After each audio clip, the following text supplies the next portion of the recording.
focused because we are in Ahmedabad, so we are focused on space and defense to a large extent. Not all of them, of course. Mass transport was there. So today we will see how automobile, hydrogen related technologies are moving on, and a variety of research scholars, they do have their own tasks or their own researches in different domains. So we'll have variety of presentations from different NITs and IITs and other government and private institutions. So in the series, with your permission, I would like to start the day, and for that I'll call upon Mr. Rajnikant Bijadwala. He is from International Automobile Center of Excellence, Gandhinagar, and he will be enlightening us about the role of composites in automobile manufacturing. So, I welcome Mr. Rajnikant.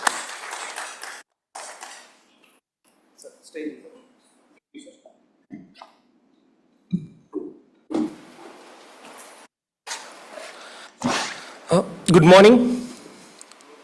Good morning. So I know that it's Sunday and it's early morning in Gujarat.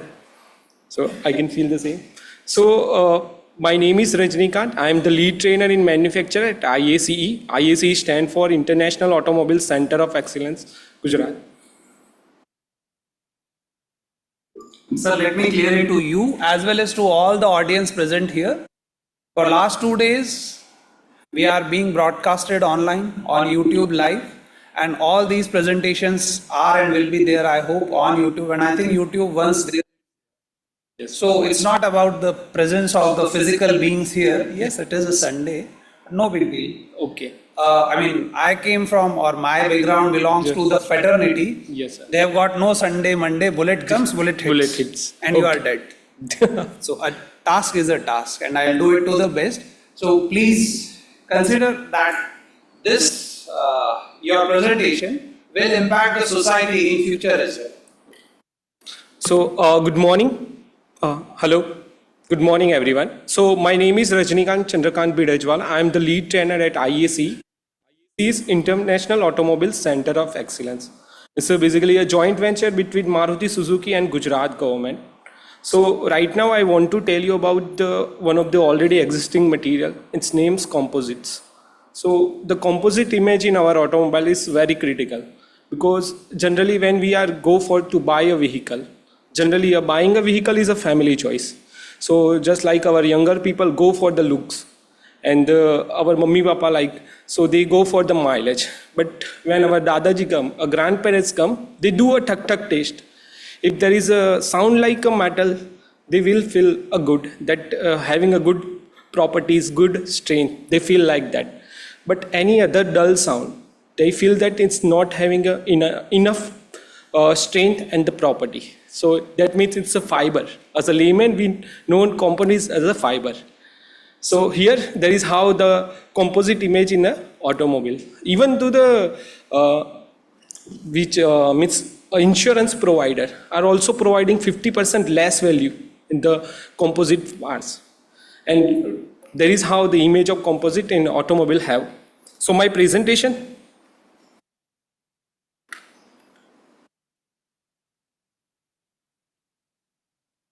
Slide is not changing.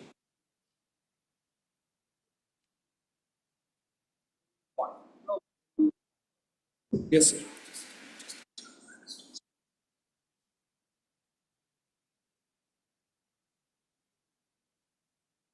Yeah.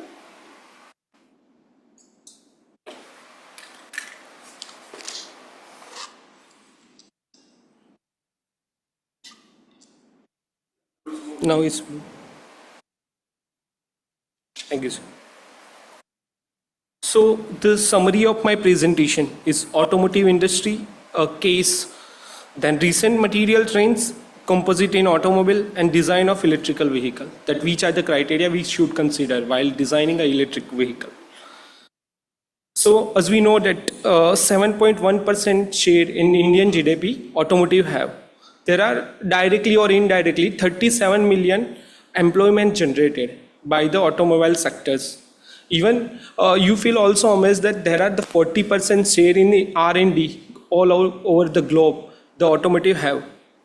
And we are seeing that EV market is booming, and the 50 million direct and indirect jobs will be in 2030. Even though the CAGR 49% will be increased between 2025 to 2030. So here are the numbers that how much or how many automobiles are used. So in this chart, you have seen that the number of automobile produced in the millions. So in financial year 2022, there are the 22.93 millions, and the number of automobiles sold in India in final year FY22, 17.15. And as we know that the two-wheeler having a maximum area of the mid segment in automotive. So you can see that there is a pie chart where there is a two-wheeler, passenger vehicle and commercial vehicle, three vehicle. These are the market segment in India. So which are the driving forces?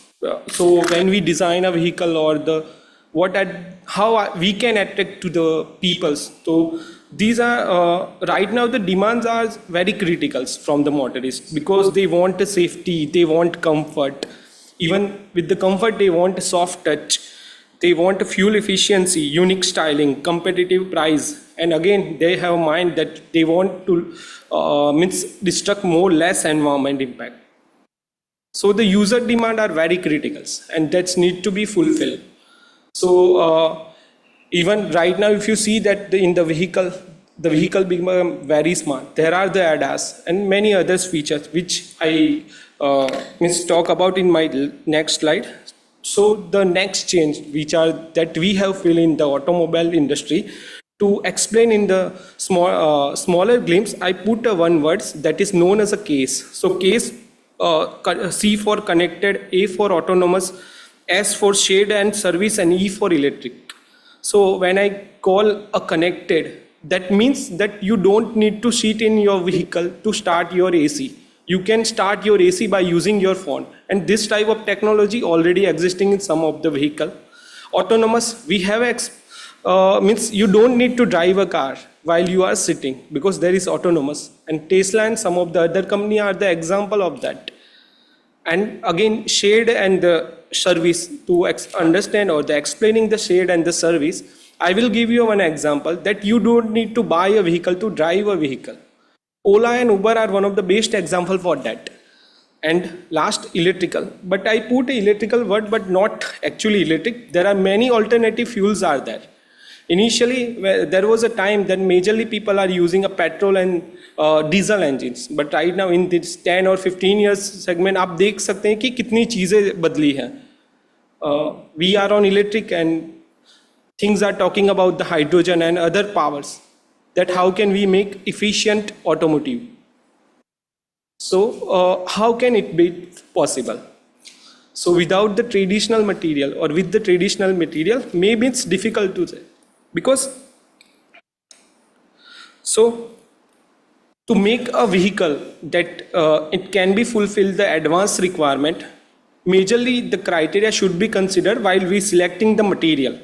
So which are the criteria that we should follow, and in our automotive industry we are following. So initially there was a regulatory requirement. So as in India, it is initially developing, there are many regulatory requirements are there. Right now there are UL standards are there for the EV vehicle, and CAFE norms, so corporate average fuel economy, we need to fulfill this requirement.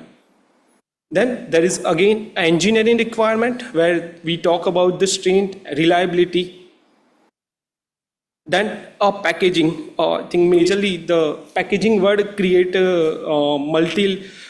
means use, but to understand packaging more properly, I put one photo. There is downside hybrid vehicle and drive train.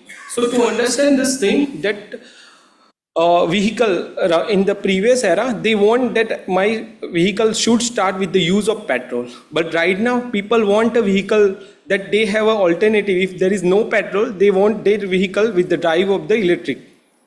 So they want both function in the same vehicle without altering their comfort. Even they still want a third row, AC in the third row, without hello, without taking this means a same space which is already in there in the petrol engine, but they need a more features. That how can be possible? So the electric functionality equipment and the IC engines, how can we put both in a proper unique type of packaging that they cannot disturb with each other? Then there is a brand, there is a variant, and there is a model. So we cannot provide us all other things on the same things. So there is a business requirement. Then again, customer requirement not in the list, but customer is our king. We have to fulfill major requirement of the customer. Otherwise, we are not able to sell our vehicle. Then a material that we are using, it's need to be industrialized. Industrialized in the terms of that are easily available. Because there are also smart material, advanced material are there in the industry. But when I talk about the suppliers, there are very few suppliers. Otherwise, we have to buy from the other country. So it's not as good when we are talking about the mass industrialization in the automotive. So material used in the right now a present era in the vehicle. So here I give you a one pie chart. There are the 50% domination of the iron and the mild steel. Then there is high strength steels, yellow aluminum, and again the 10% is plastic and composites. But if I give you a recent trends, that I will give you one picture of BMW i3, that if you see that the material consideration in this BMW i3, there are 59% of the plastic and the composites. So trends are dramatically reversed. If you see that there are the major component are from the metals, but when I talk about the BMW i3, the trends are reversed. Because they should be used, because they are the unique type of the vehicle. Further, I also give you one photograph that how they market the BMW i3. It's a body in white, not in actually it's body in white, but in our automobile language, it's body in white. It's majorly 400 and more than 500 kgs are there. But if you see that there are the 2% carrying, because they are making this whole structure with the composites material. And even they are actually run in a proper way. So BMW new electric i3, even they say up 770 pounds from the auto body without means taking cost consideration, because they are saving the cost by using an advanced material. These are also one GM Sierra. So GM Sierra use a multi-material strategy. So it is basically a pickup truck. So the pickup truck we are using for to pick up some of the materials. So at that time the trolley required to dent proof. So the material they are using a multi-material strategy, and they increase in enhancements. They provide the pickup trolley when we using a pickup trolley for the transportation, a mass transportation. It's required a corrosion resistance. So the performance having this multi-material are also one of the proper example, and it's already in market. The vehicle is already in market and it's going good. Then which are the composites material that we are using in our automobiles? So to explain, there is thermoplastic thermoset. In thermoplastics majorly we use propylenes, and thermoset we have vinyl acetate, unsaturated polyesters. So when we talk about the fibers, we use a jute, canap, sisal, bamboo, and synthetic glass carbon fiber are the proper example for the synthetics. Even right now we are also using some of the nano materials because it's a special requirement of some of the applications. So graphene oxide nanotubes are the nano materials that we are using in our automotive sectors. So the manufacturing technique in automotive, we have to do a same type of production, same type of model in many times. So we have to use a process that create a more accurate product which is actually made in the previous time. So for that, in the majority, when you want a means variety, there are the hand layup techniques. If you want a cylindrical part, then there is a filament technique.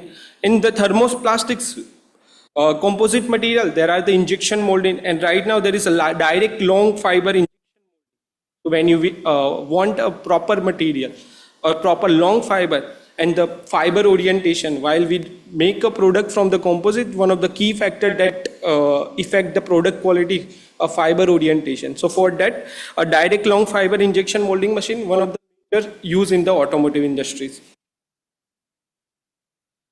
Then again, the using of the composite, there are having some advantage. So there are having a more strength, even the less weight, having a less weight, but the more strength, stiffness, even some of the composite are providing a great stiffness, toughness, corrosion resistance already there, and attractive life cycles. So if I'm talking about the life cycle, because initially we are making a product that we are not thinking about what are the end use of the product, but right now there are the EPR there, extended producer responsibility are there, that how can we manage with the composites, because some of the composite are not able to recycle properly. So these are some of the major issues are there.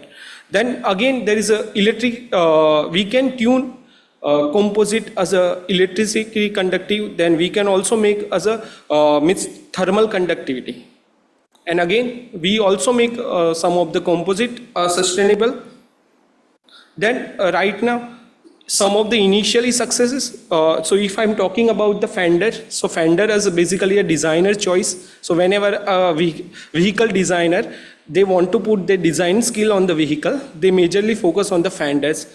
Then there is a front and end line carrier. It's basically a welded part initially, but right now it is a completely composite parts. And you see that the structure of the front end line, there are very, initially it's a very welding process and it's time consuming process, but right now it's developed in the minutes. So there is a benefit of having a composite. There are also lift gate.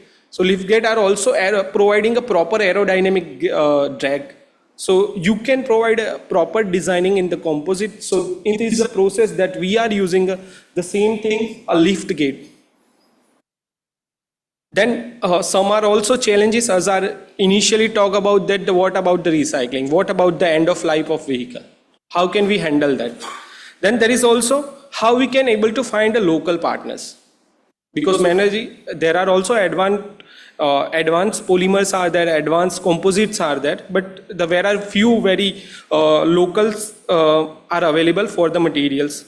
Then it's very difficult to bond dissimilar materials. And suddenly when we are drive a vehicle, there is a vibration are there. So due to the vibration, there is a chance that it will be move out with the different material. So bonding are critical in our automobile. Then there is repair. In some of the institute or some of the outer state, outer country, there are the proper repairing techniques are available for the composite. But in India, still there is issue are there.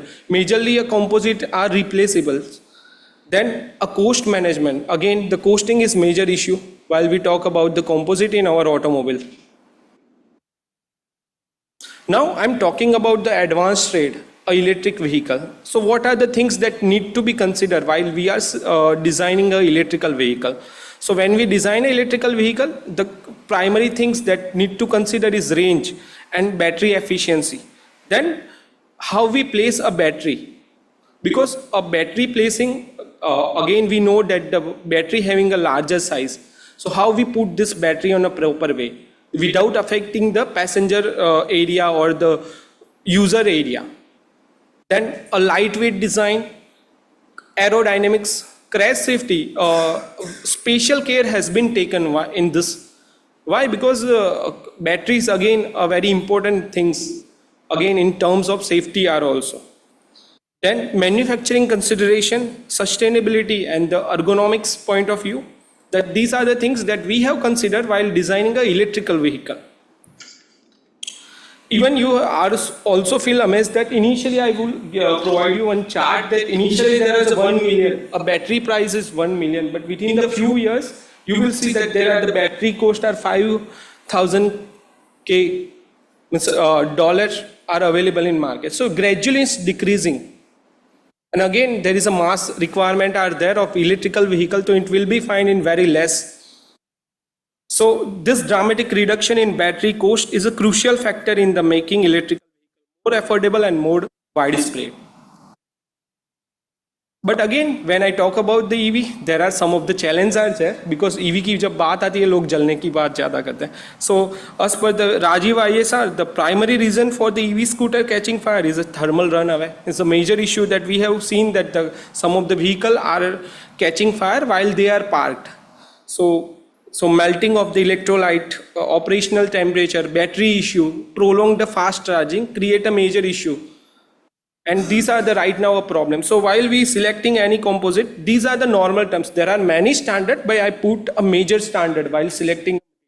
So there are UL 2580, UL that stand for Underwrite Laboratory, which provide a proper means flame retardant rating. That how can we improve this strength of the automotives. Then there are also electromagnetic interference. So when we there are so many parts in our vehicle having a different frequency, so it cannot create a problem when we are packaging inside a single gamut. So that is a problem that we need to consider while selecting any composite or any advanced material for the EVs. So these are the already existing areas, some of the, but majorly in EV, these are the EV battery components that need to be considered, and advancement are required in this. Because primary requirement when we design a vehicle for the EV, so strength means weight need to be low. So for that there is battery case, lithium-ion battery pack, end plate, spacious, wiring modules, management systems, cooling systems. So further moving ahead, I will give you some of the product name that there is a requirement from the manufacturer. So there is management casing for the ECU. So again, when I'm developing this product, there is a further initially requirement. It's UL class V0 standards required. Then film low warpage capability. It need to be diamond stable because sometime I need to assemble with the different parts. So any critical temperature, any harsh environment, it need to be stable. Then some of the means hydrolysis and means study need to be there while selecting the material for this case. Then DC-DC converter, again it's a case because for that I required a very excellent heat resistance, heat stroke property while I putting a metal inside it, and again a dimension stability while a running conditions. Some of the parts are also there inside the lithium-ion battery. So this is also a major thing that I need to consider while selecting an electrical vehicle, because at the end I have to cut down the weight of the vehicle. So that's it. So this is from my side. At my completing my presentation, I want to put one slok that resources are utilized by all. They foster growth and develop resource. So means I can say that it's like our mother, grant abundance to our earth. So ones who resource responsibility and the harmony with the ethics and enrich mother earth, their own prosperity. So resource है proper तरीके से use करें तो अच्छा है बस. That's a main objective behind this. Thank you, everyone.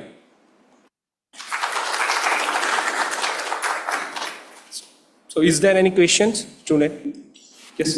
I have one question. Actually, you told like this: parents are choosing car, children are choosing car. Yes, there is sir. a gap. So my question is that there are two types of car coming in the market. One is high side, other is low rise. Low rise, yes, sir. So components comes from the braiding, weaving, knitting, and non-wovens. So what do you suggest? It should be a low-rise car or high-rise car? Sir, I don't get your question, sir. Sir, I am not able to get your question, sir. I will talk to you personally. मैं आपको हिंदी बोलता हूँ. Yes, sir. अभी के दो तरह की कारें आ रही हैं. हाँ, सर. एक जमीन से थोड़ी कम हाइट रहती है. हाँ, yes, sir. मर्सिडीज BMW हो गया, होंडा वगैरह. Yes, sir. और एक हाइट होती है ज़्यादा. Yeah. अपन कंपोजिट यूज करते हैं, तो ब्रेडिंग के पार्ट्स भी होते हैं, निटिंग के पार्ट्स भी होते हैं, नॉन-मूविंग पार्ट भी होते हैं. तो आप क्या सजेस्ट करोगे कि हाई कार बनाना चाहिए राइस की या लो राइस की कार बनाना चाहिए? So there are many factors depending on that. At this stage, I cannot see you clearly. But again, the rise at the certain height, having a more height, are more comfortable. Yes. Thank you. Thank you. Sir, is there any component that where we use natural fiber based for automobile? Which material? Yes, yes. Right now it's a need. Even we are using and we are developing. We are means in the stage that agave plant we are using and thinking about the making a fiber from the agave plant. Which component we Right now it's not there, but it's in process. How are you addressing the safety aspect whenever we are using composite material? Yes, sir. When I talk about the safety aspect, as we know that initially the bumper are made from the metals. So when there is impact are made, so even though the impact transfer to the bumper to the driver, so it's very critical at that time. But when I'm using a material which is made from the composite, a fiber material, it absorbs the load and it will remove a less frequency towards the impact towards the driver. And it is also good for the pedestrian level. So initially we are only talk about the drivers, but right now we have to talk about the pedestrian. So it's good for that, both safety, sir. Even driver safety and the person who is walking outside the road. Even you have told that during the vibration there is a misalignment when you are doing the joint of these different Yes, sir. components. In major issues are there. How can you address that?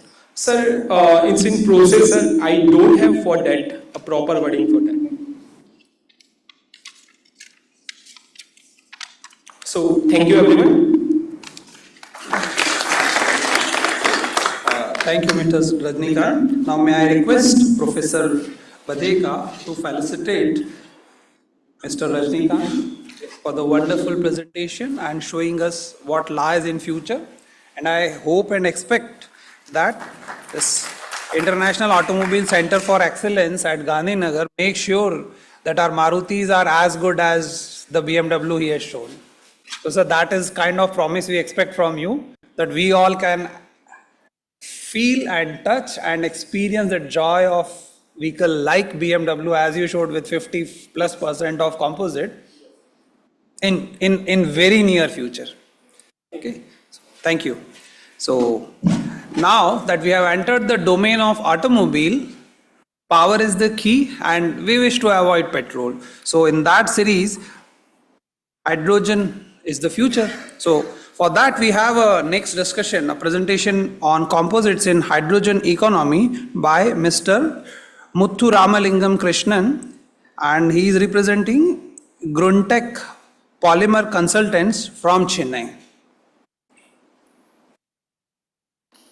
So welcome, Mr. Krishnan.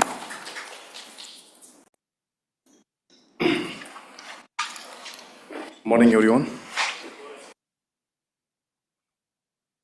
So automotive sectors is booming up again in India, and electric vehicles everywhere you can see in China is for completely dominating. So hydrogen sector, when 20 years back, I was in Italy, that time when we talk about 1 kg of hydrogen, that time it's more than $80 or $100 that range. Now I've reduced sizably. Now I saw Europe $8, 8 euros or 10 euros, and the production cost of green hydrogen comes closer to $5 to $6 per kg. So in coming years, we can expect a lot of changes in the pricing.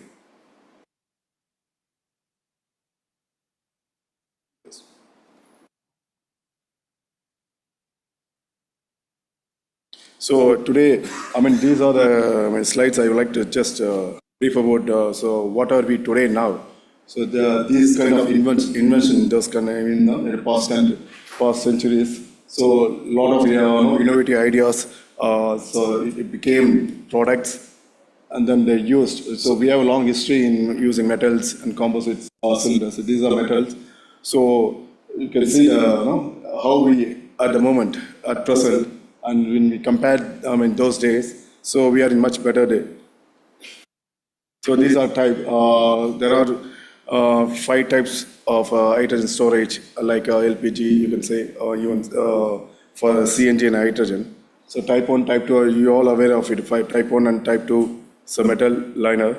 Type 1 is completely a metal liner, metal body. Cylinders, type 2 is metal. And helical, circumferential line. So the middle parts of the carbon, with the glass fiber. Type 3, so is aluminum or steel based on your design requirements. Fully carbon fiber, or you can use top of it glass fiber. Type 4 is a plastic liner, so can be high density polyethylene. At the moment, everybody is using it. Nylon for hydrogen applications. There are other engineering plastic also. You can it finds its way to enter into Type 4 segment in the coming months. Last one is Type 4, no liner, so all composites. So it's in the early stage, only few prototypes, and it's coming in the market. But as of now, Type 3 and Type 4 is dominating the composite market in hydrogen segment. So carbon fiber. When you look at the carbon fiber, why we tried with the glass fiber, basalt fiber. So the thickness goes up, the weight goes up, and then it does pass in burst test, hydrostatic test, but fatigue we fail. So that's the reason we moved to carbon fiber. Carbon fiber main properties all you are aware very well since you are from the composite industry. High modulus of elasticity, high tensile strength, high stiffness, non-corrosive, high fatigue strength, low thermal expansion, high temperature tolerance, low weight to strength ratio, high electric and thermal conductivity in longitudinal direction, high chemical resistance against acid, alkali, salt, and solvents. So carbon fiber, so we see two main properties, particularly when you choose whether Torres or Yuzhang. So we see not tensile strength as well as modulus. So Torre and Yuzhang is a leading player. If you start a project in next year, you have to book your orders now itself because the demand is more, but supply is less from Torre. You have to wait for 1.5 years to 2 years to get at least 1 ton, 2 tons of carbon fiber minimum. Yuzhang, you can get it at least, you can wait for 6 to 10 months, you can get a sizable for a prototype making. Leading players in Type 4, Type 3 is a mix of both. Like second Puros, and these are the companies are leading. NPRS for Asia, Omnia, Plastic Amnium, Anva, Steelhead, Elgin, Quantum Fuel System, Time Technoplus from India, Toyota, Gosai, and White, and for LPG Supreme, you can add it for a LPG cylinder for. So, we say that the price is some people fiber, 50% glass fiber ratios for the winding. So whereas based on the design, some not able to attain the complete all the test requirements. So that is why majority of the portion covers with the carbon fiber in Type 3 and Type 4. Research develop, you can see commercial grade green carbon fibers for bitumen. So there are a lot of research is taking place in at the moment, not only paint-based or peach-based, so we have to depend on other natural source, green source. Projected cost is $12 per kilo, is an approximate figure, compared to carbon fibers that normally cost $33 to $50 based on high strength wise, various grades are available in the market. Based on that, you can select it. These are the tanks we won. So I won in almost 15 years back. So this is a key advantage of composite cylinders. Cylinders made of composites with lower weight compared to conventional cylinders can, as you know, cylinders are external corrosion resistance. Still, certain chemicals you need to be, not all there. So we say, namely we say still there is a corrosion taking place in for composites that we discuss later stages. Suitable additives can impart very good fire retardant properties in composite cylinder. It's very, very much needed. Some people, I know some researchers, some companies straight away go with the market available epoxy resins. They add their, whatever available flame retardants available in the market, they add it, and then they're not able to get a consistent performance on fatigue test and then bonfire test. So higher fatigue endurance limit up to 60% ultimate strength. It's non-toxic. Weight ratio. Type 1, you can see the ratio. So 1 is to 1.2 to 1.5 kg per liter. Type 2, 0.7, 1.4 kg per liter. Type 3, 0.3, 0.4. So, likewise, type 3 to 0.35 to 5.5 based on the if you add glass fibers. If you had no 90% of carbon fiber and no, for a better impact strength, if you need to have, so you add the top layer, the glass fiber. So for that, weight variation is there. Type 3 and Type 4 cylinders sold in the market rate of 2.5 to 3.5 times of metal cylinders. That is a disadvantage at the moment, but market is open up when the technology like hydrogen cylinders are booming up like anything. So a lot of investments is taking place in Europe, Australia, like Germany, in even America. India also announced Sinopec is investing a lot of money. Middle East, Aramco also. Oil companies started investing, petrochemicals started investing in green hydrogen projects. So down the line, 3 to 4 years, we can expect a lot of price down in hydrogen and also high demand for carbon fibers as well as the Type 4 cylinders. Generally it's a liner, there are 3 types. Straight away we can go with a blow molded or rotor molded. It's a one piece, a single molded one. Otherwise, a welded 3-piece, one extruded tube and injection molded domes. So that also it can be used. Hexagon Furors started using that. For now, hydrogen, majority of the companies going for a blow molded one-piece liners, mostly polyamide nylon. So hydrogen storage system, when you look at the hydrogen storage system, you need to have very good machines. Before that, you need to have which material, which resin system you're going to use. What are additives further you're going to add? If you want to have nanomaterials, that also you can use it. It's based on your design. So you have to pretty strong in the design before placing the orders of the machines and other supporting equipments and fibers and resins. So there are metal cylinders accents you can so wrong component fitted. So good cylinders also, if you put a wrong, one technician asked me, shall I put LPG kit to this LPG valve to the CNG? So even one of the trials, our technician itself in Thailand also, we fitted too tightly the valve so that pressure release device didn't work out. We done a bonfire test, so it doesn't burst that the other side. So that kind of presently all the scientists and in Thai authorities. So we have done a lot of tests, and then after that we failed it, and then again with the help of army personals, Thai army, we done the bonfire and bullet penetration test, and we passed it. So failures doesn't mean that you are learning and you are providing the better solutions, better product to the market.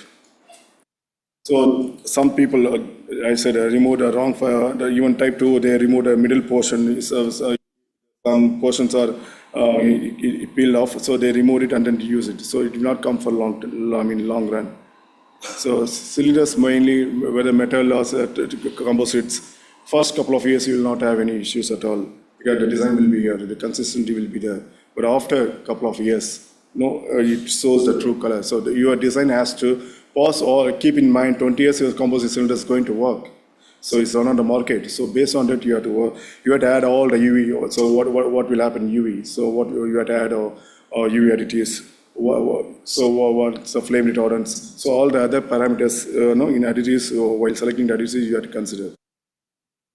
Accents, the CNG, the accents are mounted in the trunk. So fully no leakage or rupture. Accent investigators stated that the strength provided by the carbon fiber CNG tank probably saved the driver's life. So use on conceptions of composites type 4 cylinders. So the plastic, some people say, plastics permission. Permission, all the materials do have permission. There is a limit for all the permissions. If your cylinder liner passed that permission level, you don't have to worry about that for approvals and other complaints. Plastic material or permission, other importer, like 10 years back they said composite and all for Indian road is not even, so uneven road, so only type 3 will work out. Now you can see type 4 it's accepted in Indian roads. Confusion over type 3, type 4, both are good. I'm not talking about metal good, bad, type 3 bad or type 4. So each one has its own advantages and disadvantages. Based on your, if you, I mean, like if you're using for a car, you can use type 3, type 4. If you go for a longer, carrying the transportation gases to modern stations to dock stations, carrying the distribution of the network, if you're using the long storage systems, type 4 is better advantages. And not well known the properties of composite cylinder. Now only after in Indian market LPG cylinders had, so people started, okay, we can go with the LPG itself. We are seeing it's a good results. So type 4 for CNG and hydrogen, it will be coming as it will be accepted by the people. Already type 4 is accepted, but for I'm talking about, since it's a topic is on hydrogen, so I want to make sure that what is happening in LPG and CNG level. So if you understand that, then only the hydrogen wrong perception of composite cylinders on various climate conditions. So it will not understand extreme heat, summer and extreme cold conditions is not suitable. That myths are there, but actually it is not that. So you can see the cylinders performance in Norway, Canada, and in like countries in India, China, in Thailand, Middle East, you can find it. Type 4 cylinders are well accepted. So economic efficiency, if you see, like you can see that like at cylinders, this is Sweden-based cylinders, glass fiber they use. So sometimes if you for CNG application you can use a glass fiber on top of it. So I mean, like if you use fully wrapped glass fiber also, it will work out. But fatigue test, like 45,000 cycles, you need to pass the test. Normally type 4 goes more than 1 lakh cycles it can withstand. So you can even 20 years, 25 years, 30 years, the performance will be there from type 4. It has been accepted in all aviation, maritime. So you can see that this is a huge Titan tank from Hexagon Furus. In India, transport cost of CNG within cities can come down from 10 rupees per kg to less than 5 kg by using carbon fiber CNG tanks. More than double the quantity can be carried at less than half the weight. Petronas in Malaysia, as against 3 trips now, they make 1 trip for the same quantity of gas by using Titan model. So you can see compared to the metal cylinders and type 4 composite cylinder. Result, Asian countries have started showing interest on composite model. So volume bus car, like a steel tank, 1000 kg, type 4, 300 kg.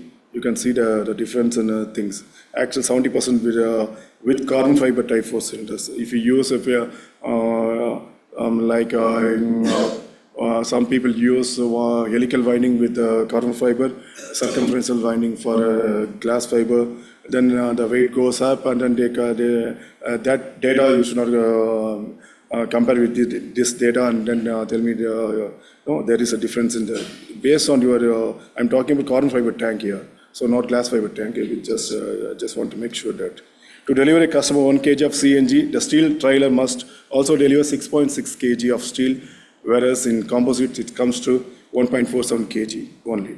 To make 1 kg of hydrogen storage tank, approximate figure, it goes from 9.5 to 12 kg of carbon fiber per 1 kg holding. I mean, to have 1 kg of hydrogen storage in your tank, you need at least 10 kg of carbon fiber. So North America, 90% buses run on Hexagon composites type 4 cylinders. So now how they started Hexagon, they started with LPG, succeeded in the market, North America and Europe, and then they started penetrating in the Asian market.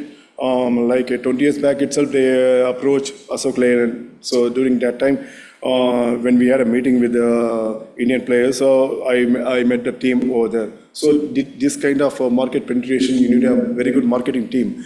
If you have very good technology, very good machinery, you have very good product in your company. But if you're not able to take it to the OEMs, take it to the government tenders, take it to the various market segments.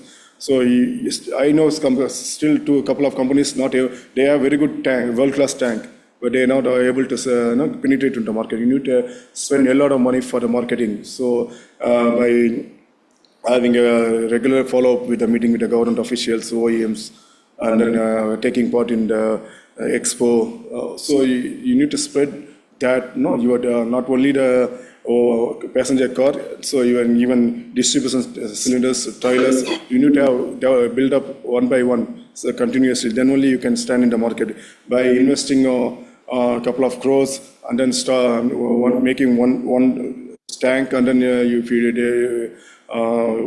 Wait for the orders, nothing will come. So this kind of hydrogen segment, if you want to enter into hydrogen, you need a lot of money. Even 1,000 crores turnover company also. I met a couple of companies. I asked them not to start this project. You need that kind of reserve to run in the next 4 to 5 years. So the sales will take place in 4th year or 5th year only, not immediately 2nd year, 3rd year, nothing will come. So that kind of competition is there. Your product has to speak to the market by showing the good results. So Hexagon Composites has been supplying Type 4 cylinders to the Space Shuttle program constantly for a decade. What they do, so over the small players coming up with a good design, good prototype with approvals and everything, they buy out that company. So these kind of things taking place at the moment. There is no, even some companies ask me to find a joint venture with European players, American players. It's not available at the moment. So tough competition. Now you can see 15 players are there in the market. Another 10 to 15. So they're going with the prototype development. So they are dominating the market as of now, not only LPG, CNG. So they first into Malaysia, Vietnam, Thailand, Kazakhstan, India, and China. So already in service in all the countries. These are Titan. You can see the 10,000 cubic meter capacity of CNG. Titan 5 Magnum, 13,250 cubic meters of CNG at 3,600 PSI. So you can imagine, like we start with the 60 liter, then 120 liters, and then 180 or 250. So you have simultaneously the curve has to you need to have a proper planning before entering this segment. Now coming to the hydrogen. So what is hydrogen? So you can see the physical properties of hydrogen. So density, as you know, boiling point, and you can see the flame velocity. That is very important. So 8 times methane. You see the comparison. So that is where auto ignition temperature, ignition range for 4 to 77%. So that is very important criteria you have to keep in mind. Hydrogen is the lightest. So just the permission leakage. This is a very important point I want to share with you. Hydrogen is the lightest element. It is highly volatile and escapes immediately and disperses rapidly before it forms a flammable concentration. Volumetric flammable hydrogen concentration in air starts at 4%. So you can imagine. Explosive hydrogen concentrations starts at 18.3%. For gasoline, 1.1%. Hydrogen rises 2 times faster than helium and 6 times faster than natural gas at 72 km per hour, 20 meter per second. Because you can imagine how hydrogen behaves and react to the flame and other things and all. So, natural permission of Type 4 composite cylinders do not lead to dangerous hydrogen concentration. Leakage on cylinder and piping must be very large to create flammable or even explosive concentration. This hydrogen, there are, at the moment, blue and gray. Gray is and brown, you can see it. So green and all is investment stage. Some Germany is making it, and like China, they started making it. So these are already established, like a 600 tons per year facilities they have now. It goes higher in it. So India already announced the projects and they're under pipeline. So you can expect a lot of things. So white is pink is electrolytes, nuclear. So we only have a market in gray, and this is natural gas resource. And brown, green is under pipeline. So a lot of projects are taking place in green. So green energy, hydrogen. So more in application-wise, chemical, fertilizer, oil, steel, cement industry. So that we can cover in the next slides. So you can see About 400 green hydrogen projects are planned that could take hydrogen production 8 million ton by 2030. The figures will go 8, some say 8, some say 12, some say 14. But a number could reach, at present the world produces 180,000, that 180,000 tons of electrolysis-based hydrogen per year. The number could reach 14 million tons by 2030. I think it may go higher also. This figure is just at present scenario. We assume this one. It will reach beyond. It will surpass the number. So if all the announced projects and undergoing projects take place, it will 14 million tons. So hydrogen studies suggest that long-haul tracks and buses have greater potential for fuel cells compared to other modes of transport. 25 major auto manufacturers are currently deploying fuel cell electric vehicles in target markets such as US, USA, mainly California, Germany, UK, and Scandinavian countries, Norway and Sweden. They're dominating the market, and Japan. Mitigating risk in the hydrogen value chain. Exposure caused by hydrogen unique properties. Hydrogen has unique features that make it complex to de-risk. Although it is widely recognized as a valuable energy carrier, it has not yet been used as a fuel at scale. The severity and frequency of damage arising from failures in delivery infrastructure depend, among other things, on the other type of materials involved and the extent to which the gas has been blended with other materials.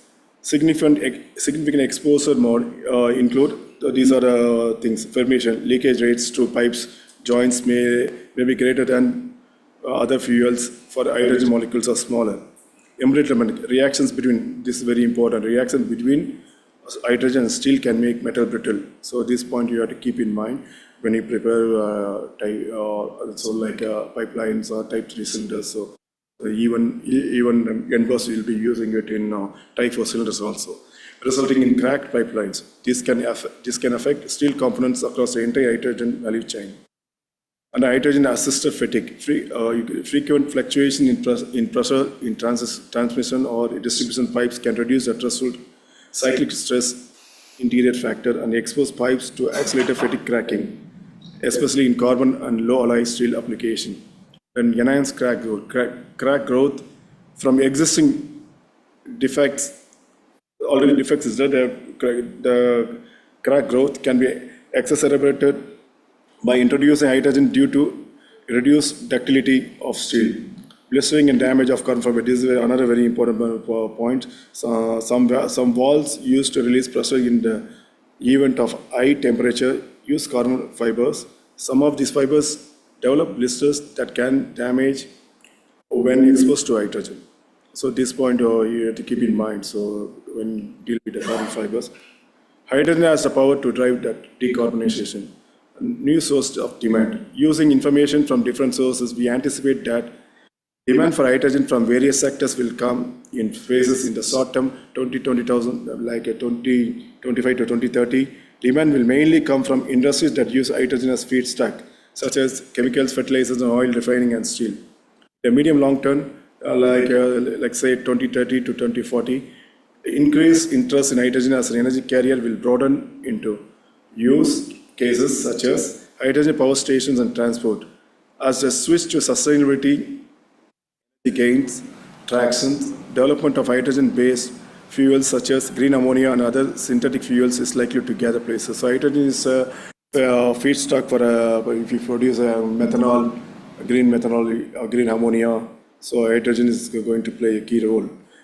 In the very long term, 2040 onward, hydrogen production will likely grow as medium-term use cases gain scale, and a surge in demand prompts a significant increase in global trade of hydrogen. So fuel cell technology for trains benefits. So these are key benefits. A reduction of greenhouse gas emissions. So you can see how much reduction per train. That is minus 700 tons of carbon dioxide per year. Use so hydrogen as a fuel. That equals annual emission of 400 cars emissions. You can reduction per train. Reduction per fleet, 30 trains on fleet. Okay, so 22,000 tons of carbon dioxide, it can be reduced, so it can be saved. So equals annual emission of 12,000 cars. Right, and the global shipping industry is under increasing pressure with growing scrutiny from customers looking to decarbonize the entire supply chains and increasing regulations. The industry needs to find cleaner fuel solutions fast. While these are important milestones for the maritime industry, much more needs to be done to decarbonize an industry that is responsible 3 times of global greenhouse maritime. So responsible 3 times. So three percentage of global greenhouse gas emissions. So this way, the hydrogen economy is going to plays its role. Current scenario of hydrogen investment, worldwide scales of battery electric vehicles in 2022, worldwide fuel cell electric vehicles 20,000. So ratio is, you can see 400 is to 1. And it's the same way if you look at 2023, so this battery electric vehicles rose to 13 million. So you know all very well. So a lot of companies accepting India also. You can see a lot on the road. Chinese completely dominating the market, in the world market. So in fuel cell vehicles, 14,000. So a lot of investments taking place. The availability of hydrogen stations and infrastructure expenses and all, and carrying the gas from one place to other places. The slowdown is taking place. You can see like in 2026 onwards, the numbers will be a couple of times higher. So $500 billion, it's approx value, so it has reached 600 billion. I'm just roughly putting $500 billion value hydrogen project announced so far. Only 5% have passed FID. Almost all oil gas companies have made huge profits in 2022. Nothing was reinvested in hydrogen projects in 2022 but now oil companies are showing interest on green hydrogen and started investing heavily on green hydrogen production plant setup. So these changes is happening. Even like you can say Siemens is a reason for a 37% setback. So that means the quality issues came up with the Siemens wind turbines blades or wind turbines segment. So they lost €1 billion. So most of the leading hydrogen venture companies are making net loss in 2020. So they're making revenues, but the investment they're investing is a lot of companies, a lot of countries, a lot of projects. So they're spending billions of billions money on the infrastructures and other plant setup, on the electrolysis plant setup. Some spending money on the walls, fibers and materials. So a lot of investment, gas lines. Fuel cell trucks open up potential for much higher carbon dioxide reaction. You can see introduction of fuel trucks will spark investment for national hydrogen infrastructure. Hydrogen trucks enable economically viable operations of hydrogen refueling stations. Hydrogen refueling infrastructure leads to higher requests for hydrogen passenger cars. So you can see the refueling stations also started getting approvals from the governments. Companies started investing on setting up hydrogen refueling stations. Fuel cells passenger car will not only save additional carbon dioxide, but also trigger further investment and bring down the cost through the volume. Indian market for electric vehicle and fuel cell electric vehicle, I would like to say a couple of things. So a lot of things are taking place. India must provide some leeway for supply chain to mature within the country before restricting imports. It's important to realize that to compete internationally, global supply chains are crucial for a success. So Tesla is very successful today because it has managed to secure $465 million loan from the American government in 2010 when it was struggling. So 2010 when Tesla was struggling, they received a loan, the stimulus package. So the federal government, so $600 million, 2020 pandemic stimulus, they announced government. Okay, American government. The state of Nevada gave $1.3 billion in subsidies to build its battery factory to Tesla. Tesla will benefit from setting up operations here in India because India is a major player in the global automotive industry with a turnover of over $120 billion. And recently over to Germany in passenger vehicles to become fourth largest in the world. Tesla valuation is $240 billion in 2023. India is world largest two-wheeler, three-wheeler and tractor manufacturer, second largest bus manufacturer, third largest truck manufacturer, fourth largest car manufacturer. The Chinese government, when you look at the Chinese market, what is happening when compared to India and American market, and why they're dominating, why they're able to open up a lot of projects, approvals and investments. And so these are the reasons. The Chinese government has handed out over $29 billion in financial subsidy to EV companies between 2009 and 2000. Like you can see the 13 years, $29 billion they have given subsidies. This has resulted in over 6.8 million EVs sold in China in 2022 and then 6.8 million even, and 679 vehicles were exported, making it global leader. This is the reason. So we need a government support to stand out in the race globally. These commitments must be part of Indian government agenda to spur domestic manufacturing, strengthen supply chains, boost Indian competitiveness, and create good paying jobs in EV segment as well as fuel cell vehicles. India has taken a couple of steps and added in the agenda from vehicles powered by polluting fossil fuels imported into country to electric vehicles powered to renewable green hydrogen, ammonia, methanol, as we said earlier.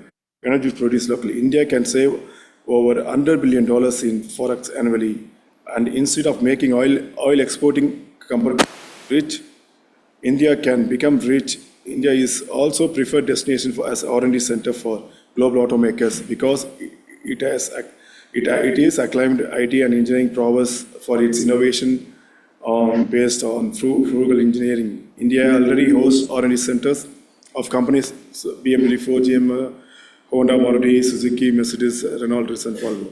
India is also a major exporter of automobiles, exporting approximately 5.5 million units of 56 lakhs units in the financial year 2021-22. An increase 35.9% from 4 million sold overseas in 2021. So the numbers is increasing every year.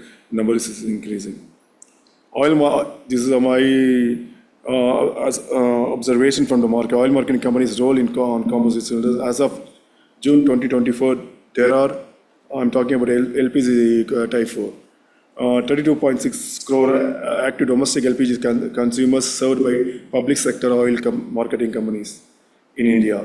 To ensure a steady supply of refills and accommodate new LPG connections, oil marketing companies currently have over 50 crores cylinders in circulation, which are predominantly steel cylinders. To meet replacement and fresh future demand, oil marketing companies regularly review their inventories and issue tenders for a procurement of new cylinders. Indian companies are flooded with more orders, like CNG, Time Technoplus, they're flooded with a lot of orders for next 3 to 4 years. So LPG also is flooded with orders. Hydrogen, Time Technoplus has been launched, so they will be soon will be in the market. India's per capita greenhouse gas emissions 2.4 tons carbon dioxide emission. You can see the US 14 ton. You can see the one by one Russia and China. So still we are less only compared to other countries. Witnessing rapid atmospheric hydrogen combustion, hydrogen fuel cell technology. After 40-year effort, global installed wind power capacity reached 1 terawatt in recent months, but 2 terawatt will likely be achieved in less than 7 years. So to reach 1 terawatt, how many decades it took is you can see to reach another one more terawatt, just 5, 6 to 7 years. Steps to marking composite tank: maintain the calculated tension on each layer up to last layer of the winding process. It is advisable to stick with recommended Q temperature, time to obtain optimum strength, and do not worry. Once your design is approved and freezed, end of so you have to follow the same time, curing time, same cycle time, and everything.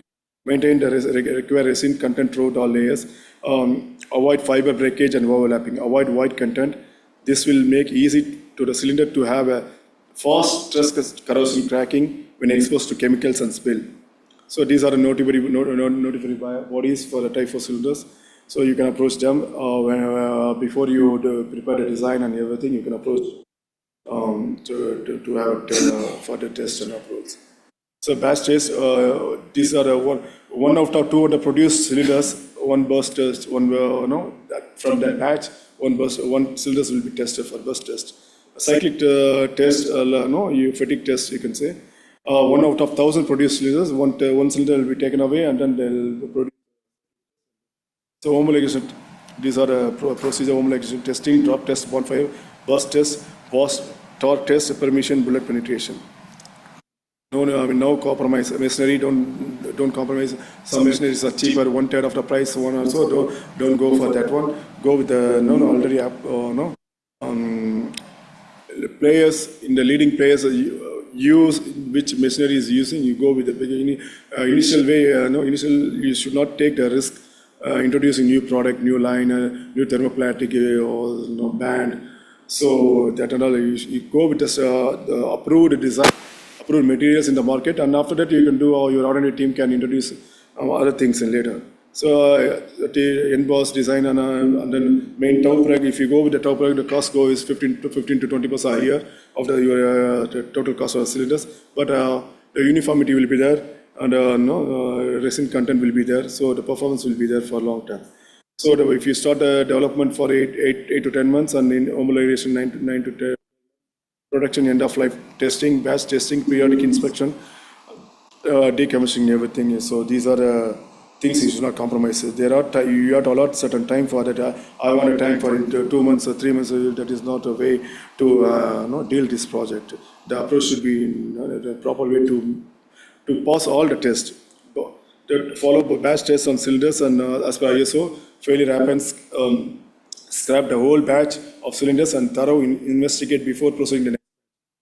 And you need to have experienced senior management team to run this. So one manager is there, some unskilled laborers with them. We can manage that approach. You will not, you cannot compete in the market. So these are electrolysis companies, Alkaline, Payman, SOFC. So you can see these are leading companies.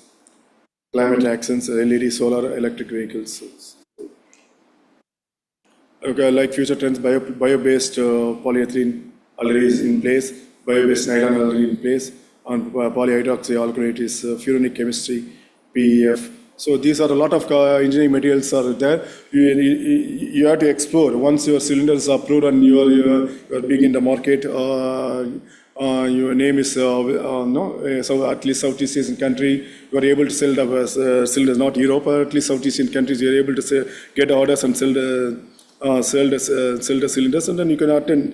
Next, you can go with the other your R&D team, introduce search for other alternative material for a liner body and resins and hybridization of fibers. So a lot of things. So even carbon fiber, polyacrylate is green basis. Projects, a lot of research is getting results are coming in the market. You can see it. So in the coming years, you can see a lot of price reduction in carbon fiber. Type 4 cylinders will become the predominant technology for on-road distribution of compressed hydrogen. Type 4 cylinder distributions are ideal for small and medium consumption at short and medium distances. Type 4 distribution systems exist in all sizes: 10, 20, 30, 40, 45 feet. You can see the vertical cylinders are horizontal, mainly now all become vertical. So instead of going with a longitudinal verticals, it's accepted, and leading players are all using vertical cylinders. Equal service life 30 years or more, so 20 years only, so now 30 years and more. Type 4 cylinders are about 3 times more payload due to lightweight and high pressure levels. So 300, 380, 500, 635 bar versus 200, 250. So LPG 16 working pressure is 16 bar. CNG 250 for vehicles, 200 for vehicle, 250 for distribution. Say hydrogen like a 350, 700 for vehicles. Distribution, you can say 300, 380, 500, 650, 635 bar. If you for underground storage, it is 500 bar and 2000 bar range. Lower carbon dioxide footprint of Type 4 cylinders and system. And estimated 450 Type 4 cylinder systems have been brought into the market since 2012. So you can see, so like the adoption wise, Europe is leading the way, and next North America, and next Asia Pacific region. The future trends, bioplastic, as I discussed, epoxy resin bio already is there. But for this application, so you need to make such a formulations to meet all the requirements that demands. Expect a milestone achievement bio-based carbon fiber in the next 5 years. Green hydrogen from biogas and wastewater.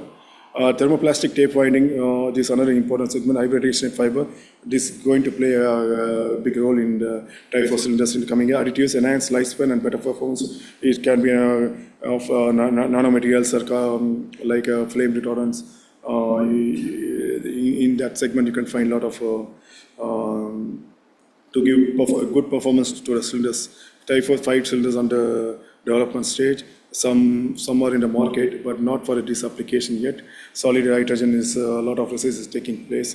Green hydrogen and green ammonia and methanol. Better understanding needed to make full-fledged hydrogen economy insurable, and the risk services industry needs to address several issues. The proposed blending of natural gas and hydrogen to ease transport is not well regulated. Some place they mix it based on their interest, So that technology is still under not reached a mature line, still under pipeline. Requires safety standards for the use of gas pipelines for large scale hydrogen transport or work in progress. Maintaining a purity of hydrogen in underground storage facilities is also concerned, given its property to react with the microbes in the rock. So when you source the hydrogen from the underground, so the microbes also react with and change the properties and other things. Summary: energy decomposition across multiple industries will be fueled by hydrogen economy, like safety-wise and stringent regulation-wise. So ultra pure hydrogen, you have to make it. The hydrogen purity is very important in this. We have a hydrogen gas. The purity of the water is very important. Next. Government subsidies to all the leading players to achieve their goal. Selecting the partners, so you need to have your partners' technology expertise support the journey to critical to success. Hydrogen has the potential to be a real game changer and will have a huge impact in the transition to clean and green energy. Thank you.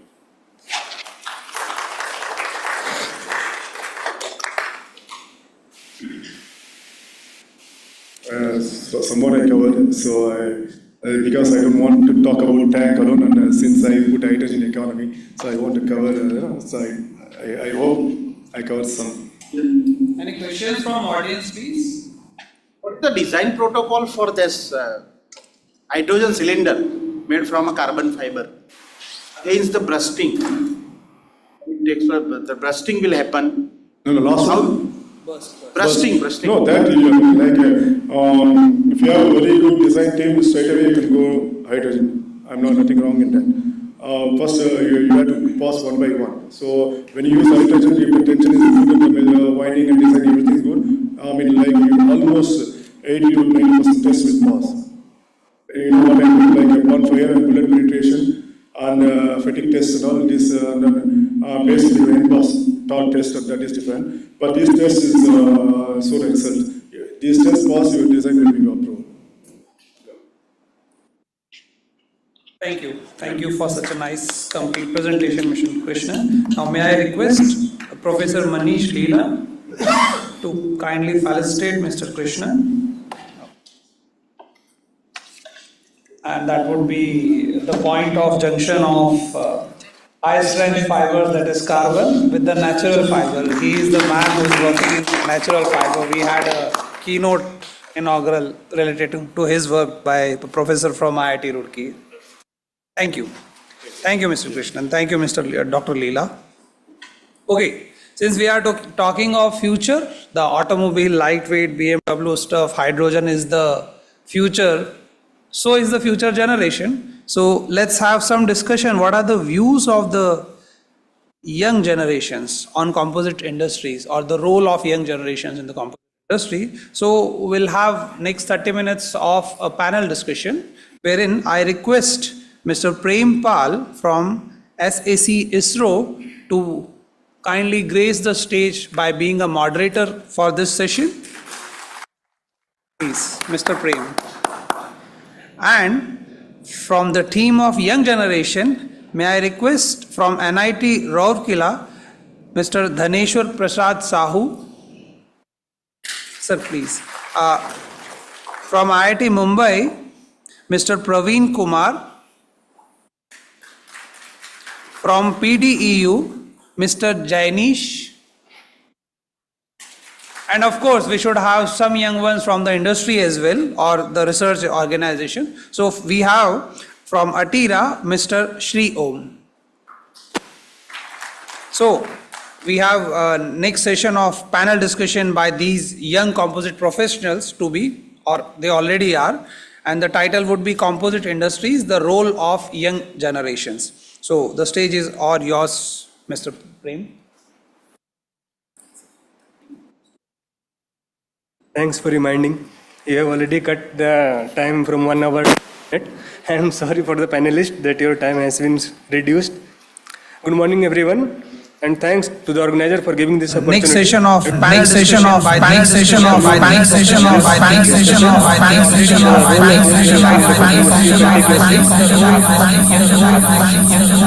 As time progress and rapid advancement in technology and market demands, it is clear that the younger generation holds the key shaping in the future of the composite industry. They bring fresh perspective, innovative ideas, and a drive to sustainability that is crucial in addressing and challenges and next session of next session of next session of next session of next session of next session of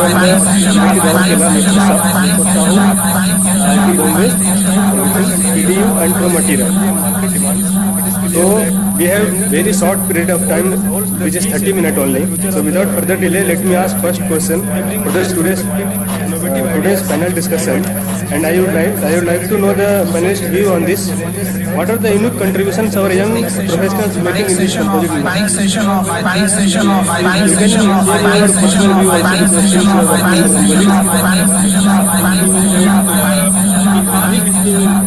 future without composite day by day.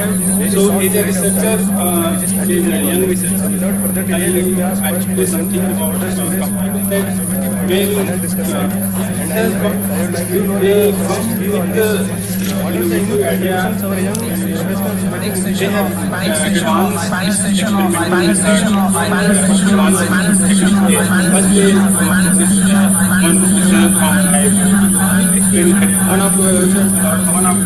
his scholar developed GUI, the field of composites, to minimize the all types of effort in composite application. So where with this application we can completely reduce the effort. Where we put the input related to the composite application, when we get the output, how which method is best for the composite application, what types of how much fiber volume reduction are required, and also they have the ability to adapt this latest and new technology like artificial machine learning to improve their effort, and also they also contribute in sustainability. As we know that the carbon fiber is leading in composite, so they also think about their substitution from the material. Like they adapted locally available fiber for semi-structural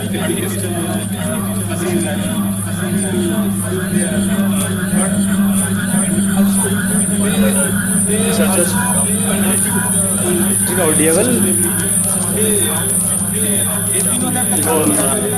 researchers should come with innovation ideas. Like we have many different types of fibers, like natural fibers and synthetic fibers. So natural fibers and different type of pillars like graphene and carbon nanotubes, they have their own advantage. Like some natural fibers, they give the strength to composite, and some kind of graphene and nanotubes, they give mechanical strength and electrical properties. And some increasing the electrical properties, there may be some other applications like EMS.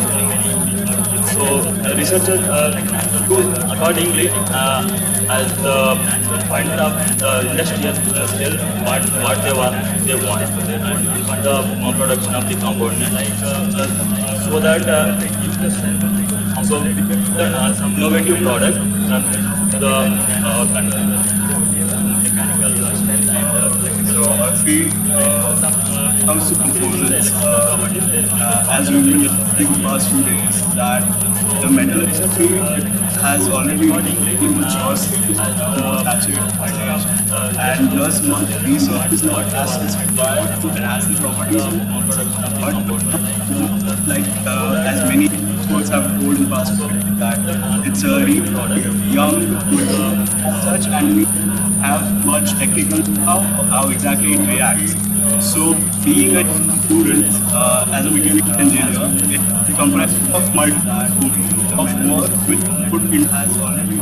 So, when it comes to designing and development of something which does composes, one must need to know what exactly a composite is, how it reacts, what difference or many things are going to be, which can make a difference to enhance or change the properties of the component that we're designing or the part that we're designing.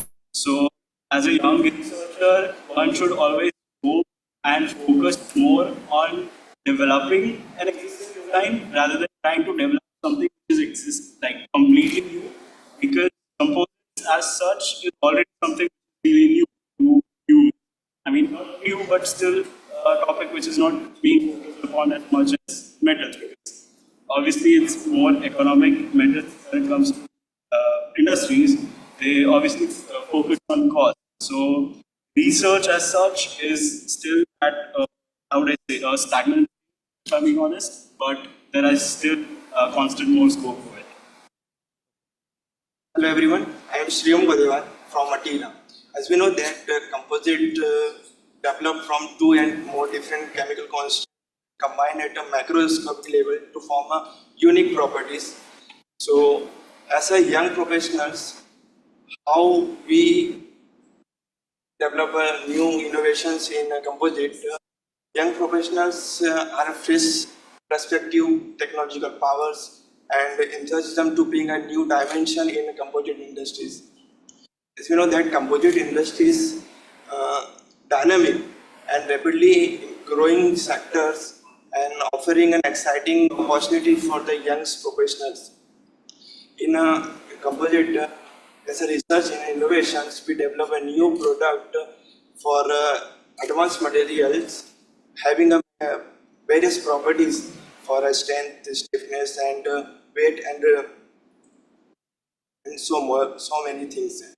And be young as a professionals, be passionate on sustainability. Sustainability in which we often something like eco-friendly resins materials for biodegradable something for a composite. And as a young professionals, we design a product for simulations and also implement AI in them for material choices and reduce the time and cost for the manufacturers and researchers. So this is my point. Okay, it was nice discussion, and I appreciate your contributions as a young professional and expect to continue with more energy in the future. And we will move to the next question, which is my favorite one, and I think this question is everyone's favorite who is sitting here, because we are discussing since first day that in one hand we have deficiency of the employment, we have huge unemployment. On the other hand, industries are facing difficulty to find the skilled manpower. So what is your point of view that how can established company or organization support younger talent to grow in the composite area or to pursue their career in the composite area, and what specific skills or knowledge they should focus in the training session so it will drive our future growth? Actually, their startup for young researchers, they have first they have understand the fundamental thing about composite, which are in our India we are seeing very lack means dedicated course for that. Is last 2 days we have seen that Ahmedabad University stated that the dedicated course on master program in composite. So like that, there are many universities, they have initiated such type of program, not for master level, but also for in UG level. So they can understand thoroughly from the scratch, not for just for completing their project, but application oriented. So and also they can like such type of conferences are frequently held to boost up their plan regarding composite field. So that's it. Structure. So we do experiments in our labs here. So we get the sum of the results during the experiment. There is an enhancement, but to use industry, they want exact analysis results so that they can adapt in their product. So there is one lag is that some simulation kind of things are not going on in the research kind of thing, and they are not taught to the students how to simulate like composite, like carbon fiber and epoxy. So I have seen that many of the working on the like experimental thing and not working on the simulation kind of thing. So if they have the skill, so there are the opportunities. So when it comes to young people, the main thing to improve the amount of people entering the composite field is the exposure required. See, as a child, if I'm into cars and aeroplanes, I'll know that it's made out of carbon fiber. But I don't know what a composite is. It's just something that's what all I see about. So if a young child has been introduced to a course from a grassroots level, like basic 8th grade or something, so there will be a point of initiation where the child would feel like, okay, this is something interesting, this is something I would like to indulge myself in something related to this because it's quite interesting to me. And when it comes to training, the people already working on this, so manufacturing processes for components are not quite easy. It requires highly sophisticated, processes. So a basic training of knowing what a composite is and how to manufacture it for like a period of a couple months for every training industry or something would be a good choice to improve the people involved in the composite. Now I think Sri Om will answer because he is from industry in Atira and they are taking the leading role in the training of the young manpower and they have the facility, all facility related to composite. So you can elaborate it. Composite, as we know that in industry composite is young. So for manufacturing as composite is very difficult task for because various processes there, various process having a various tools. Without tooling, with a composite product cannot. So every process having every steps. So we should make a tool for designing of product and simulate in a software for designing product. And as we know that composite is a vast country and we are growing in that, and young professional can involve in innovative research for that and develops new products instead of replacing products into composite. We develop new product as a composite.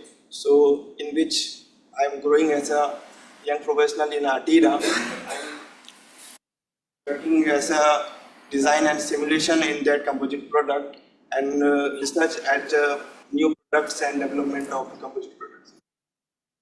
Thanks for nice suggestions and I hope our industries and academia expert will work in this area. And moving to the next question, this is for the students one, that how can a student improve their skills in the field of composites? Earlier one was from the industry side, this is from the student side, how they can improve their skills and make the career in this field. I say one thing, whatever the task they are assigned during their coursework, in their academia, they have do it sincerely and not for just for degree. So in this way they can improve their quality in the field composite. My point is that as a student, learn different types of composites available and what are the properties they are giving. So that one kind of fiber or anything in the pillars and all, they give a specific property to the composite. So if the specific property what is that giving, so you can combine these two specific properties and you can make a new composite. Rightly said so that it's all about interest rather than being forced onto it. So if someone has an interest in industry, if a project is given to that person, specific person, so you try get people from multiple domains because composites like chemical industry, mechanical industry, textile industry, it's a combination of all of us. So he will try to improve himself by getting to know things about the other industries and incorporating the same to the mechanical industry, and then creating something existing already. So that it's more of a research and development at the same time. So that's how one can work for it. I agree, sir. As he said, increase interest should be there for students. So in composite, just like just event and conference like these events to increase the skills for the young students. So these types of events are organized in the national conference so they can develop their skills. For this, for the development of skills, should higher education should be, because composite is highly complicated because it is anisotropic as a different property in all directions. So by this having various challenges and various opportunities in a composite. So we know that a composite various challenges, opportunities. Challenges is that the composite anisotropic having difficulties in fabrication and so many things. Thanks for nice suggestions, and I hope that students will apply in their student career. And now I will move to the next question, and this is advanced one.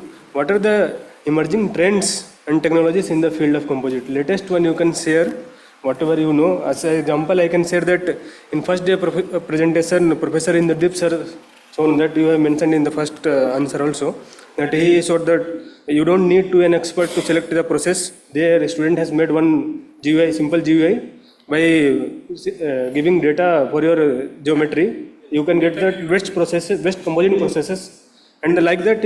What are the other technologies and trends in this field? For that, they have understand the. I also repeat my word. They have understand for what are the basic requirement for advanced technology like machine learning, AI tool. The basic requirement is collecting raw data, what type of material properties. These things are time taking. Once it is completed, then next thing is hands-on practice, not a big thing. So main challenges in advanced technologies to cover what are the basic thing to collect raw data. Suppose if as I am working in a sandwich plate, so I have made one graphical user interface. So my work is to minimize the vibration.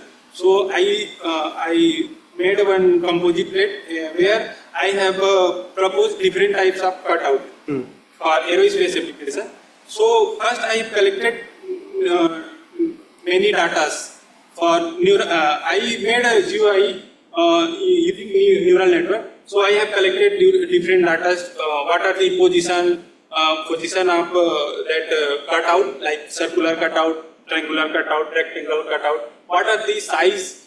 According to that, I predict the natural frequency and the loss factor. So my main task is I have taken 2 to 3 years to collect that data, and according to that, I propose a GUI where within 2 minutes I put there what types of shape, a cutout shape, what are their size, and I put, then I got the result. What are the natural frequency? What are the loss factor? And that result is within the very consistent with the finite element simulation result.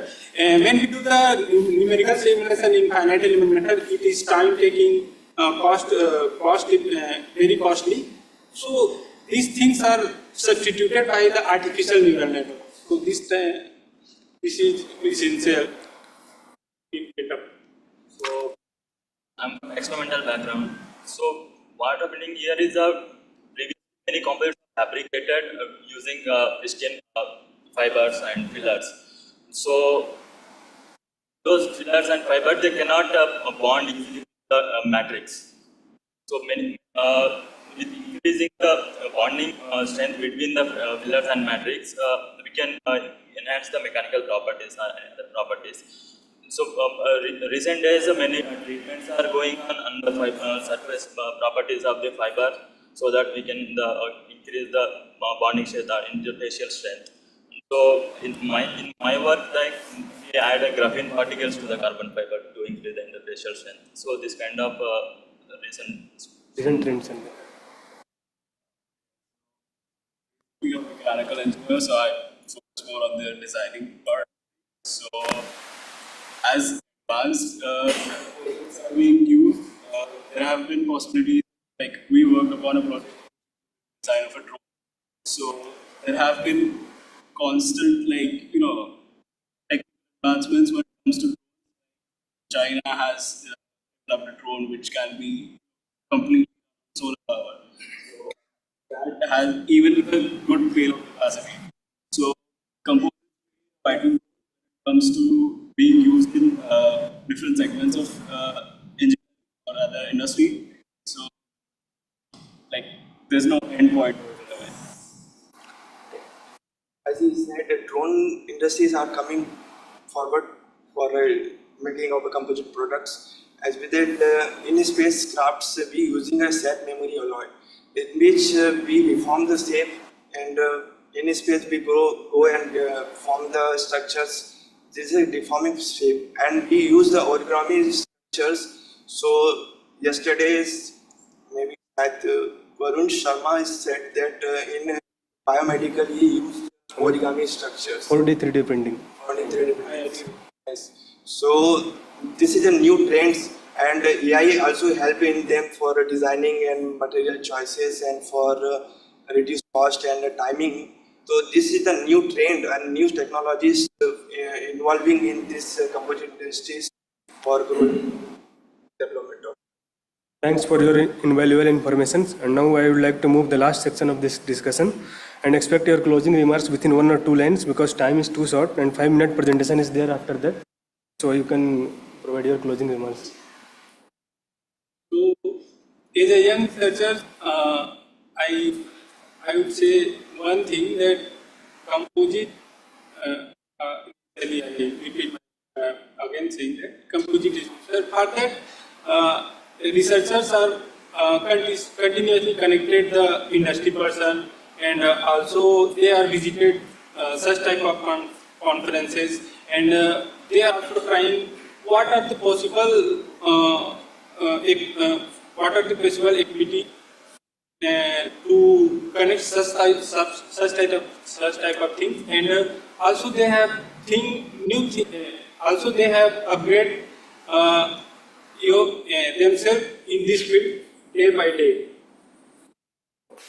So my point is that researchers should understand what is the industrial problem is, and what are different types of composite can, and Okay, so just to be at a conference like these would actually help much more to academia as well as the industry when it comes to composites, because as mentioned, very young, there's a lot of scope of research and everyone can actually contribute to their work. young professionals. This types of conference is very helpful for youngs and professionals for that. And this is very crucial for developing of composite industry in India and worldwide. So, as a young professionals, I do at Atira this research and development of new products and designing and simulate it and develop a new product. So I suggest youngs to come forward and grow these industries. Thanks to all panelists and thank you everyone for your kind attention and time. I think we have finished within time only. Now your turn.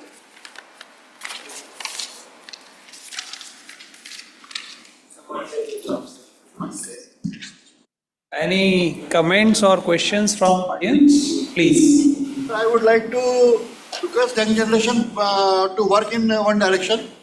Any research is incomplete if we will not do it commercialized. So nowadays we are talking about the carbon, aramid, glass. Glass is available in market, it is cheaper. But if we are talking the carbon, we are depending on the Torre, then Tezin, then DuPonts. So why we cannot produce it in India? In India, policy of Prime Minister. So what will happen? You do research, we have the resources, but if we will not get the raw material from the import raw material, because of anti-dumping duty, all these things, threats. So how we can use it in India actually? So why are you not thinking about the carbon fiber generation in India only? Actually, in this field, many researchers are thinking about that. They have produced carbon fiber in India, but due to many lack of many things, they postpone their idea. You try please. No problem. Thank you, sir. Actually- Nice input. Yeah, that can you can only take it as an input. You don't have all the resources at your disposal. At least money. One presentation was there from Vitra. They are producing the biggest for carbon fiber. Yes. Yeah, but imagine the cost. Vitra must be the amount of money and the manpower they already have with them. But for young researchers, there are many. First routines and Sure. Point taken, sir. Yeah. Hi, my name is Rutvik. I'm the co-founder of a young startup called Valence. So we're trying to build what we call the next Amazon of composite materials, right? So the question to the esteemed panelists is, what we've been noticing when we've been covering ground is challenge of change. So we've been meeting a lot of composite or lot of industries, and we understood that there is what we've been seeing the challenge of change. So what do you see, or how can you encourage young companies like us to bring in more, make materials accessible, make solutions accessible? Anyone from the panelists can take this. I would say, reach out more to the student, because the industries that already have been established, they would be so hesitant to change that it will be enough to actually go there and force them to try to use your things that you're producing. But if you're trying to work on things related to like PhD scholars or someone who's into research or someone who's doing a master's, so that will help them to carry it forward to the next level, which will basically be the industry. So it will eventually help you out to bring out your product through distribution. That could be one thing. Thank you. Thank you. So with that, yeah, please.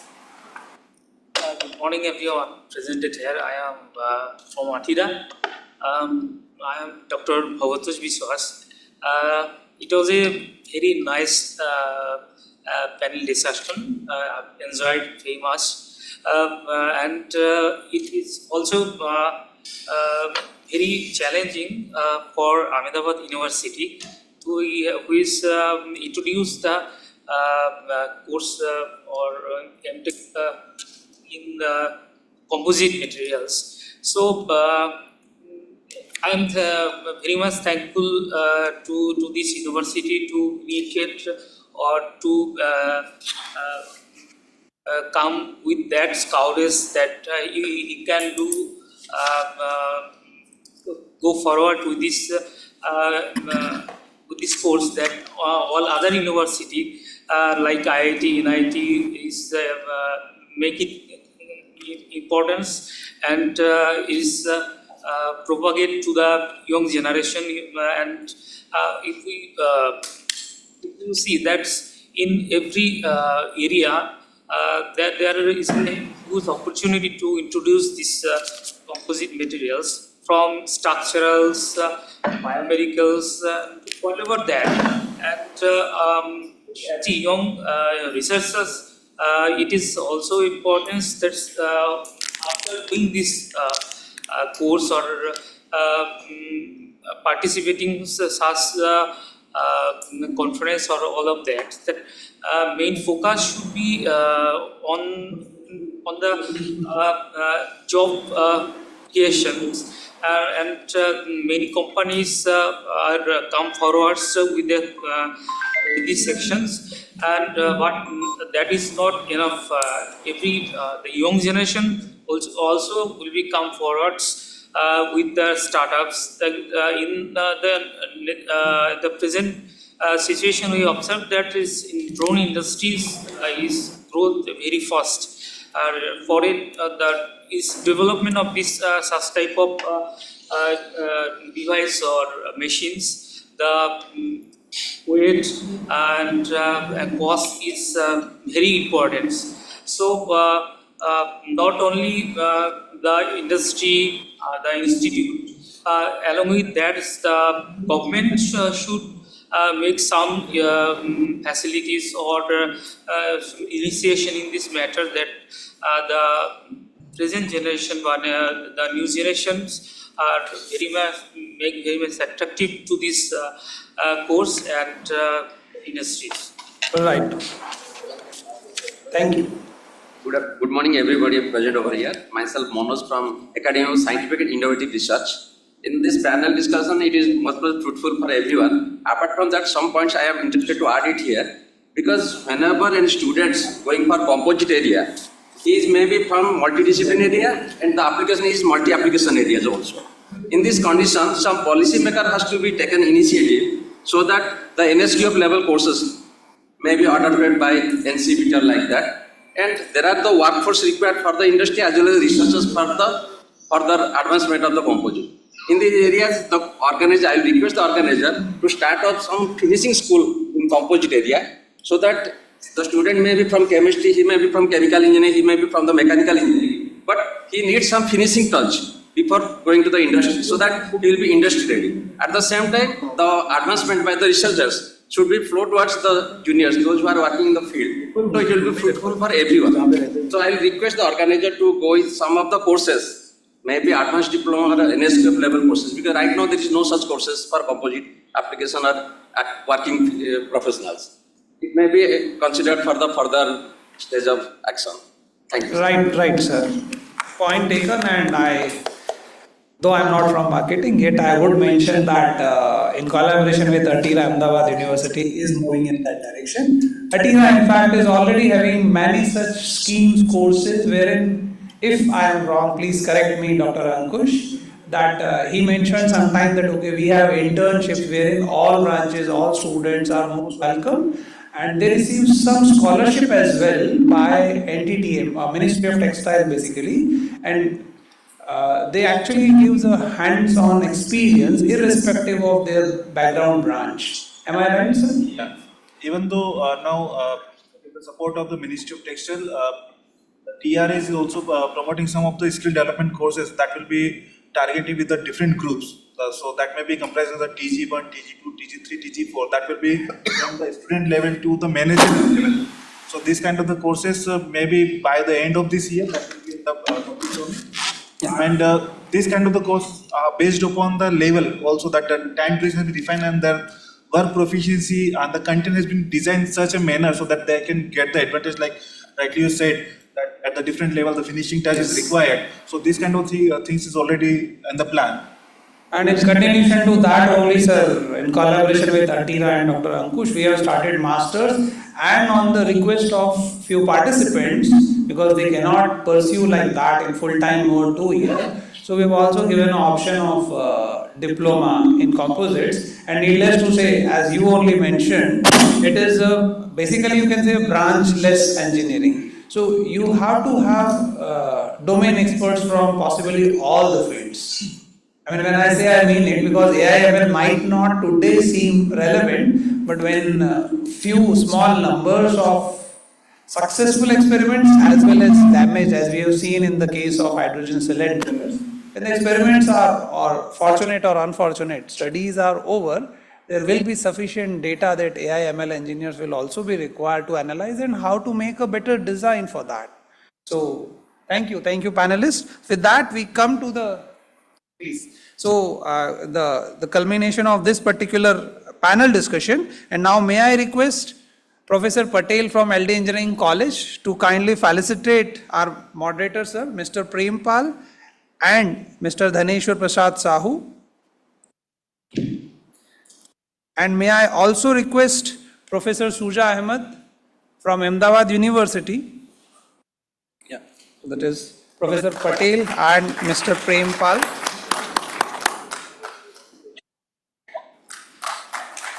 Thank you, Mr. Dhaneshwar. Thank you, Professor Patel. May I request Professor Suja to please kindly grace the stage. May I request Mr. Praveen Kumar? Sir, please. Mr. Jaini.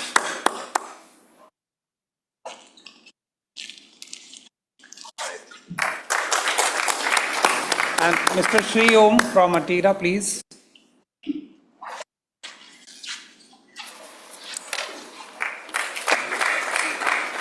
Thank you. Thank you, Professor Suja. And as rightly mentioned from the stage of audience, so let's see how does it goes that we have a variety. So we have two short presentations before we move for the cup of tea, wherein I would like to call upon the stage two sets of two different branches, one from chemical and another one from mechanical. So first we will see how enhancing the properties of FRP composites by leveraging the use of graphene and multi-walled CNTs. So this will be by Ms. Preeti and Mr. Brahmik from PDEU, and the user side, the chemical guy will give a basic set of material, and it's the mechanical who probably is going to use it. So I would also like to request Mr. Krishna and Mr. Pawan from Mechanical Engineering of PDU that they will continue the use and scope of composites in agriculture sector.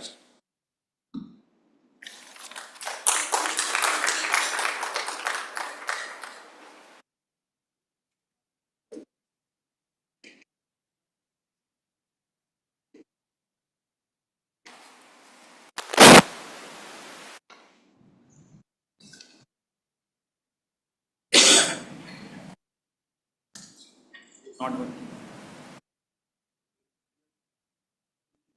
There.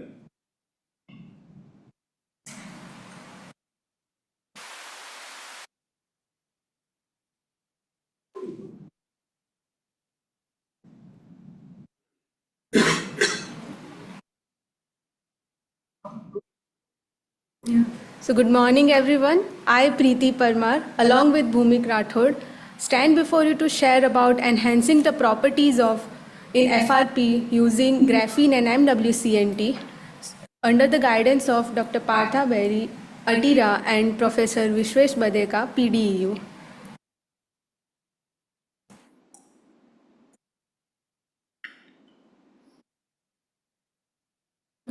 So before straight jumping into the things we covered in Atira as a 2-month internship program.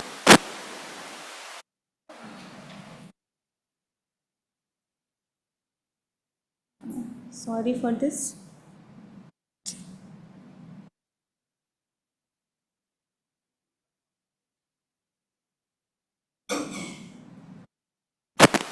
So I would like to express my heartfelt gratitude to SINS, Atira and PDU and the organizers, Ahmedabad University, for this opportunity to share our work done at Atira for 2 months internship And this is a fruitful outcome of the MOU signed between PDU and ATIRA on 15th of September 2023. And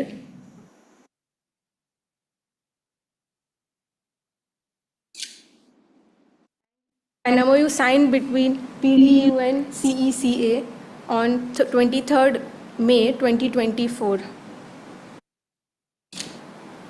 So our motivation is to use graphene and MWCNT in FRP, that how can we change the properties electrical, mechanical and chemical in that, and how we can use this in different weight percentage to find what is the exact weight percentage or the amount of nanomaterials to be infused into the FRPs.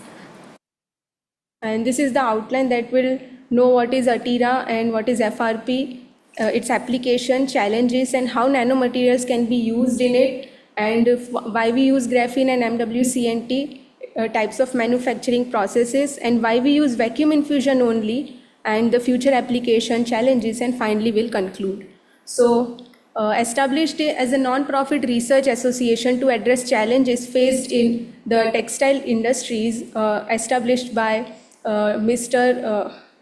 Kasturbhai Lalbhai and Dr. Vikram Sarabhai, father of space program, in the same year as we got independence in 1947. Till now, ATIRA is working on skill development programs and enhancing everything, every sector that textile deals with.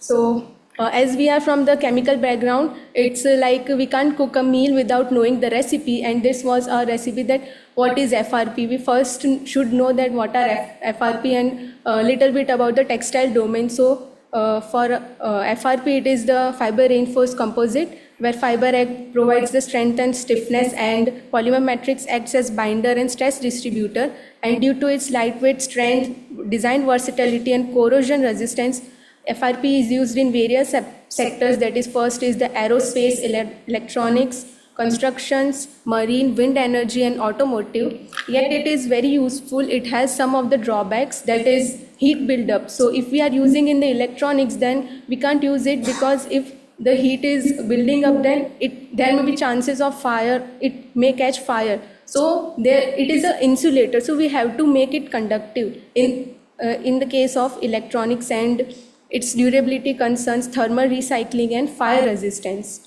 So there comes the nanomaterials, where the nano dimension is the key, that at least one of the scale should be in 1 to 100 nanometers, and its diverse application and enhanced properties helps to use them. So we used graphene and MWCNT just because it has a higher thermal conductivity of 5300 watt per meter Kelvin at room temperature, and high strength to weight ratio, and it is due to the honeycomb lattice of a graphene. So if we talk about graphene, there is a hexagonal lattice where the electrons are moving. Electrons are free because of 3 covalent bond and 1 dislocated pi electron. So that's why electricity is easy to conduct, because it is the flow of electrons.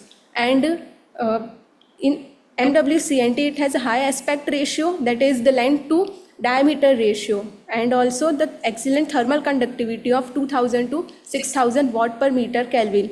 And we are aware that nanomaterials have the highest surface area than any of them. Here it has 5000 meter square per gram for 6 nanometer diameter and 3 volt nanotubes. So it's a comparison table that we can see for graphite, copper, carbon black, nano-size steel. Among them, graphene and CNTs are dominating, and that's why we used these 2 materials as our project. Same goes for the electrical conductivity and tensile strength. So as I discussed, that what should be the weight percentage to increase the thermal conductivity up to that mark. Hence we use different types of weight percentage to perform the experiments, and then test that what is that level, that is percolation threshold, up to which the electrical conductivity or thermal conductivity is going to be rise. After that there will be a plateau, then it can go down or it remains the same. So key points to consider are achieving good dispersion, no agglomeration. Here you can see if the agglomeration takes place or there is a void or no low dispersion, then the conductivity will break down. So we have to give a good amount of dispersion time. Here at Atira we performed the experiments and we kept it for 18 hours dispersion and then find the composite. About the glass transition temperature, that is, it is only for the amorphous polymer. Pure crystalline does not have Tg, it only have the melting point. And below Tg it is brittle, and above Tg it becomes glassy and viscous. So for applications of at high temperature, we have to increase the Tg. So by using graphene, we can increase the Tg, and for that we have to conduct the TGA test, that is thermal gravimetric analysis.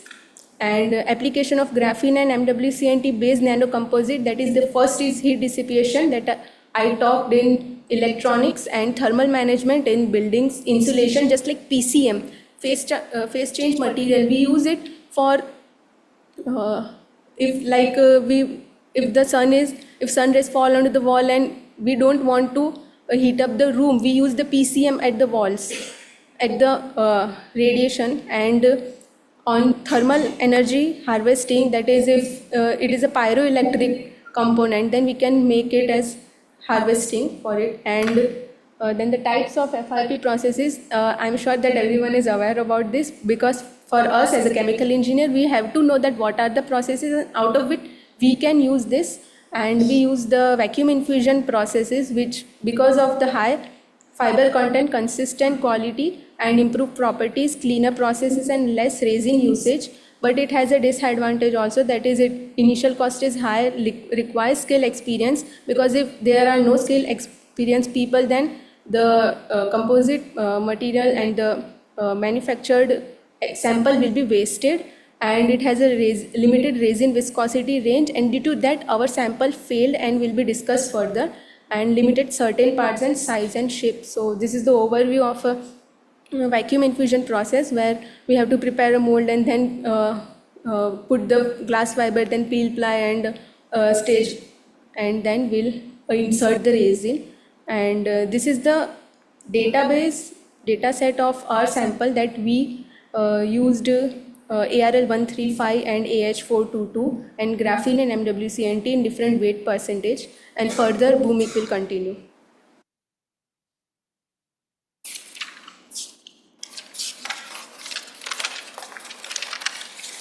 So first of all, good morning everyone.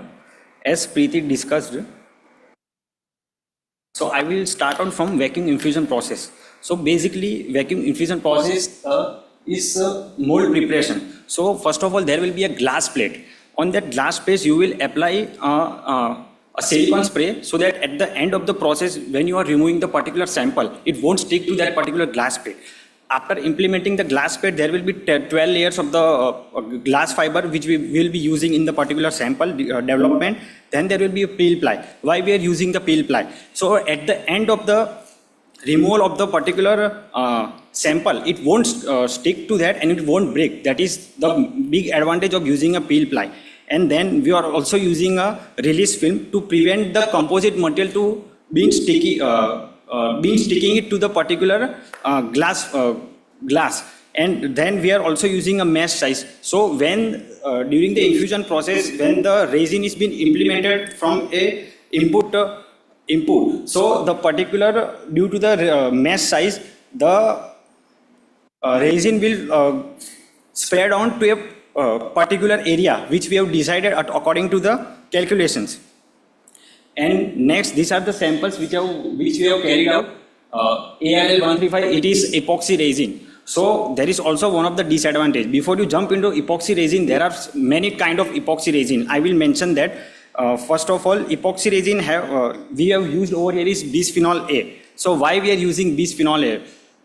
As many of them have come over here, so I will discuss why we are using bisphenol A and why we are not using polyester resins, phenolic resins. So polyester resins, its mechanical strength and compared to bisphenol A, it has high fire resistance, but mechanical strength is very low. So we can't use polyester resin. And phenolic resin has high fire resistance, but we can't use phenolic resin because after a certain period of time, its lifespan is being reduced, and it is due to the polymer chain, the polymer matrix. In the epoxy resin, there are three kinds of chain: the first degree epoxy resin, second degree epoxy resin, and third degree epoxy resin. So 3-degree epoxy resin will have three molecules which bind with the particular polymer matrix, so that it will make such a bond which will be very much stronger. So that efficient bonding is being done with carbon, multiple carbon nanotubes and graphene. So that is the reason we are using bisphenol A. Moving on to the next one, these are our sample preparations which we carried out. So as you can see over here, this is our pure resin which has been mixed with the hardener. So hardener is cycloaliphatic amines which we used over here, and this is our graphene. So while also we have to take, as sir has mentioned, that we have to train the professionals. So while handling the graphene is very lightweight. While opening the packet also, half of the graphene is being introduced into the atmosphere, which can lead into your lungs, which can also lead to some breathing problems. So while while handling the graphene, you have to wear mask and all. And this is the resin resin mixture which we spread on the silicone mold to prepare our sample. And this is the vacuum infusion setup which we have been created. As you can see, the first one is, as I have talked earlier, this is our first setup, and the final product is that one, the graphene fiber reinforced polymer matrix. So that is our sample which has been successful, and this is our sample which has been failed. And why it has been failed? Because we have used a higher amount of graphene. So you also have to calculate that how much amount of graphene is to be used, and it has to be mixed with our resin as well as hardener. And as you can see, our first sample, you can see that there are bubbles. So while after preparing the mixture, you have to keep the particular sample for 24 hours mixing. After mixing, you have to keep it at an RPM of about 400 to 500 RPM. Beyond that, the particular sample can lead to bubble formation, and to remove that bubble formation, you have to do the degassing process, where the particular sample is being kept into a degassing, where the bubbles have been broken down at a higher temperature. And these are our successful samples, the second one and third one, and these are our weight percentage. Over here, I will just take few minutes. Over here, 0.5% is our base, and calculating on that particular thing, we have taken 1 gram similarly for the rest of the samples. These are graphing samples. And after the completion of our samples, we carried out certain tests. So this is the tensile test which we have carried out at Atira only. So you can see our sample over here. So basically, these three lines are the different color lines. The first sample shows the green color line. So you can see the thickness of our sample with maximum load. The maximum load is 2.84 kilonewton. So beyond that, the particular sample will break down. And also the extension period, how much the particular sample can take on the stress and how much it can extend.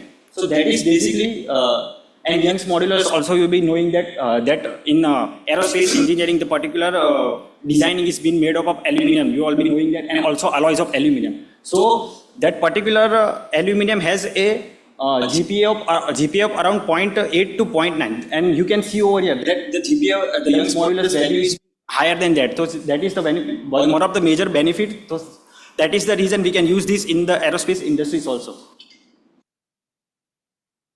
And similarly, the fractional chain, that while sample, you can see over here the sample which is being placed over here, how much bending strength it has. So that is the fractional test which we have conducted at Atira only. So this is basically, and this is how we also come to know on the basic certain tests which have been conducted at Atira. The facilities are also very much good over there. So I will also request the young researchers also to attend the internship over there. And we will also like to thank Dr. Vishwesh Badekia for providing us this opportunity at Atira. I will also like to thank Dr. R.K. Singh for inviting us over and presenting our presentation over here.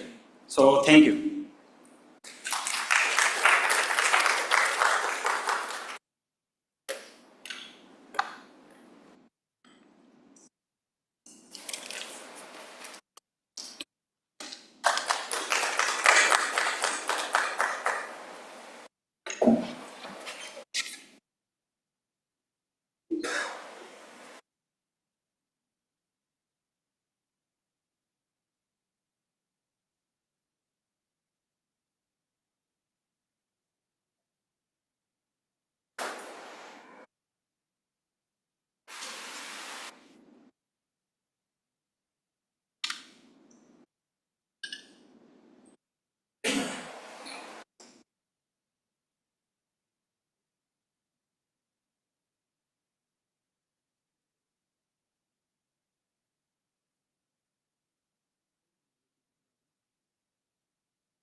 Good morning, one and all present here, including industry experts and speakers.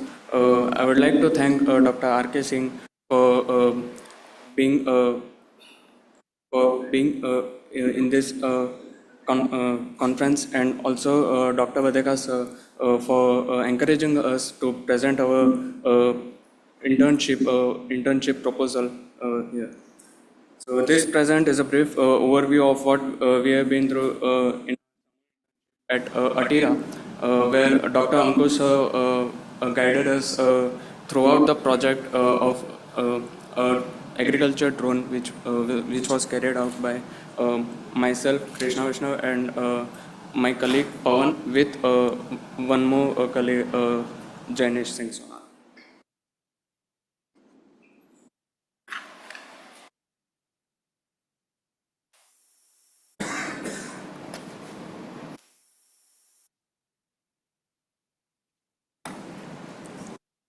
So, as discussed earlier, the MOU signed with Atira, I would like to. So the motivation behind our project and the project given by Ankush sir, it was when companies like CCA and also Atira joined PDPO.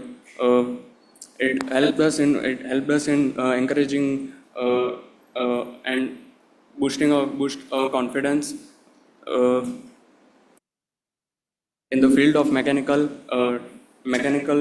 related to composite department.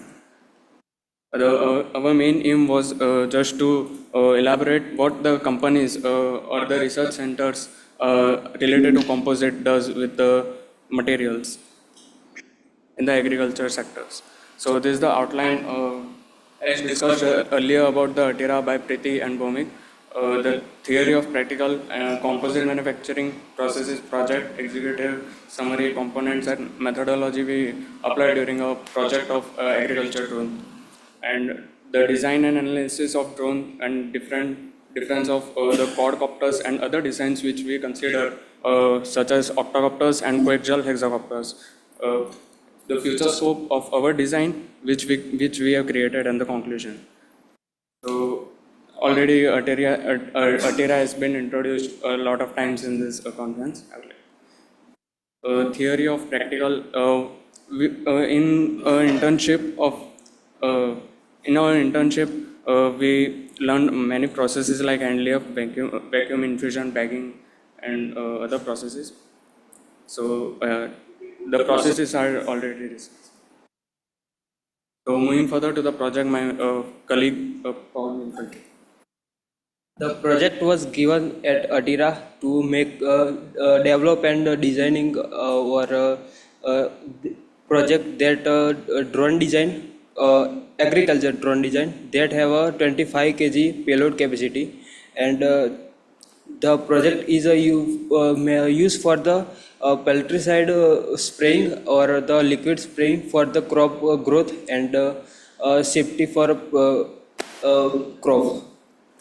And now considering the drone in India, that have 3,000 drones, they being utilized for the agriculture sector, and now to the February 2025, that I expected to 7,000 drone has utilized. That are the major components of the drone: arm, central frame, mounting stand, power system, motor, propeller, software. Arm, central frame, and mounting stand. They are the manufactured at Atira, and some electrical component we get through the market. They are the methodology for the full design and develop for the drone. First, we research the drone, which type is drone is available, which how many types of drone. We consider many type like octocopter, hexacopter, quadcopter, and coaxial copters.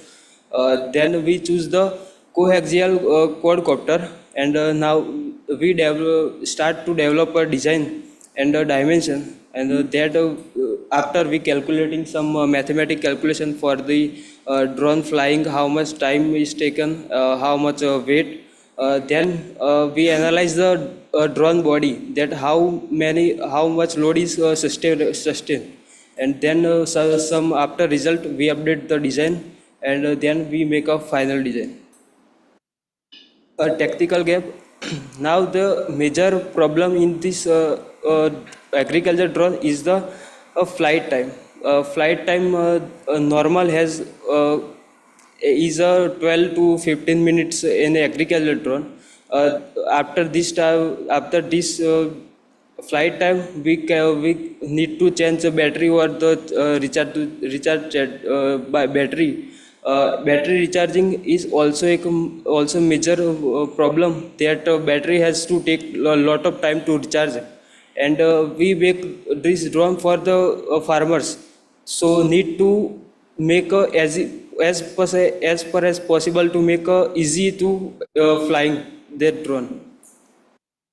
uh, Drone design, we designed this drone for coaxial quadcopter. We be trying to as per as a simple design, and make to low weight. There are the components of the drone.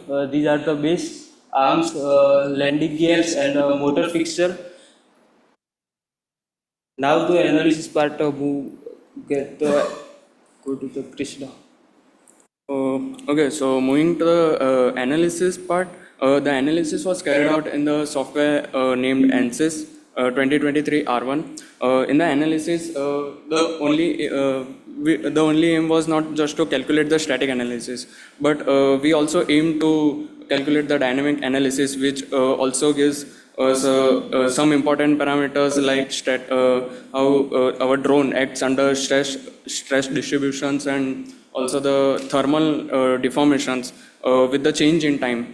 So in agriculture drones, we know there is a payload capacity of 25 kg, 30 kg, and even more. So with the change in time, this capacity reduces as there are sprays which are connected to the tanks, and due to the reduction in the spray or the fertilizers, the capacity reduces. So the dynamic analysis helps in understanding how our drone is going to act under those parameters in reducing capacities. So this is the static analysis when we carried out by our mesh. Initially we generated a mesh. It was not a fine mesh, but it was a basic coarse mesh with a CFD preferences. So we observed that there was a slight stress formation on the joints of the pipe and the main base plate. So this was not a concerning issue for us, but still Dr. Ankush Sharma guided us that we should reduce the thickness or the material consumption of the pipe, which is also considered as a standardized design of the industries which they use for the manufacturing of these composite pipes. So we reduced our design from 3 mm to the 2 mm, and there was not much variation in the stress formations. So we carried out with 2 mm designs. So why do we choose coaxial configuration over the normal configuration? Like coaxial is already it is very complicated. So it is complicated, but it also gives a better efficiency. If we talk about efficiency, let's consider a octocopter. We have a octocopter with 8 arms, but what if we convert the same octocopter into a coaxial quadcopter? It can also lift the same weight that a octocopter can lift, but with a less material consumption in the arms. Like a quadcopter has only 4 arms, and the coaxial configuration with propellers in the same axis, but they rotate in the opposite directions to each other. So it actually cancels the torque. Now the torque is cancelled, So the vibrations are not going to act on coaxial configurations. It will act, but not as much as what normal configurations is.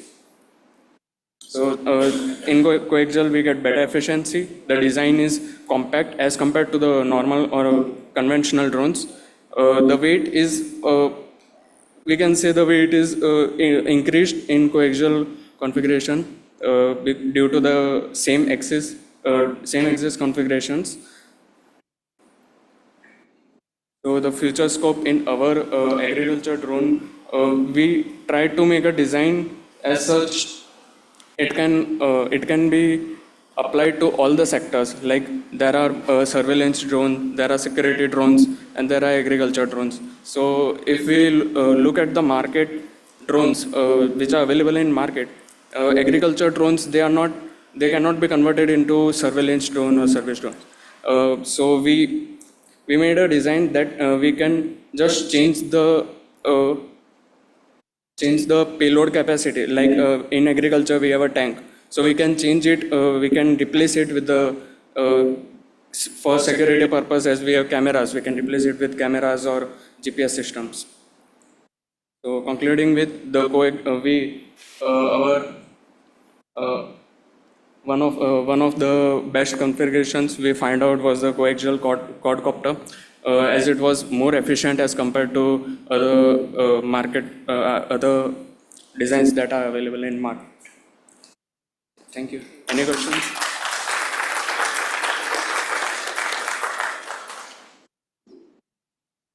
Thank you. Thank you, PDPU students, for such a wonderful presentation. So it's time for a short break. So we have tea and coffee served in the exhibition hall, and let's meet in a time span of 15 minutes. And may I request the upcoming presenters that from now on we'll follow the international conferences rule, that there will be a presentation of 7 minutes followed by 3 minutes of Q&A. Thank you. Please enjoy the tea.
with you. Rather, he would like to share some experiences and what all new Ahmedabad University is doing on the front of composite materials and for the overall advancement of sciences and its related fields.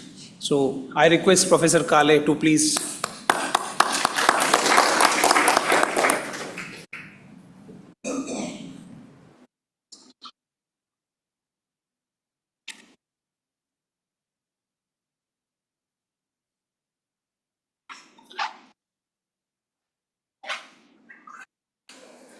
Good afternoon, and hope you have been having a productive time at this conference. I am the Dean of the School of Engineering and Applied Science, and I will speak for a few minutes about our Master of Technology program in Composites. We created this program over a year back after doing a lot of interactions with industry, who said there is a big demand for trained engineers as well as skilled people. And we launched it this year. Our classes will begin on 1st October. So admissions are still on. While doing this program, we also got many requests for different types of variations of the MTech program. And we came up with the idea of a postgraduate diploma in composite.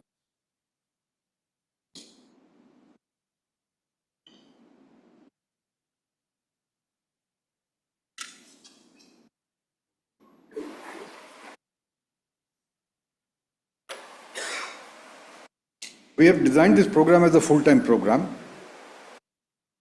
UGC requires this to be 80 credits, 2 years, strictly not 2 years, slightly less maybe, of which 9 months is of coursework and 1 year is a thesis in industry.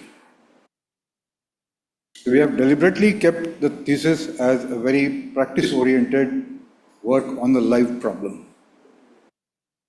44 credits of coursework is there, of which 9 credits are electives. There's a 3-credit communication skills course, the rest are core courses. The 36-credit thesis, we want to do it in partnership with an industry, and that's what we are also looking for. We can jointly define the problem and have the supervision done by a faculty of Ahmedabad University and Atira and a representative from the industry. We structured our courses based on the first principle of strong fundamentals. That if you saw any FEA analysis, you need to understand mathematics, that's first. And second, mechanics of composites, which is very, very different from the mechanics of isotropic materials. Composites are a completely different ballgame, as we all know. And a broad introduction to what are composites. In the last 6-8 months, we have learned that virtually no one who's done a BTech degree from any college anywhere in the country knows what is composites and where they are used. So it has been a big effort on our part to try to get the word across that this is an interesting and exciting field. Then there are 2 streams. One is a sequence of courses on design, CAD and CAE packages, and the techniques used in industry for composite component design. We will use industry standard packages like Abacus and CATIA. Parallel, there will be a sequence of courses on materials and manufacturing. So all the types of manufacturing process of composites, the fine points of that, followed by courses on testing and validation. The last item that I've written here, which is extensive hands-on work, is a very differentiating item of our MTech program. Every course has hands-on work. There's a lot of laboratory work. In manufacturing, they'll be actually making things with your own hands. In CAD and CAE packages, you actually have to sit for hours on a computer, a workstation, and do the analysis. Our idea is that once this is done, we will produce an industry-ready graduate, a job-ready professional. The industry who would recruit these people would not have to go and do any further training to get them to contribute to the bottom line at all. There's another innovative feature of our MTech program. Courses don't run for a whole semester. Semester is 14 weeks. So we have made courses in terms which are of 7 weeks duration. And in each term, there will be 3 courses. So the credits would be the same. The contact hours will be double. So there will be much more intense education. So if you want to study a course, you don't need to dedicate yourself for 14 weeks and wait for them to finish. So instead of doing 6 courses over a semester, you do 3 courses for half a semester, then 3 courses for the other half of the semester. That is a term. First term is on basics. Second, third, fourth, and fifth, these terms give core and elective courses. And 4 terms will be for the industry-based thesis, which we will define somewhere in term 5. So we get a partner, we define the project which is good enough for a master's thesis, and then we start working on that. We got a lot of requests for people from industry who want to study it. And most of them say, no, we can't come there full time even for 9 months. Industry project, of course, you can go back to the industry and do it, but coming out for 9 months is also difficult. So we are reworking a schedule with 2 possibilities. One, the same courses are learned, but in staggered timings. So you can have lectures and some classes early mornings or late evenings, whichever is convenient, and on Saturdays. So that way you can do the coursework along with the rest of the students. And if need be, being a choice-based credit system, you can even stagger some of the courses and say, we can do 2 courses or 3 courses in a term, and I'll take an extra term to finish the remaining courses. This possibility also is there. We are detailing that out now. For working professionals, there is one advice that since design analysis requires mathematics and knowledge of advanced mechanics, and you have worked for many years, our knowledge gets rusty. All of us are like that. So we will have in the next 2 months faculty facilitated learning and revision of undergraduate mathematics and basics of continuum mechanics and solid mechanics. That we can do. It could even be done online. Our hope is that once you have done that, when you come to the MTech course, you are in good shape to start picking up the advanced topics that will come. We also got a lot of requests from people who have experience but don't have a bachelor's degree, that they have a diploma. We don't have any as such problem that they can come and do MTech, but UGC does not allow that. So we created a postgraduate diploma in composites, which is of 1-year duration, reduced the coursework. There's 1 elective course, and instead of a thesis, there is a small 2-term project. So total credits is 40. The MTech composite was 80 credits. So this also we can adjust the timings, that if you are in the Ahmedabad vicinity, or you can come here regularly from outside also, we can have classes early mornings and on weekends. Courses are largely same except less electives, no big thesis, and some of the advanced courses of analysis have been taken out for the PG diploma. So many of the basic courses you will learn. Some people who don't have adequate knowledge of mathematics and mechanics, they can be like the other case, we can run revision courses before the regular course starts. Eligibility. As you see in the brochure that has been given out, it says BTech in one of many branches: mechanical, chemical, aeronautical, civil, marine, metallurgy, textile, agricultural engineering, marine engineering. But we also realize that people who have done BTech in other branches, we may call them circuit branches of sort, if they probably have adequate background in mathematics but not in mechanics. So if they can use this prior to the starting of the program, we can bring them up to stream in mechanics. They are also eligible to do the MTech program. We realize that composite is such an interdisciplinary topic that we cannot restrict it to one or two branches. Similarly, someone who has done BSc, they can get, if they do a preparation in mathematics and mechanics, then also they can come and enroll in the MTech Composites program. For postgraduate diploma, any bachelor's degree or a diploma is acceptable.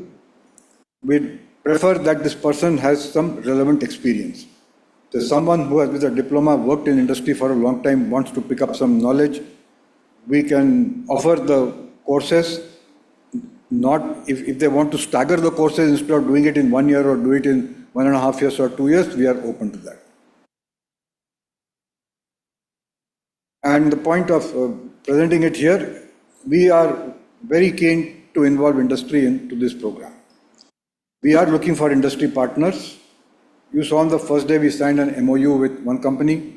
We already have a couple of other MOUs done, but we want to get into agreements with more industries for a variety of aspects. Remember, our main idea is to produce a job-ready engineer. So unless we are familiar with what industry does, what the profession demands, it's not going to work out only from the academic side. So first is you could partner us for the thesis work by suggesting topics and sponsoring the student. You could provide a fellowship to cover tuition and boarding for the program for one student, and the thesis could be in your area. If you want, you can recruit them later on. We are looking for support to build laboratory facilities, including all the types of specialized materials that we have been seeing in this seminar. We would like industry experts to come and give guest lectures in various courses. We also want to work with you to develop new learning materials, so the practical aspect comes into the classroom. And elective courses, we have broadly defined right now. They are not in the catalog, but we are very open to creating new elective courses based on the needs of industry. So we look forward to ideas from you, work with you, and develop learning materials. You can join up with the university as guest faculty, visiting faculty, or professor of practice. We would also like skilled people who can come here for some time, interact with the students, and complement the education. So thank you very much. And I can just reiterate once again that this program is being jointly done with ATIRA. So we'll send out a flyer to everyone, seeing how you would like to interact with us. Thank you. Any quick question from the audience? Professor. Okay.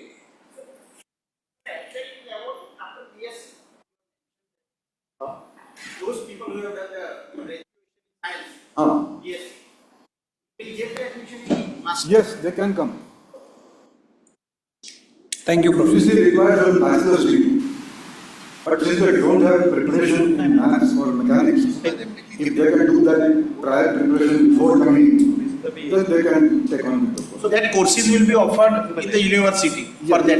Yes, our faculty will facilitate that. We could also give them some online learning materials they can study in their own space. They can come here and have every afternoon they meet with us. So we can get their course. We can do that. Thank you, Professor Kale. So, as we are talking students and masters, and globally the buzzword these days is sports only, something which is very much liked by the student. So, how composites can be a part of it? So, to give us a glimpse of that, I would like to call upon the next presenter, Mr. Pradeep Kulshrestha. He'll be showing us a path of application of technical textiles and composites on sports and recreation. Sir, stage is on.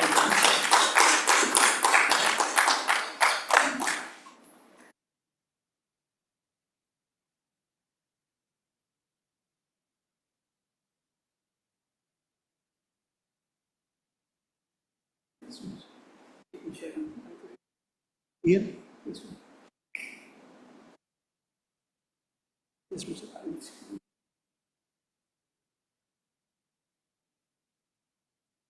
यहाँ से बुला जाएगा।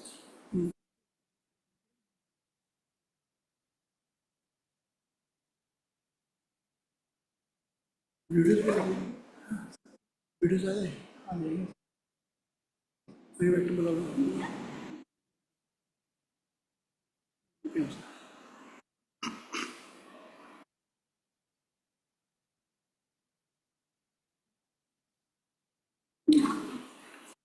Respected Dr. Rakesh Singh, Kale sir, and Hemant sir, and esteemed colleagues.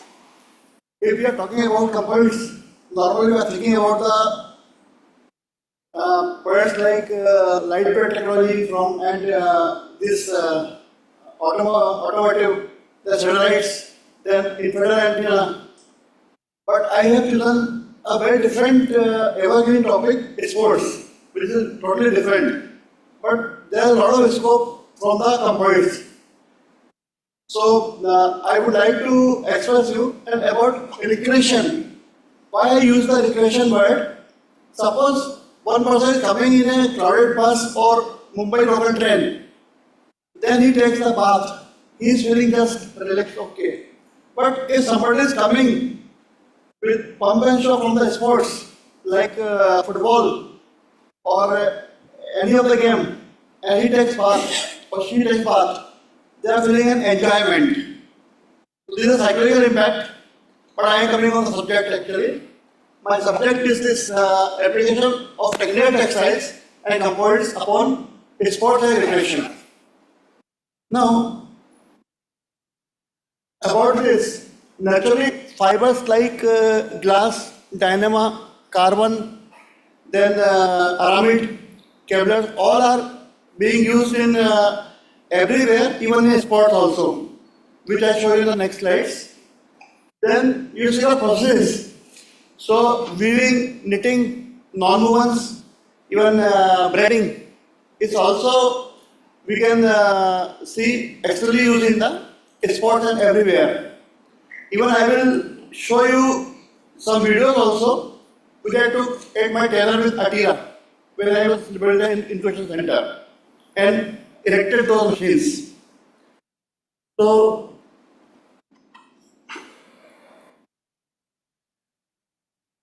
everybody knows, but I want to add again, there are 8 TRS in the country and every TRA have an incubation center.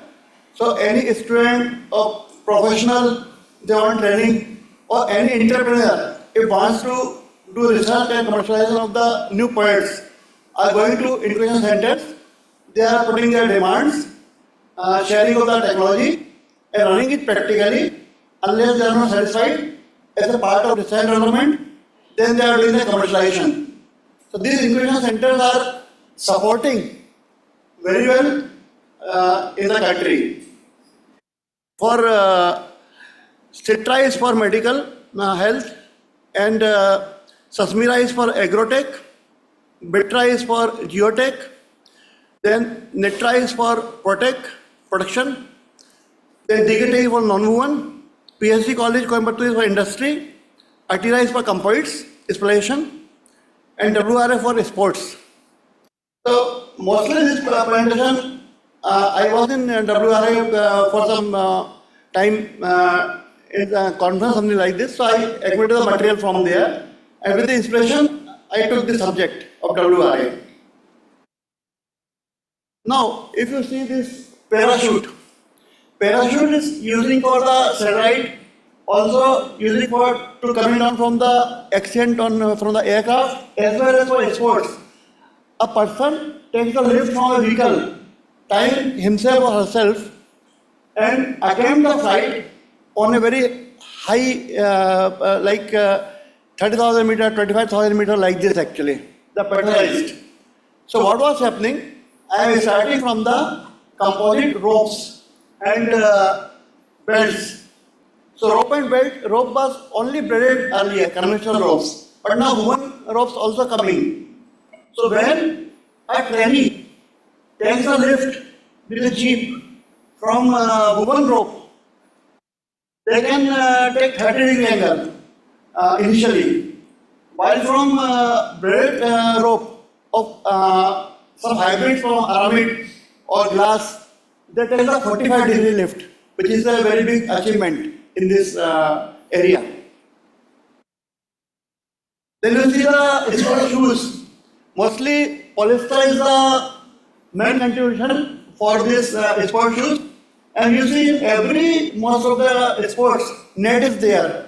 Like badminton, like volleyball, like lawn tennis, every net is there.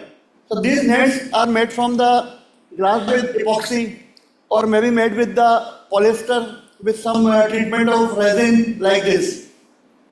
So here lamination and coating is also important, lacquer. Then you see these toilets. These toilets were made in 2013 in Attira from the glass fiber with epoxy. So these sides are from this fabric actually, 300 tex glass fabric. And the front is the jute. There was toilets under PM Yojana of हर गांव में toilet होना चाहिए. So and also pollution parts are there actually. So with this sport camp, they are also a part of the sport actually. Then if you see this type of sleeping bags in outside sports, if players are resting, they must have a good sleep, a comfortable sleep. Mosquitoes should not be there. So there are many experiments actually. They are putting the fiber into the neem or organic way and getting such type of this type of bed. So mosquitoes are not coming. So there are many research on that actually. Then you see value addition on non-woven knitted and braided fabric. Suppose lamination coating has a importance. There is a lot of scope of technology because demand in apparel, bulletproofing, medical garments, anti-skid mats, lift shafts, construction, sports protection garments, automotive, because of lamination applications non-woven are desirable. Suppose we are saying in this composite bulletproofing. So bulletproofing cannot be completed without coating. Suppose we are taking the aramid biaxial fabric. So we have to put some 25 gram one side coating, some other side coating. Then we are testing in a forensic laboratory and getting the targeted results. So without coating and lamination, these things are not possible. So they have also a lot of scope in this, and they are value-added products we can make by this. Even belts can be laminated. Then further research and development is being put how to make their effective use. Then you see the cost-effective. Let's suppose you want to make the glove. The glove may for welding also. So for welding, glass gloves are sufficient, having the cut resistance. A glass is cheaper, so naturally fiber point is cheaper. But for some uses, you need some more 100% aramid these gloves. So what happens? For cost effectiveness, we are doing the blending. This is an example of the on loom for the aramid and glass hybrid fabric. Suppose your purpose has been solved, you have to reach to a higher temperature. Glass has extensive temperature, but it is costly. So it is not costly, but carbon has also very high temperature, but it is costly. So up to a part we can take carbon, then to reduce the cost, we can put the aramid also there in a small way, in a more way what we write actually. So these are the hybrid fabrics which can be used on hockey sticks like this, even gloves of the batsman like this actually. I show you. You see this bottom is the partition parts and the shade is a partition shade, so glass partition. And above you can see the stadium. The stadium has a glass fiber sheet on the top. So in daytime, no need for tube lights or those things.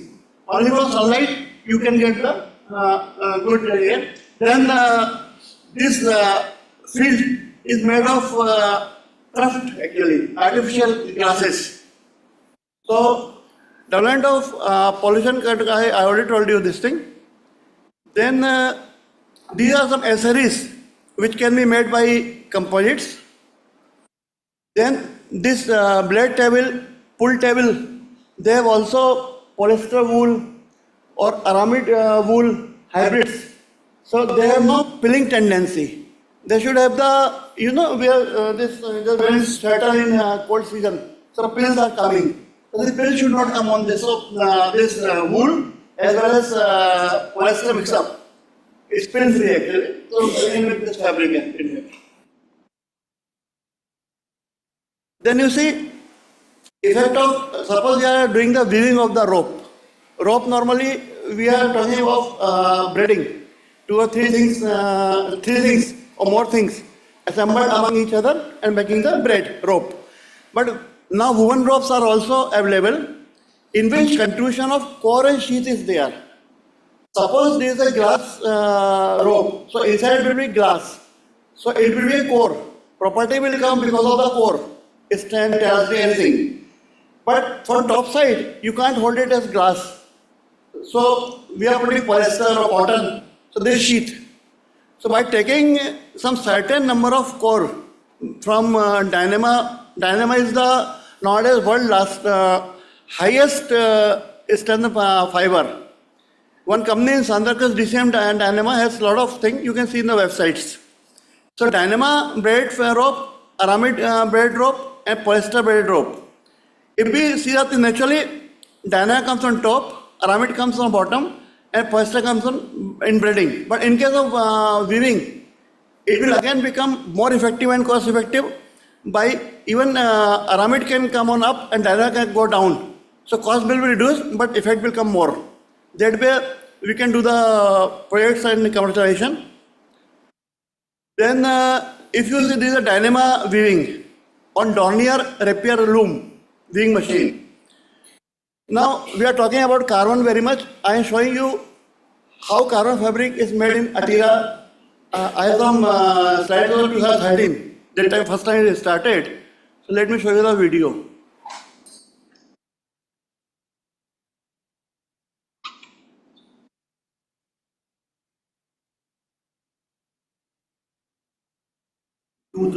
This.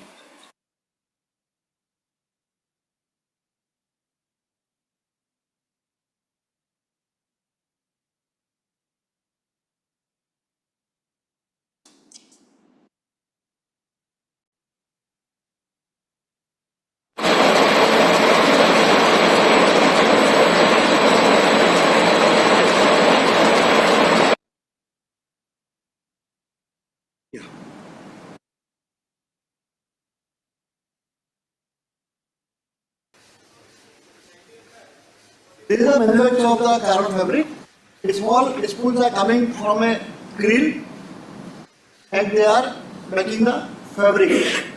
Which fabric we are taking for the many uses. This is the carbon fabric actually. This is the raw material for composites.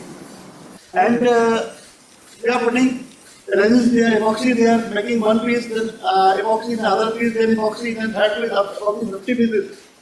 So after compression and drying, we can cut it into the bricks and we can make the air space parts or all these things actually. That's why woven carbon is there. Then let me show you the braiding.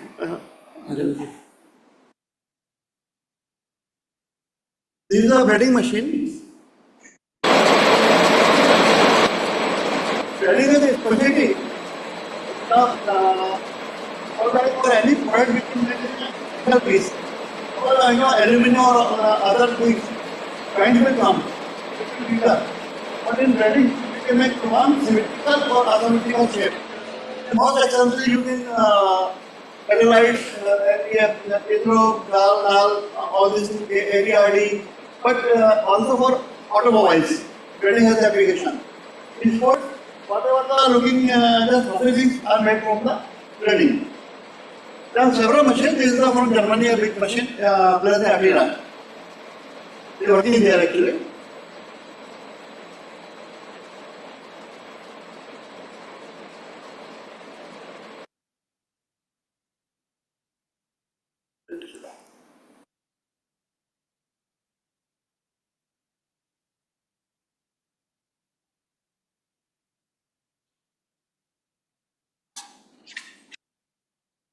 Now, as I told you about braiding, how the concept has come. In Africa, there is a braiding system. This men or women, they are just dressing their hair more than 3 or more. This is a 5,000-year-old technology taken in a machining form of composites actually, by machine, by Germany and China and all these things. I was in 8 years in Africa actually, for jobs. So these are popular. And braids I have shown you in the video. I will not take much time there.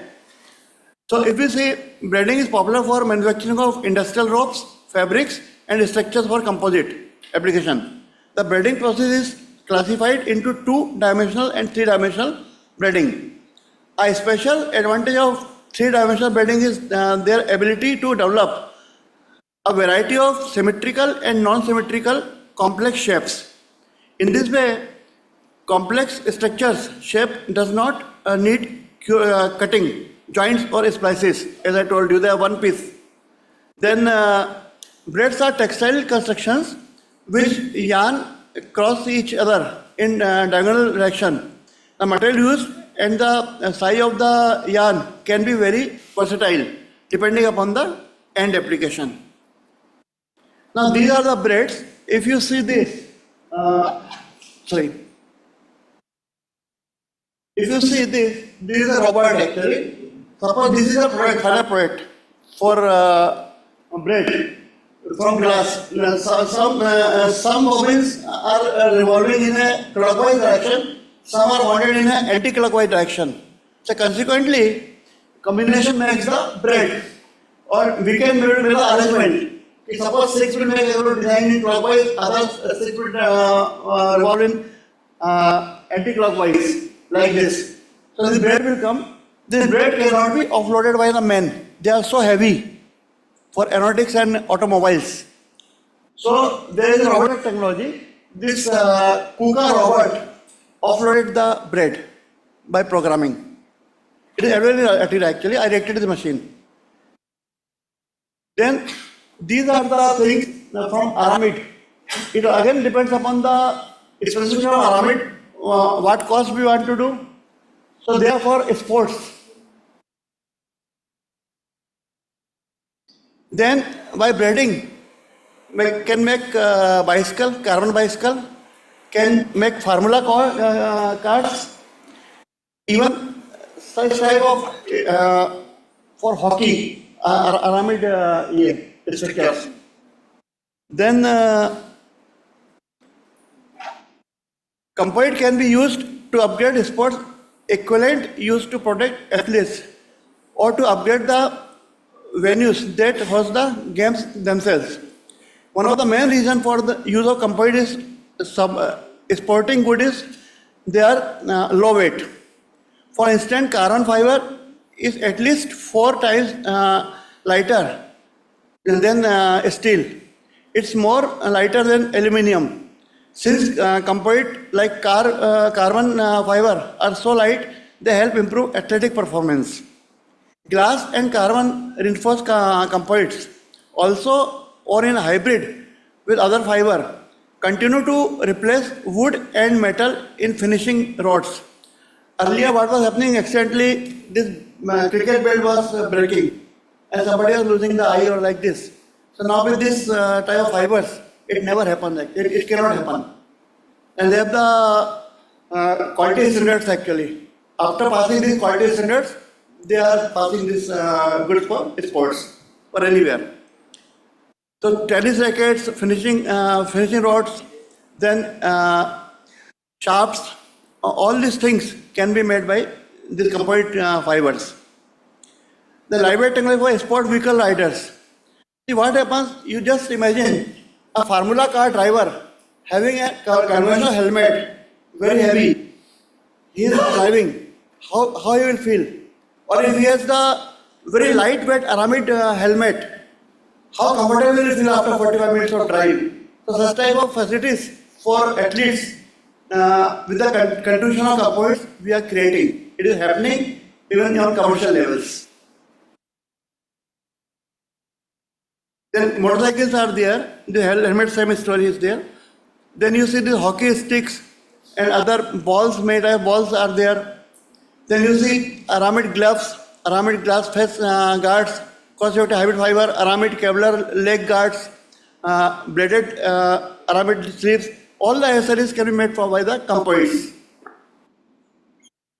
Then improved athletic performance, aramid fiber characteristics and bonding properties.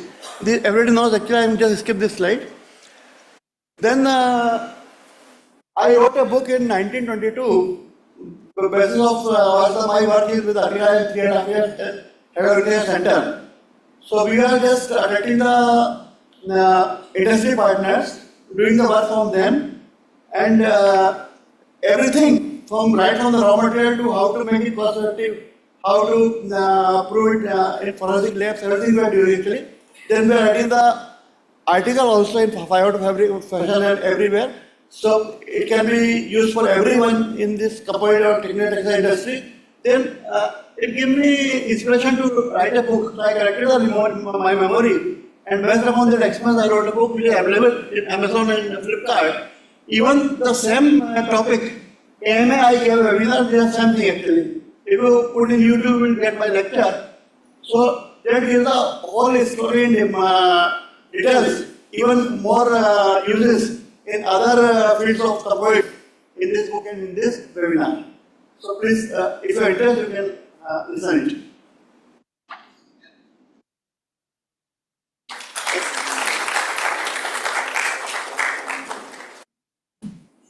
That was a wonderful presentation, Mr. Kulshresht, I must mention, because till this point of time, that is third day, close to half day, we missed the sports part, and he nicely narrated the entire story and all the aspects of sports in such a unique way. So we appreciate your work, sir. Thank you. And may I now request Professor Sunil Kale to felicitate Mr. Pradeep for this interesting presentation. And on behalf of Ahmedabad University, sir, I request you to please share the sharings of your book with our students very soon in the near future. I send the hard copies.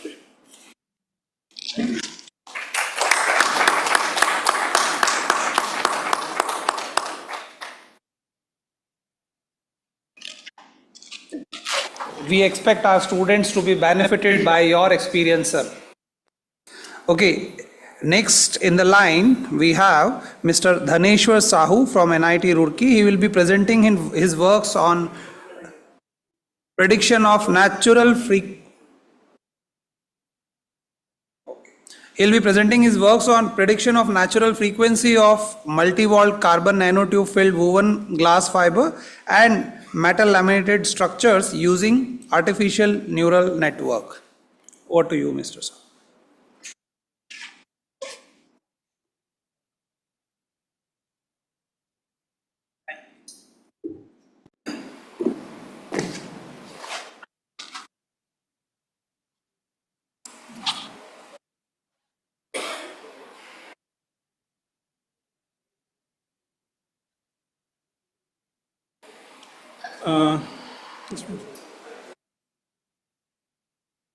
Good afternoon to all. First, I thanks to Professor R.K. Singh sir to giving me opportunity to deliver my talk on the topic of prediction of natural frequency of multi-walled carbon nanotube filled woven glass fiber and the aluminum based fiber metal laminate structure using artificial neural network. Last 2 days we have we have seen many lectures dedicated to either purely fiber based composite or metal matrix composite. So in this talk I just cover what happens if we combine the fiber and the metal, then what are the advantage. As a mechanical engineer, we know that we aware that vibration is a big enemy for us in structure application. So using fiber metal laminate structure, somehow we minimize the vibration of structure for aerospace application. Fiber metal laminate structure consist of glass fiber and the aluminum fiber, and these are the sequence shown in figure 1.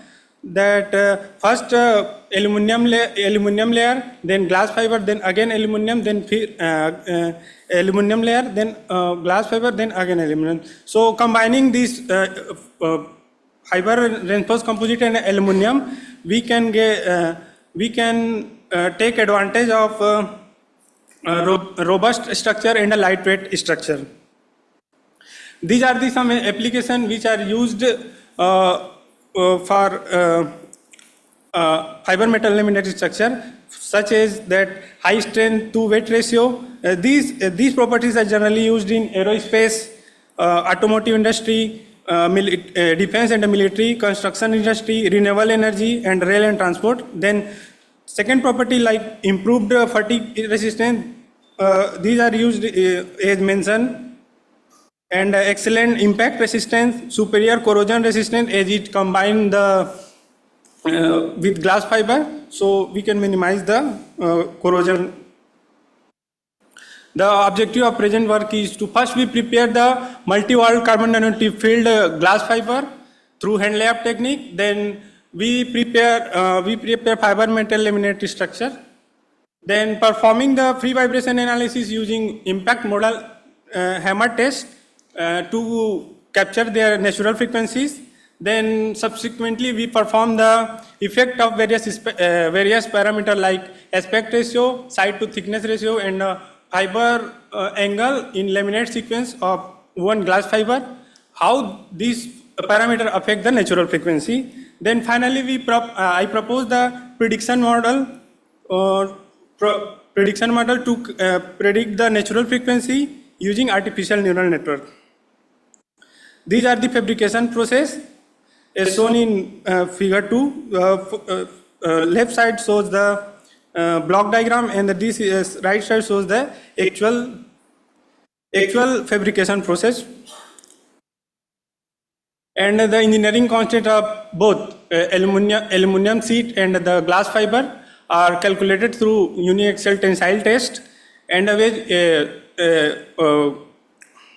adopted the HTM ISO standard. And as we know that the bidirectional one fiber have similar elastic constant in both direction, either transverse or longitudinal direction. And to get accurate result and to minimize the error, I have tested 5 sample in in length direction and the 45-degree direction.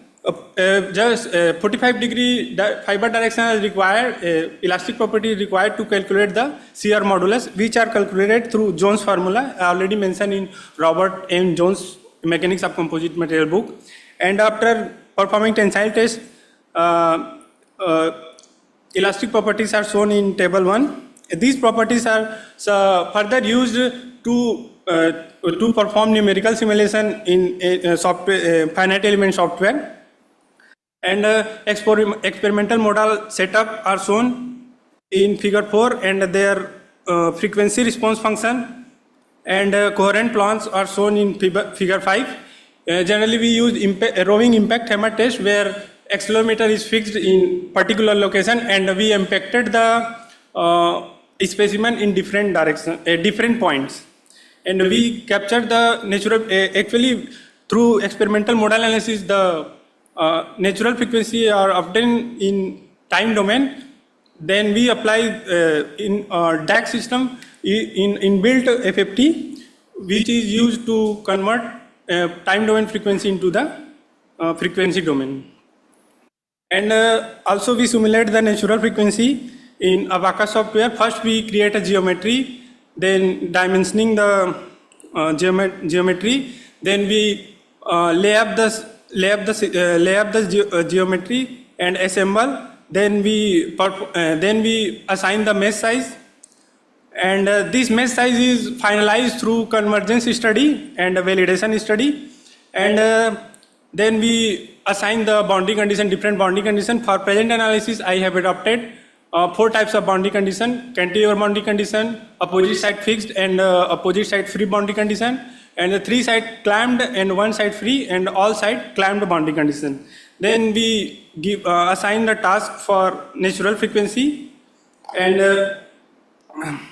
these are the table 2 shows the convergence study after many iterations. First I perform for 4x4 mesh size, then 8x8, then 12x12, then 16x16, and finally I come to conclusion that 20x20 result gives uniform result. So I adopted this mesh size, and I also validated the previous literature, natural frequency of previous literature, and then I performed the parametric study through finite element software. First I investigate the effect of aspect ratio, how aspect ratio affect the natural frequency, and in figure 8 it has been observed that when we increase the natural aspect ratio, the natural frequency for all types of boundary condition, it is decreases. Why? Because when we increase the aspect ratio, the flexibility of the structure increases, so natural frequency decreases. Same trends are happen in side to thickness ratio as mentioned in figure 9, and table 5 shows how fiber angle affect the natural frequency, and it is noticed that when we increase the fiber angle, the natural frequency decreases from 0 to 45 degrees. Then I propose a neural network model.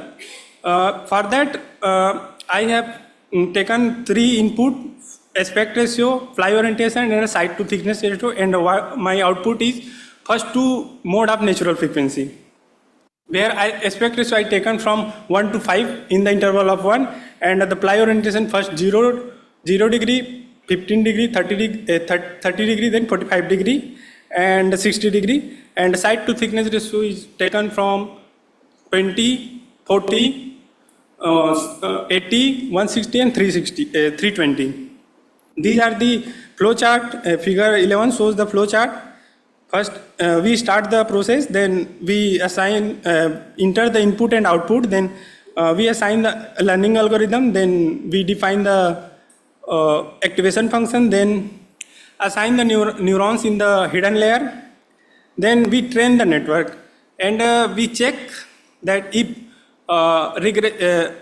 mean value is greater than 95, then we close up, terminate the process, finalize the. If mean value R is less than 95, then we again assign neurons the hidden layer and train the network.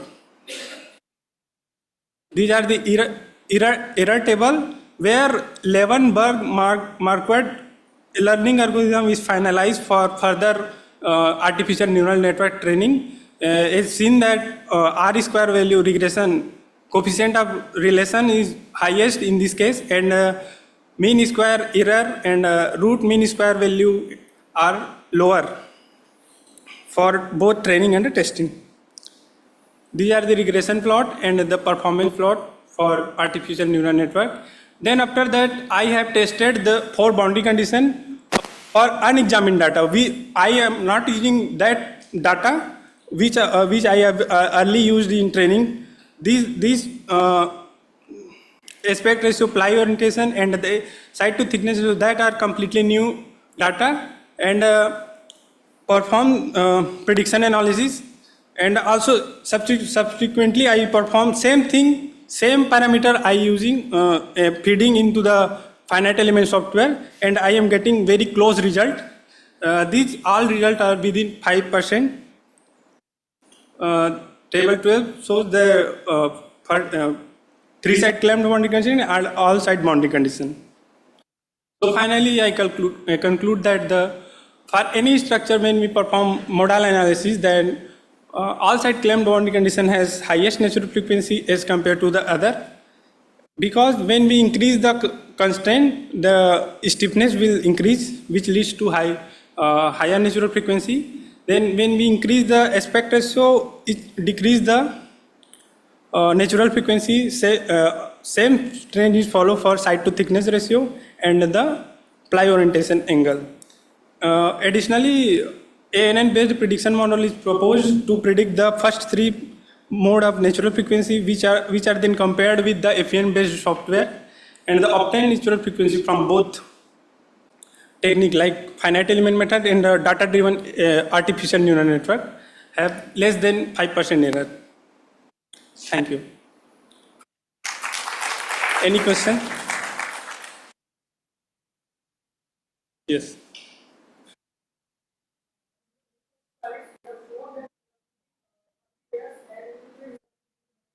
Yes.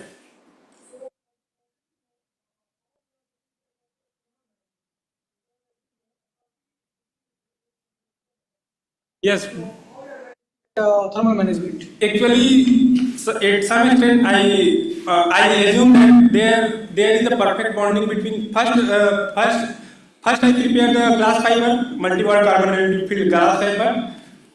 Then I cure it for 2 days. Then I rub both the surface like glass fiber, polymer composite surface rub through MRE paper and also the aluminum layer. Then in between that I use the adhesive RL light for perfect bonding, as RL light shows the highest strength for metal, and as per previous research, they are also using RL light to join to layer the metal layer and the one glass fiber layer.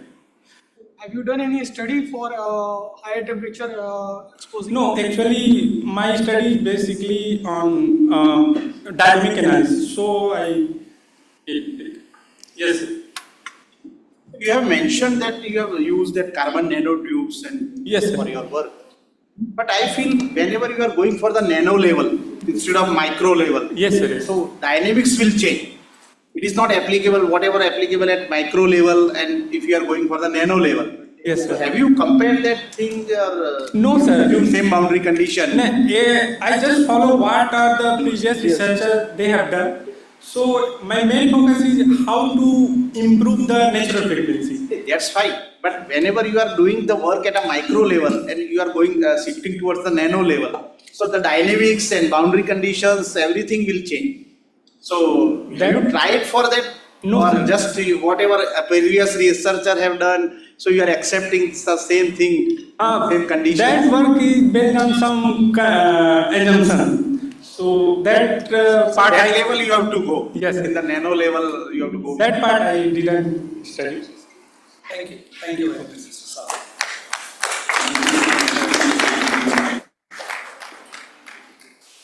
So, moving ahead, and as we said yesterday, I mean, as we have seen in history as well, future always seems nearer than it appears to be. So, we have already seen the application of neural network. So, AI ML will definitely, it's very near in the composites.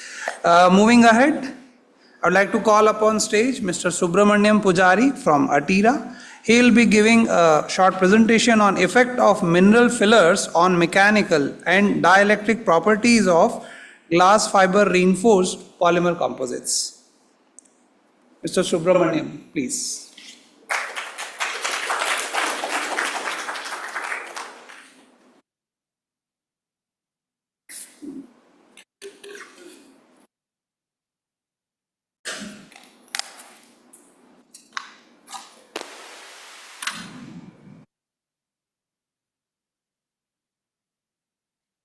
Good afternoon, everyone. I would like to thank Composite Industry National Conference Exhibition 2024 for providing the opportunity to speak among the industrial professionals and academia professionals. The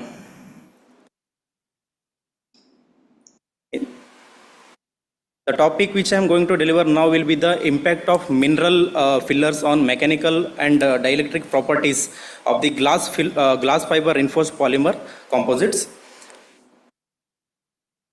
The dielectric strength of the glass polyester pultruded profiles is a crucial parameter for the determining of their stability and suitability in high voltage applications. In this study, we investigate the impact of mica as a filler, natural filler, on the dielectric strength of the glass polyester composites produced using the pultrusion process. There are 37 types of mica available. For this study, we are used biotate mica as a filler, which is also known as black mica.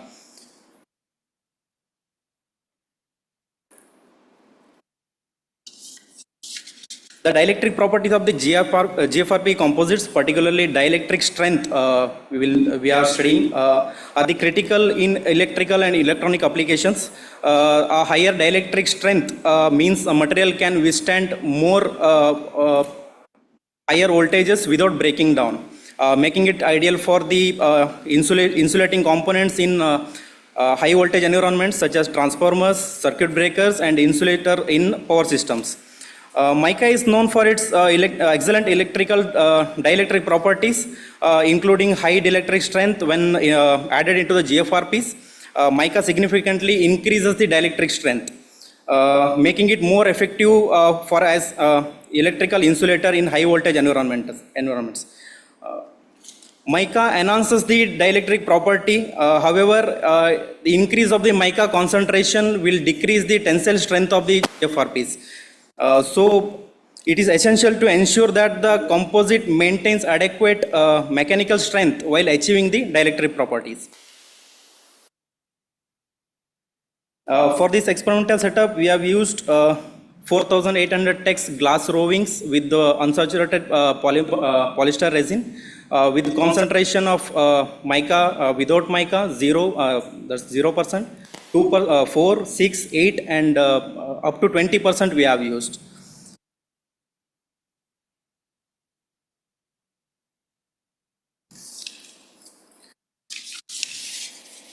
The tensile strength of the mica is the graphical representation. It reduces reduces up to 19% from initial value with the increase of 20% mica in the glass polymer.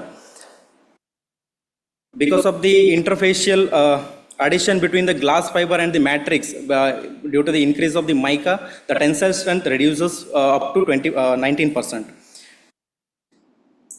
The dielectric strength of the composite increases as the mica percentage increases due to small and crystalline size distribution.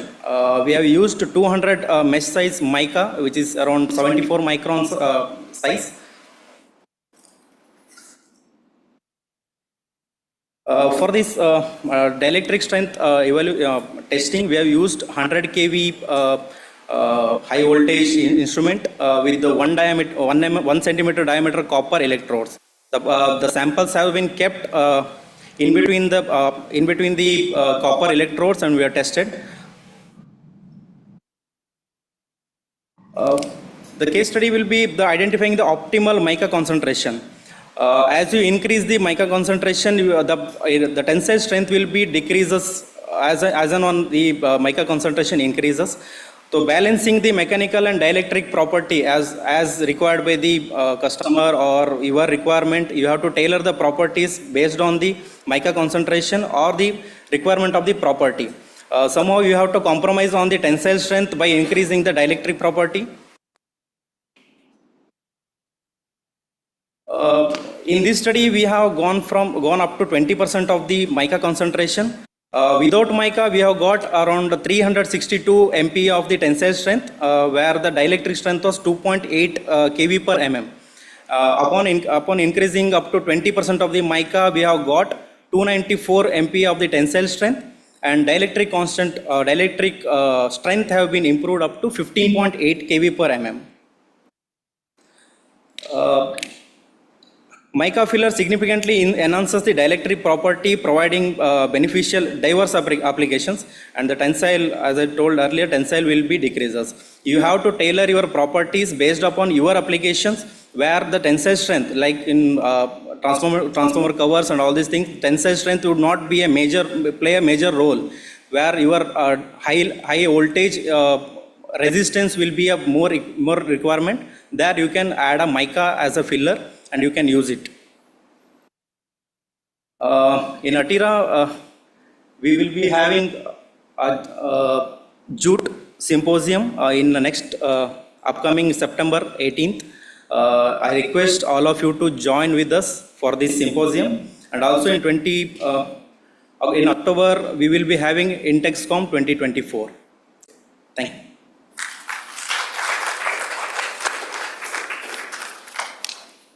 Any quick questions, please? Okay. Thank you, Mr. Subramaniam. May I request Professor Suja Ahmed to please felicitate Mr. Subramaniam?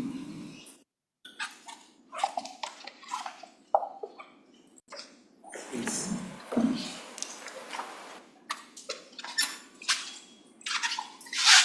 So with this, we reach another milestone. From now, we head on for the lunch.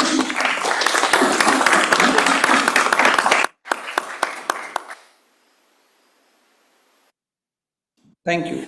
Thank you, Mr. Pujari. Thank you, Professor Suja.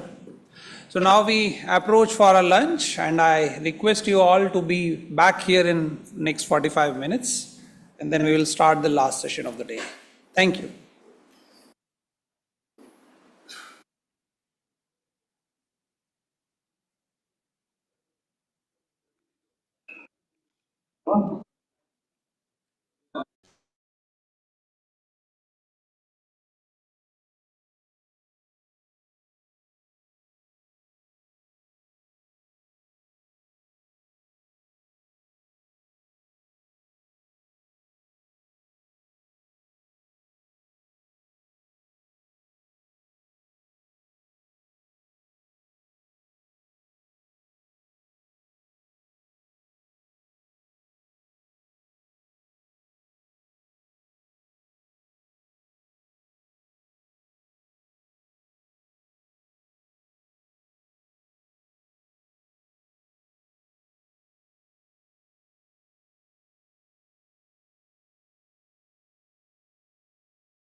Am I audible as of now with this? Okay, switched on. Thank you. Thank you.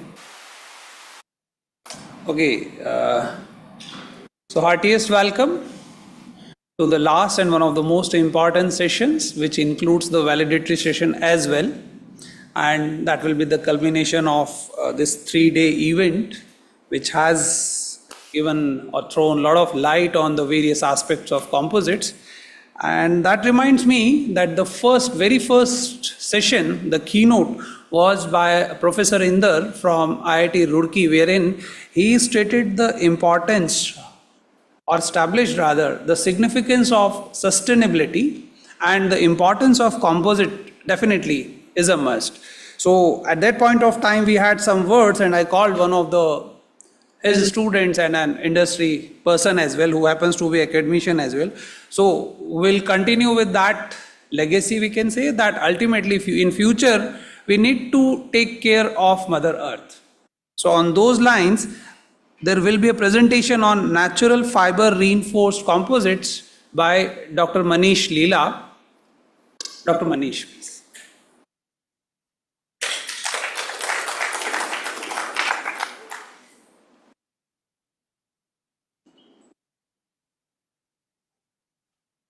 Thank you, Dr. Hemant, for the introduction. And I'm thankful to the organizers for giving me the chance to present.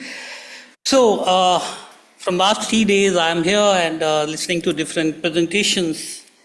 And what I felt that out of all the presentations, 95% were dedicated to synthetic fibers.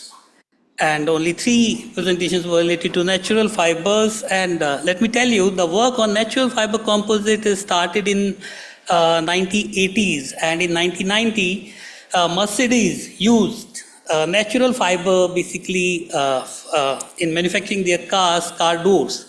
But after that, it stopped because of the problems the company faced about the properties. So, yet, I know that synthetic fiber are consistent in properties, but there was a problem. But now we come up with a solution with the composite, natural fiber reinforced composite, where we are providing basically consistent properties. And prior to that, let me tell you that the per capita plastic consumption in India is 15 kg per person. And that is increased from 11 kg from 2019. And India is agrarian economy, you know that. And there are 6 eco-zones and 15 sub-zones. So there are a lot of natural fibers which are unutilized and underutilized. And a lot of agro waste is burnt due to the disposal problem. So we multiplied both the minus and we came up with the plus. So that is natural fiber reinforced composites. So let me talk about the potentials.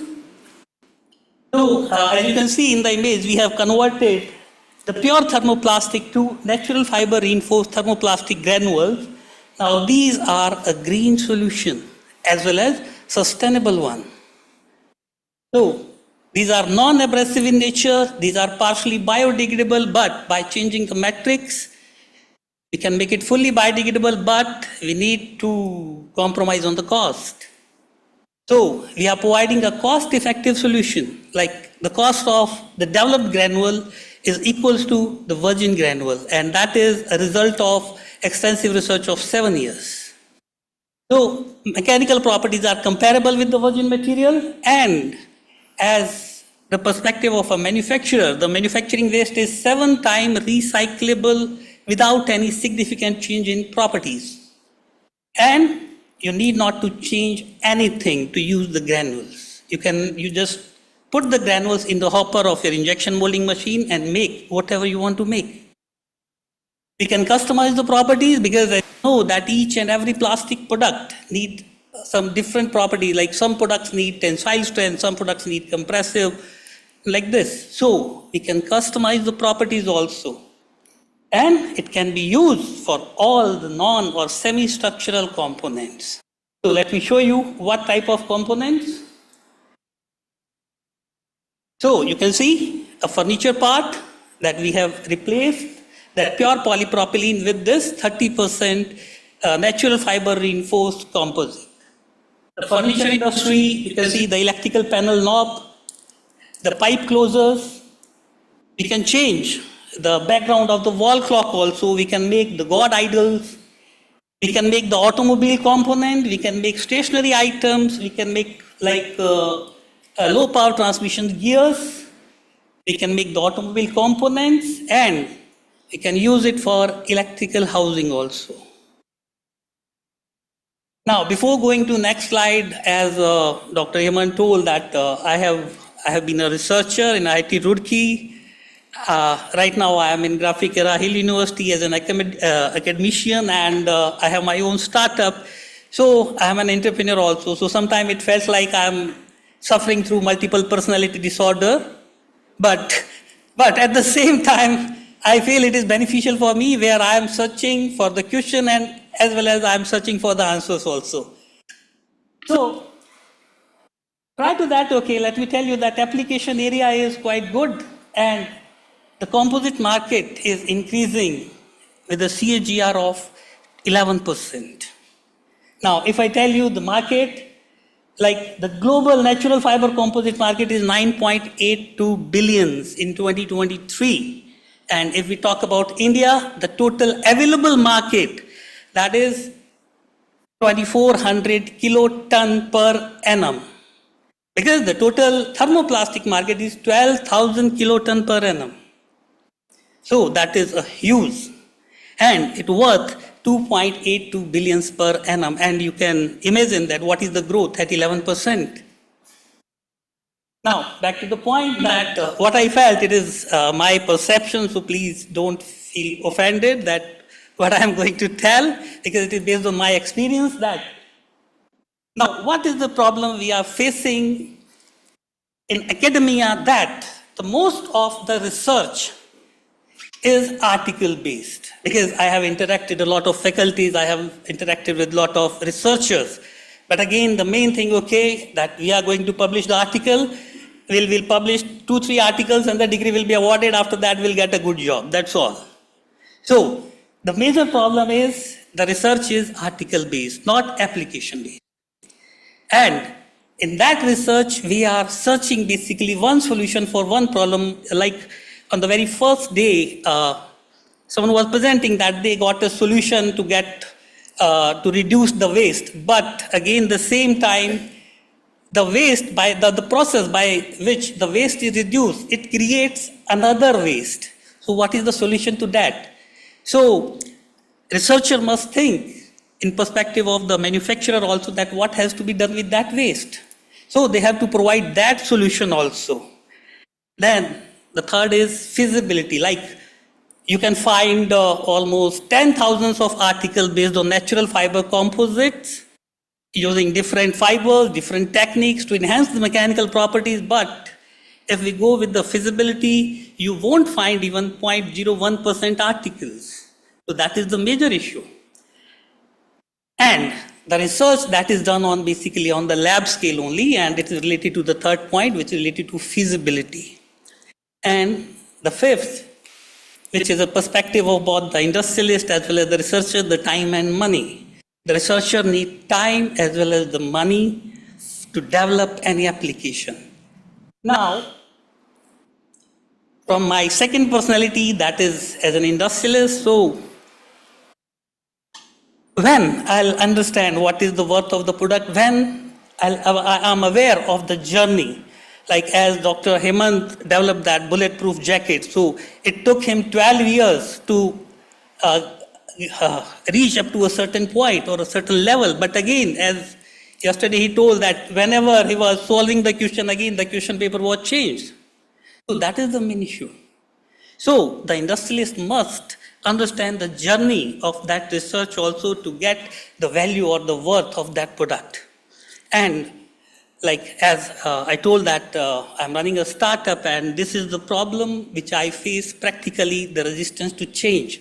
Whenever I go to some industry person, then he asks me, okay, what is the properties? Okay, all is clear. Then what is the cost? All is clear. Then the next is, yeah, why should I go with that? My product, that I am selling in the market at a competitive price, so that is okay for me. Why should I go for a new product? So the industrialists must change this perception also. So they must help the researcher in that way so that the product or the new research can come to the market.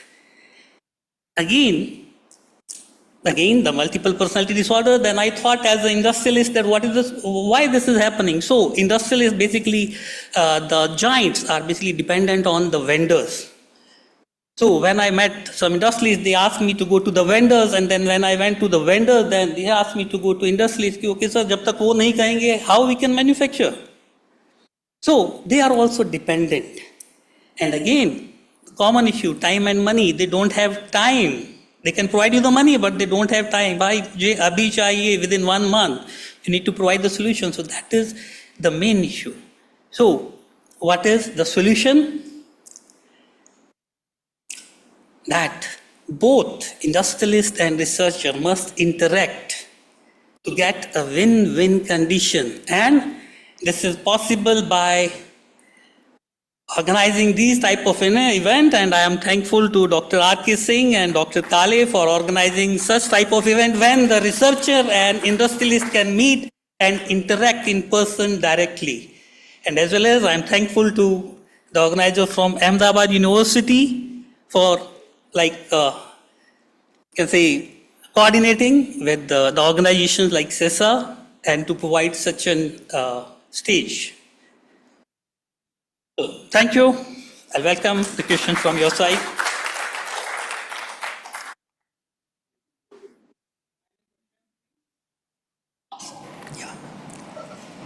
Actually, problem with the natural fiber is with the synthetic fiber that they could not match that properties like mechanical properties. Yes, sir. So, what is your suggestions or what is your solution regarding how you can improve that? So the main thing, like if we are talking about any structural component, suppose if we talk about automobile or a car, just if we take an example, then the structural component, the percentage of structural component in that car is 30% only, and the non-structural component contributes 70%. And as I mentioned, that the plastic is the biggest problem. For structural component, I am not denying that synthetic fibers are basically harmful. I am not saying that. But for non-structural component, as I mentioned that these products are useful for non or semi-structural component. Where we can replace plastic and we can reduce the consumption of plastic by 30%. So that is the thing. But if I want to improve its property, then what are the necessary suggestions? So basically there are different methods available like chemical treatment, and as if you have seen the yesterday's presentation by Dr. Palsule. So you can modify the matrix also, but again you need to compromise with the cost. That is the main thing. So if you are ready for that, you can get, definitely you can get the solutions also. Yeah, please.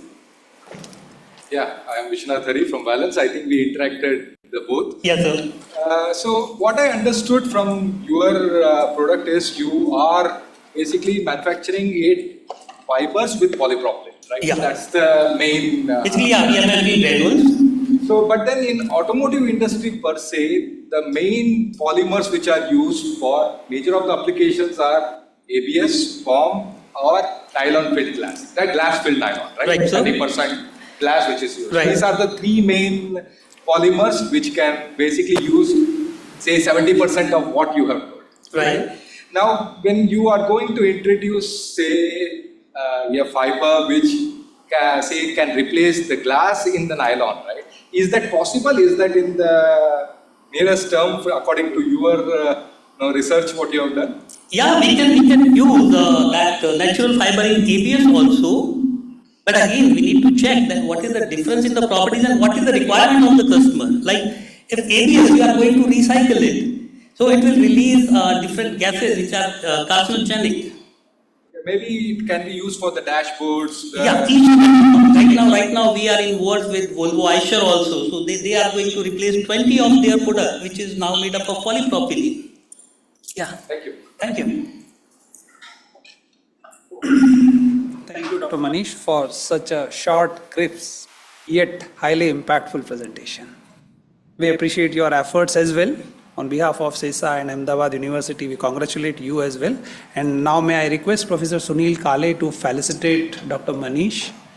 And since he has been more interested in sustainable, so we'll prefer to have the natural.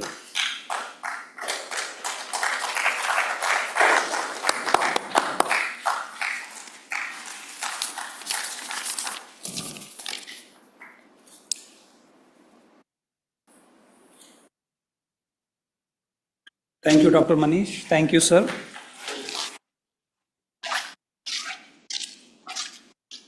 Continuing towards the journey, now may I request Mr. Nitin Kumar Arya from IIT Mumbai to present his works on additive manufacturing of high-density polyethylene-based natural fiber composites. So this session is slightly dedicated to nature.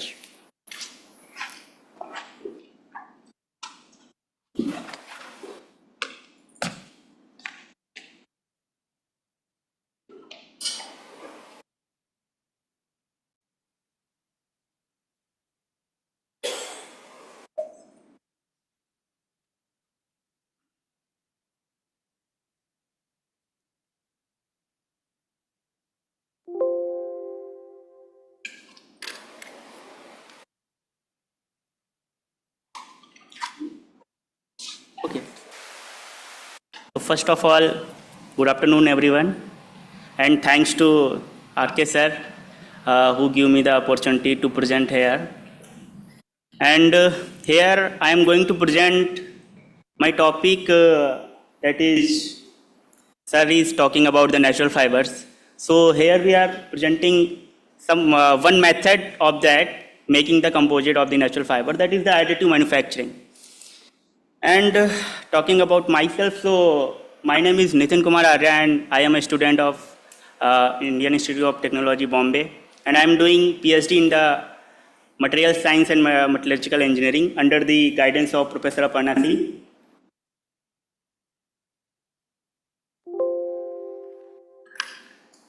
So we will talk about the introduction. So first of all, we understand how the idea of the composite is old. So this image is showing from the Exodus 5:7, that is taking from the Bible.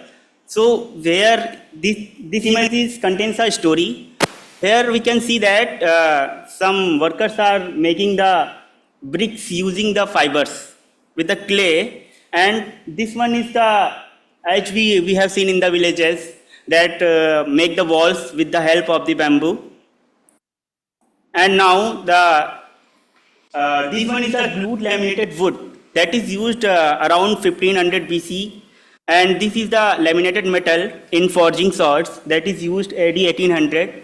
So, and this one is the glass fiber reinforced boats and aircrafts that is used in the 1930s. So we can say that the composite is not new, it's a very old idea.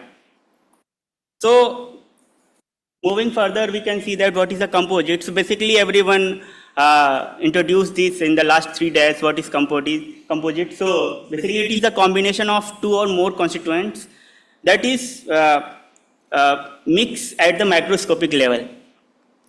So this image we can see that clearly, that is a fiber that provide the strength of the material. It can be glass, carbon, aramid, or natural fibers. And matrix. Second thing is matrix. That can be thermoplastic or thermoset or any metal. So when we mix both at the macroscopic level, it becomes the composite. And now we talk about the natural fiber composite. So basically, what is the natural fiber composite? It is when we replace the fiber with the natural fibers, then it becomes a natural fiber composite. So for natural fiber, we can see that 3000 years ago, their Egyptians used the flax fiber, and day by day they moved to the other composites, and is the new trend. We again go on the natural fiber composite. So we can see in this figure also advancement in the composite material. So people conventional composite that use the metal matrix, and after that some advanced composites are came, that is the synthetic fiber, and now the green composite, that is the natural fiber polymer composite. So why these natural fiber composites are important? So because of the properties of that, lightweight, renewable, high impact strength, environment friendly, biodegradable, and so on. Now we can see the perspective of the applications also, where there are many presenters say that a lot of things are replaced with the natural fiber composite. So we can see the application in every area.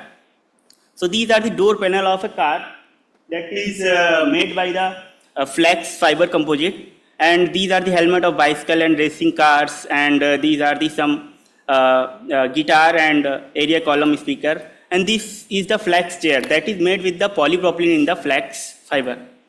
So what is the type of the natural fiber? So we can easily see that there are the different types of natural fibers, that is a protein fiber, mineral fiber, cellulose fiber. I'm not going in the details because of the constraints of time. So we can see in the images also what are the natural fibers, that is loofah fiber, palm fiber, sisal, flax, and so on.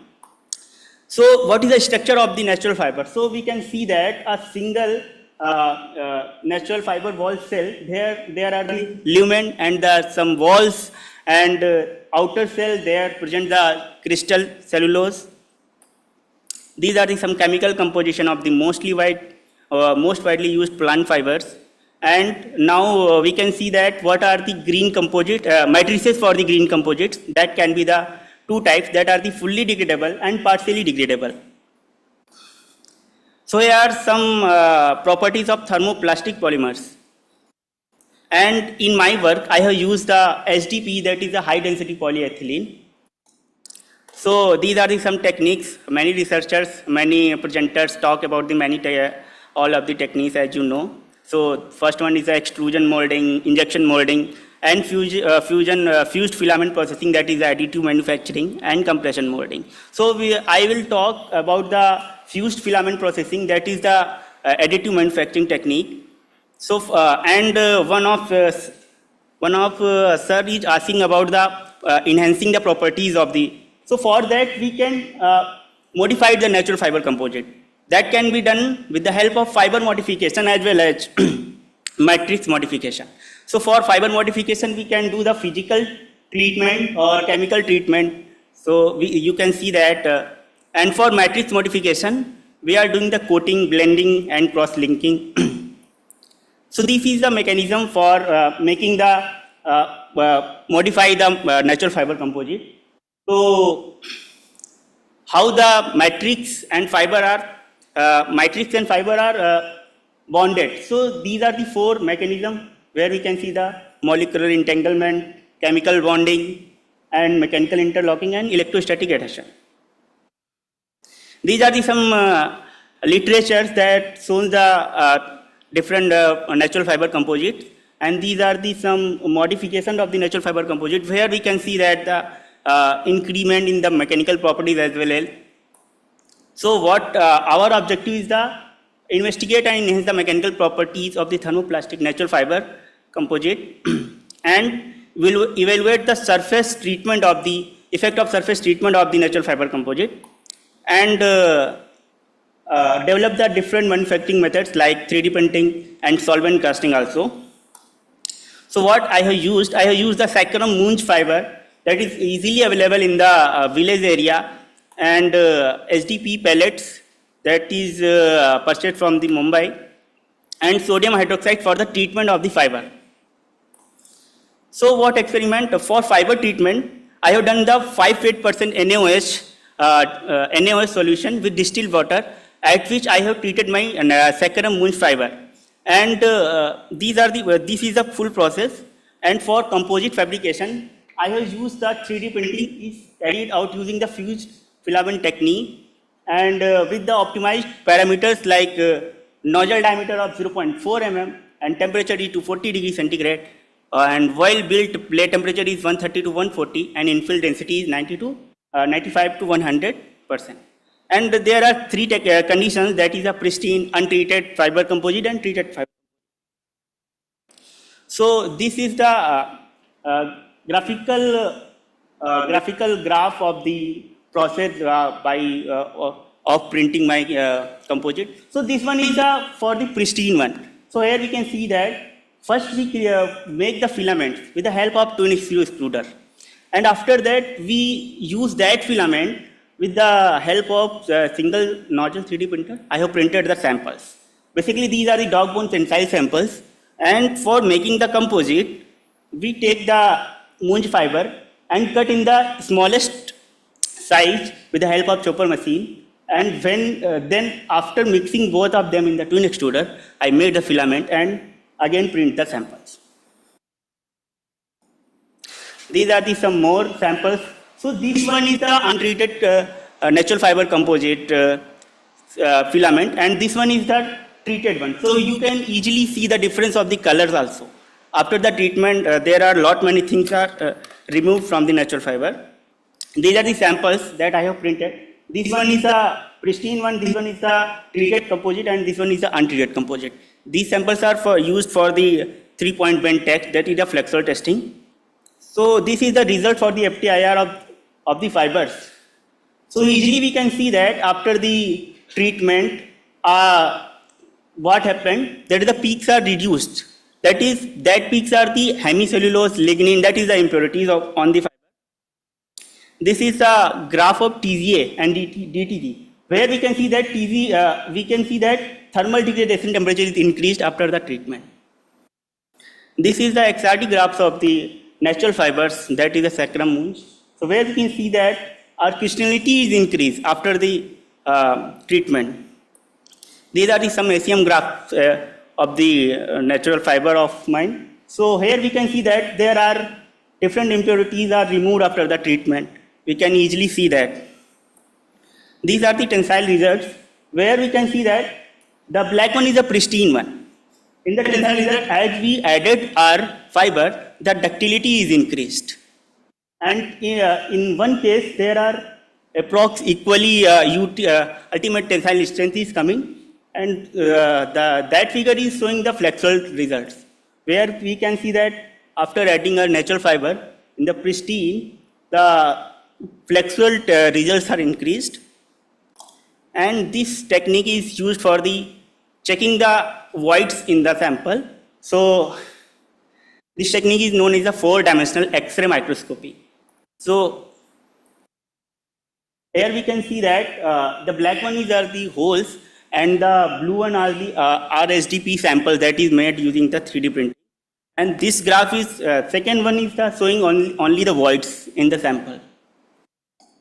If you talk about the composite, so this showing the fiber distribution in our sample, and this one shows the composite with the void and the fiber and the matrix. So now I conclude, we can use the natural fiber for making the composite, and especially munch fiber also. And the second thing is that we can use the additive manufacturing for the making the natural fiber composite, and treatment. As we done the treatment, the mechanical properties are increased. And most important thing is the sustainability, recyclability of natural fiber composite. Thanks.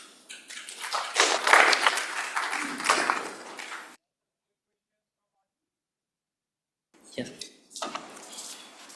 Like you have shown one graph now where the tensile strengths are varying. Various samples.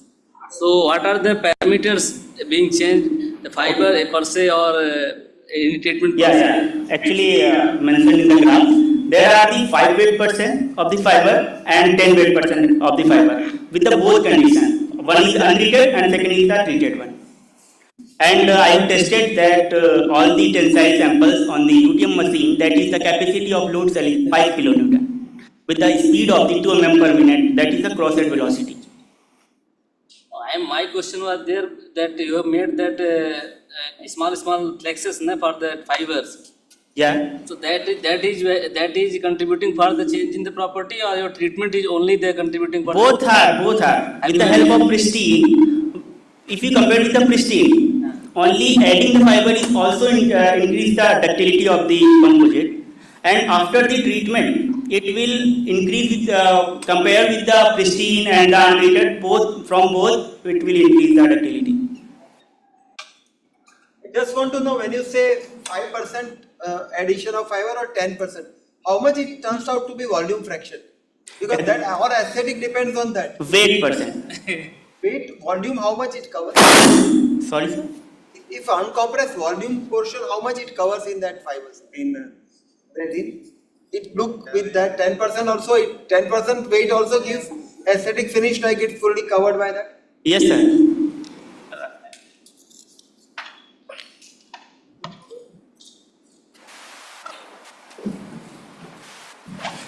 Thank you, Mr. Nitin.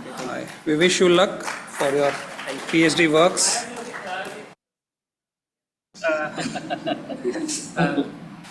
Excuse me for the interpretation. Actually, I want to ask about the fiber length. You have chopped the fiber. So, what was the fiber length you have? The length you can see the 0.5 mm. 0.5 mm. Thank you, Mr. Nitin. Now that we have entered the domain of IIT Mumbai, let's continue on that journey. And this time we have Mr. Praveen Kumar from IIT Mumbai. He'll be presenting his works on effect of particle type carboxyl graphene coated carbon fiber via electrophoretic deposition on mechanical properties of epoxy composites. Over to you, Mr. Praveen.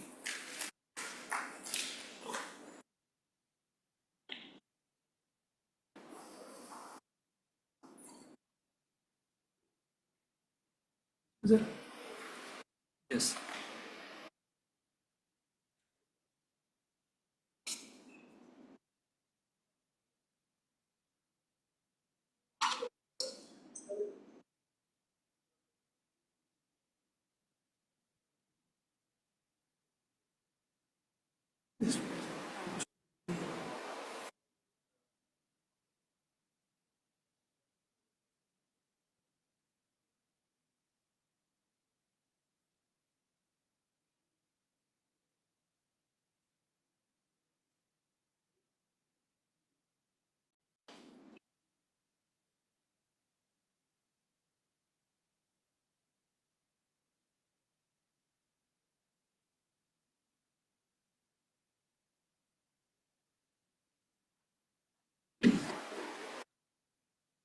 Good afternoon, all of you. I'm Praveen Kumar Jatotu. I'm a PhD scholar from IIT Bombay. I'm doing a PhD from Center for Research in Nanotechnology and Science Department. And working under Professor Aparna Singh, Metallurgical Engineering and Material Science Department. So I'm going to present here is the topic of effect of particle type carboxyl graphene, carbon coated on the carbon fiber via electrophoretic deposition technique and their mechanical properties.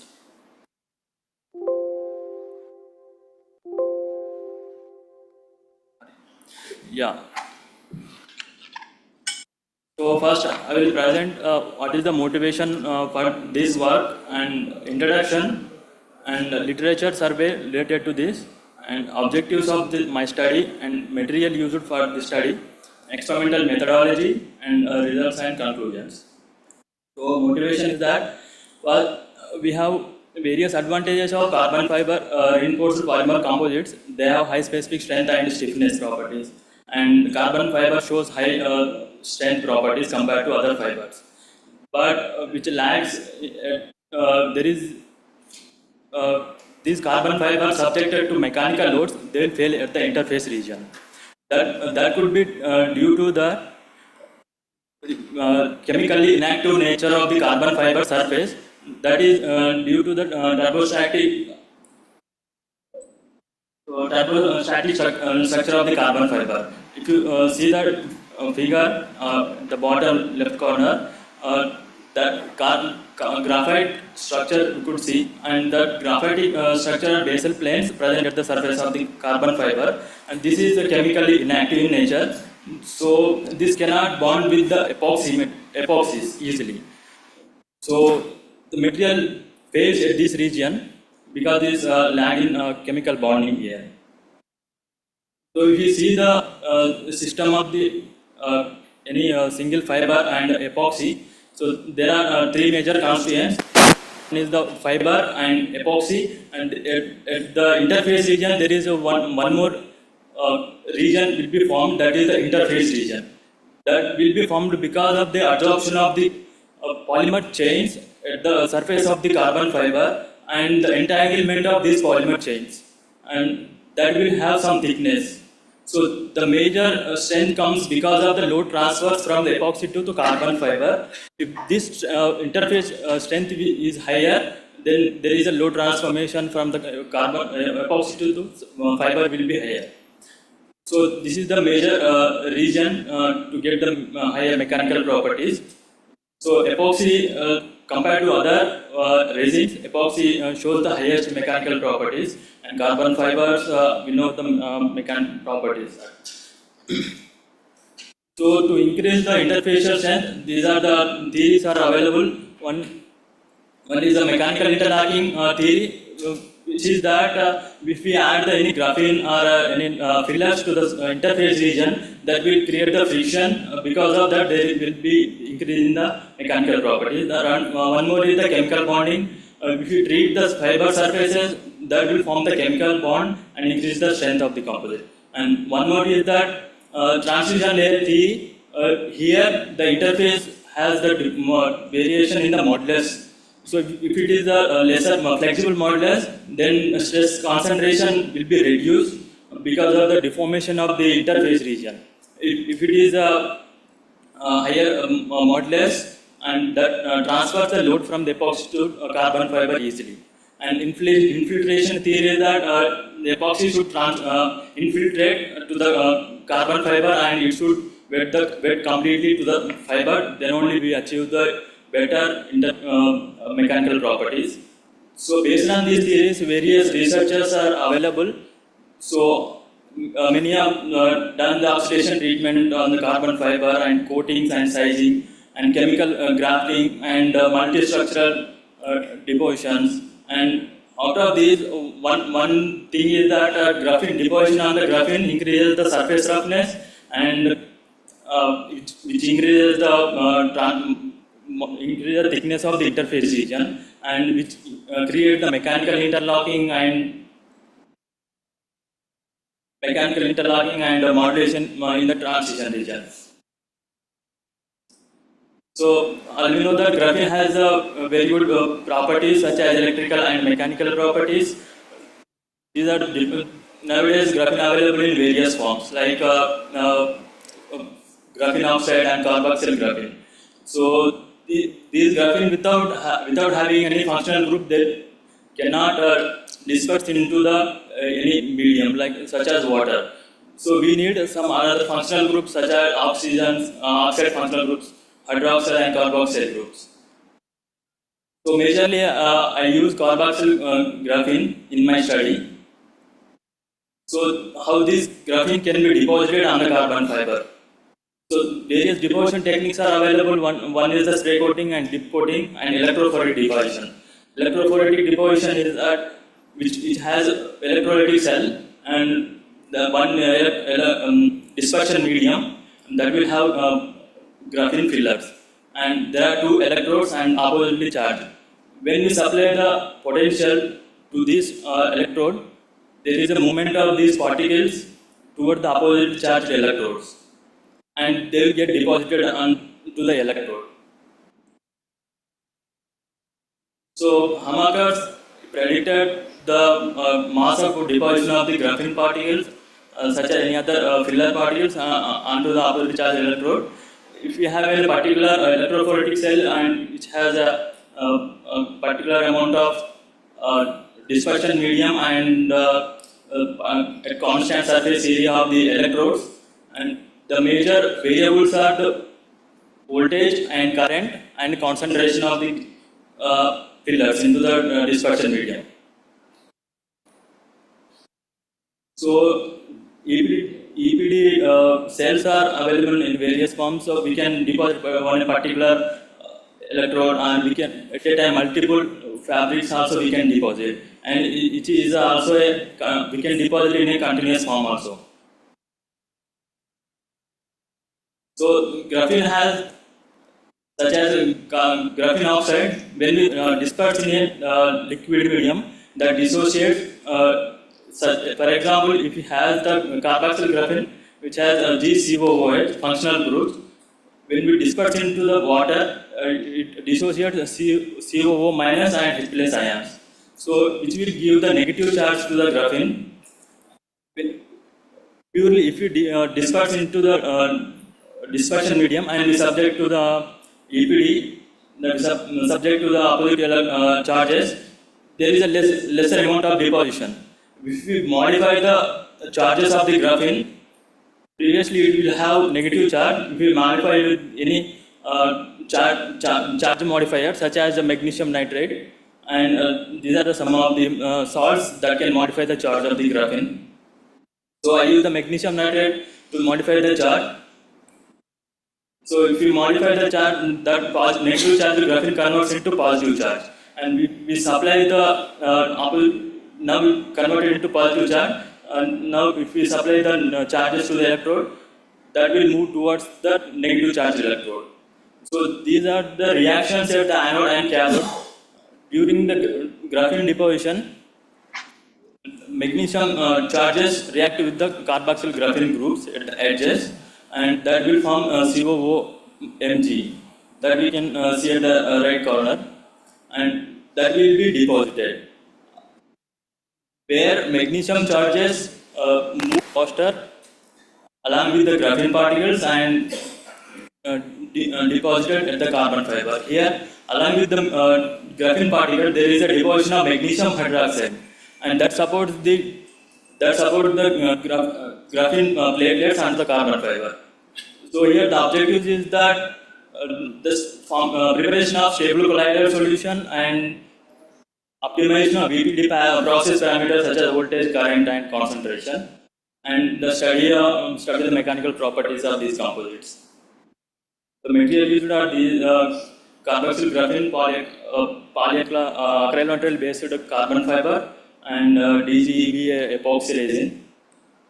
So experimental method is that we first disperse the magnesium nitrate into the DI water, and we subject it to ultrasonication, and after that we disperse graphene carboxyl to that dispersion medium, and we do the probe sonication.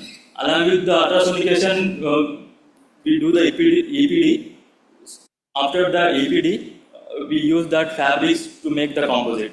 So this is the weight percent calculation. So we deposited two weight percentages. One is the 0.13 weight percent and 0.45 weight percent.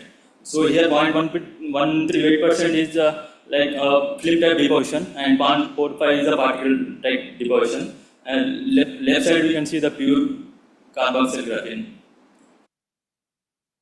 So after deposition, we could see the increase in the functional groups such as hydroxyl carboxyl functional groups. And Raman test gives that there is an increase in the disorderness. That may be because of the sp2 hybridization of graphene converted into sp3 hybridization, and that because of the formation of epoxide and hydroxyl groups under the graphene. EDS analysis shows that there is increase in the interfacial thickness. So these are the composites. First one is a PCF, pristine carbon fiber composite, and 0.458% deposited composite and 1.38% deposited composite. So 1.38% deposited composites shows some of the voids. That may be because of the obstruction of the graphene particles during the infusion of the epoxy using VRTA method. So tensile properties shows the 0.45% shows the highest mechanical properties, such as 62% increase in the tensile strength, and there is a 12% increase in the modulus. Whereas the tensile strength increase in the 1.38%, also there is a decrease in the modulus. That may be due to the voids. So here increase in the tensile properties due to the increase in the interfacial strength and mechanical interlocking and chemical bonding. So these are the SEM micrographs. So here we can see the pristine carbon fiber composites. There is after failure, these are the images. So there is a debonding at the epoxy and carbon fiber, but there is no debonding and addition of the epoxy to the carbon fiber in the case of graphene deposited composites. So these are the failure mechanisms that pristine. There is an increase in the interfacial thickness, and if you see the transverse failure, there is first epoxy bonds with the carbon fiber, and after that carbon fiber will fail. But after deposition of the graphene, there is addition of the formation of thicker interface and addition of the graphene particles. So this is the same, and there is the interfacial failure in this case of graphene deposit. So flexural properties, there is improvement in the flexural properties also for the case of 0.4 weight percentile deposition. So film type 1.3 weight percent deposition shows less fluctuation because of the voids. So this is the in situ flexural test. So first, in the case of pristine composite, that is A figure, there is a formation of fracture. Is a fourth one, and that is propagated through delamination to the center, and that fractured finally. So if you see the B figure, this is 0.4 weight percent deposited, but there is a formation of the fracture at the right side, but that is not propagated because of the obstruction of the graphene, crack obstruction of the graphene. There is a crushing failure at the center of the composite. But whereas in the 1.08% deposit, there are voids, fracture starts from the voids here. So these are the SEM images. From these images, we can see that pristine case, there are delaminations and fiber pull-outs, more fiber pull-outs. And here fibers are fractured in the shear manner. Whereas in the case of 0.458% deposited, there are crushing failure in compression side, and less fiber pull-outs in the tensile side. So this is the failure mechanism. Here fibers fractured in the shear manner, but in the case of 0.48% deposit, there is a crushing failure and fibers fractured in the transverse direction. The ILSS property shows there is a decrease in the ILSS properties compared to pristine case. That may be because of the voids. So we have found the void percentages using computed tomography. So we got 0.004% in the pristine case, but 1.23 and there is higher voids in the case of film 1.3 deposited. So the flexural properties are affected and ILSS properties are affected because of these voids. But these voids can be reduced if you fabricated using autoclave method. So in that we can increase the temperature so that the viscosity get decreased, and there may be a better infiltration of the epoxy at the graphene cluster of the graphene, so the voids can be reduced. So come to the conclusion. So there is an increase in the interfacial strength because of addition of the graphene particles, and there is an increase in the mechanical properties to the around 62%, and flexural properties also.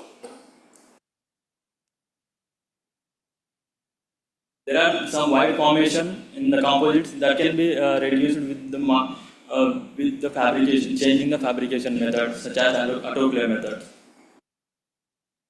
So my special thanks to my Professor Aparna Singh, the mechanical department, metallurgical and material science department, and thank you since 2024, and thank you for IIT Bombay, and thank you for Ahmedabad University.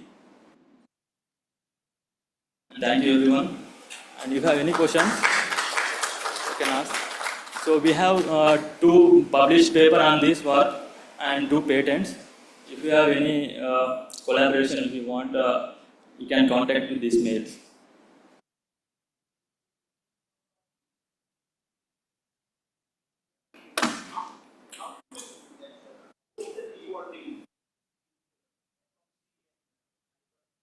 How? Yes. Is there issue when vibrations or yes. there a problem, then it will debond. Yes. How you can avoid in that condition? Because all the tests you have done may be static condition. So here this is the restriction case when we apply the mechanical load such as flexural load. So this will compress on the top side, and there is a change in the mechanical properties of epoxy and carbon fiber. There will be a debonding. If you add the graphene particles, that increase the interfacial strength, and that cannot debond at the interface of the carbon fiber. Excuse me. One of your slides, it was showing that you have used the ultrasonic sonicator for making the samples. What is the frequency range that graphene is most vulnerable for this frequency range? Frequency range right now, remember that use some power range. If you can contact me in the mail, I will. You can share to us that frequency range so that we can also use this graphene addition to the composites. See, you have only explored the mechanical properties, what is being enhanced with the CNT, this one, your graphene. Have you tried to evaluate that thermal property, other thing, conductivity and all these things? So we tried to calculate that increase in the electrical properties. We have not tried to. What the range you have got in enhancement in the electrical property? There is an improvement around the 50% and more. 50% and more? Yes. Say, there may be increase in thermal properties also. We have not done improvements on that. Okay. There may be, using this we can increase the EMI shielding effect and electrical properties. No, we'll discuss how that property can be taken for the evaluation. Okay.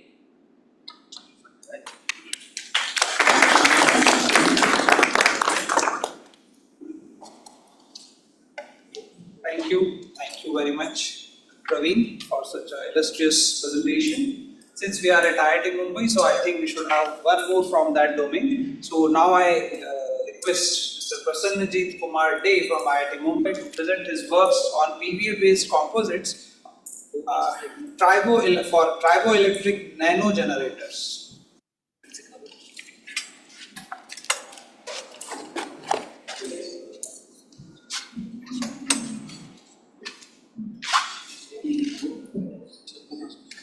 Thank you everyone for giving me the opportunity to talk. Today, I have a presentation of PVA-based composite triboelectric nanogenerator.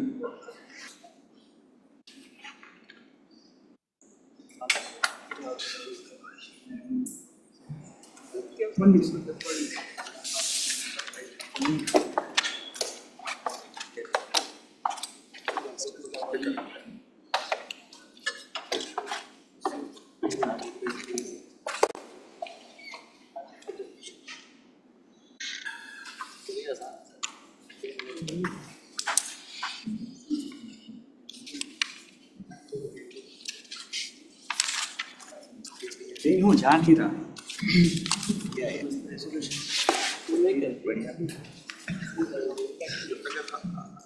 सोच रहे हैं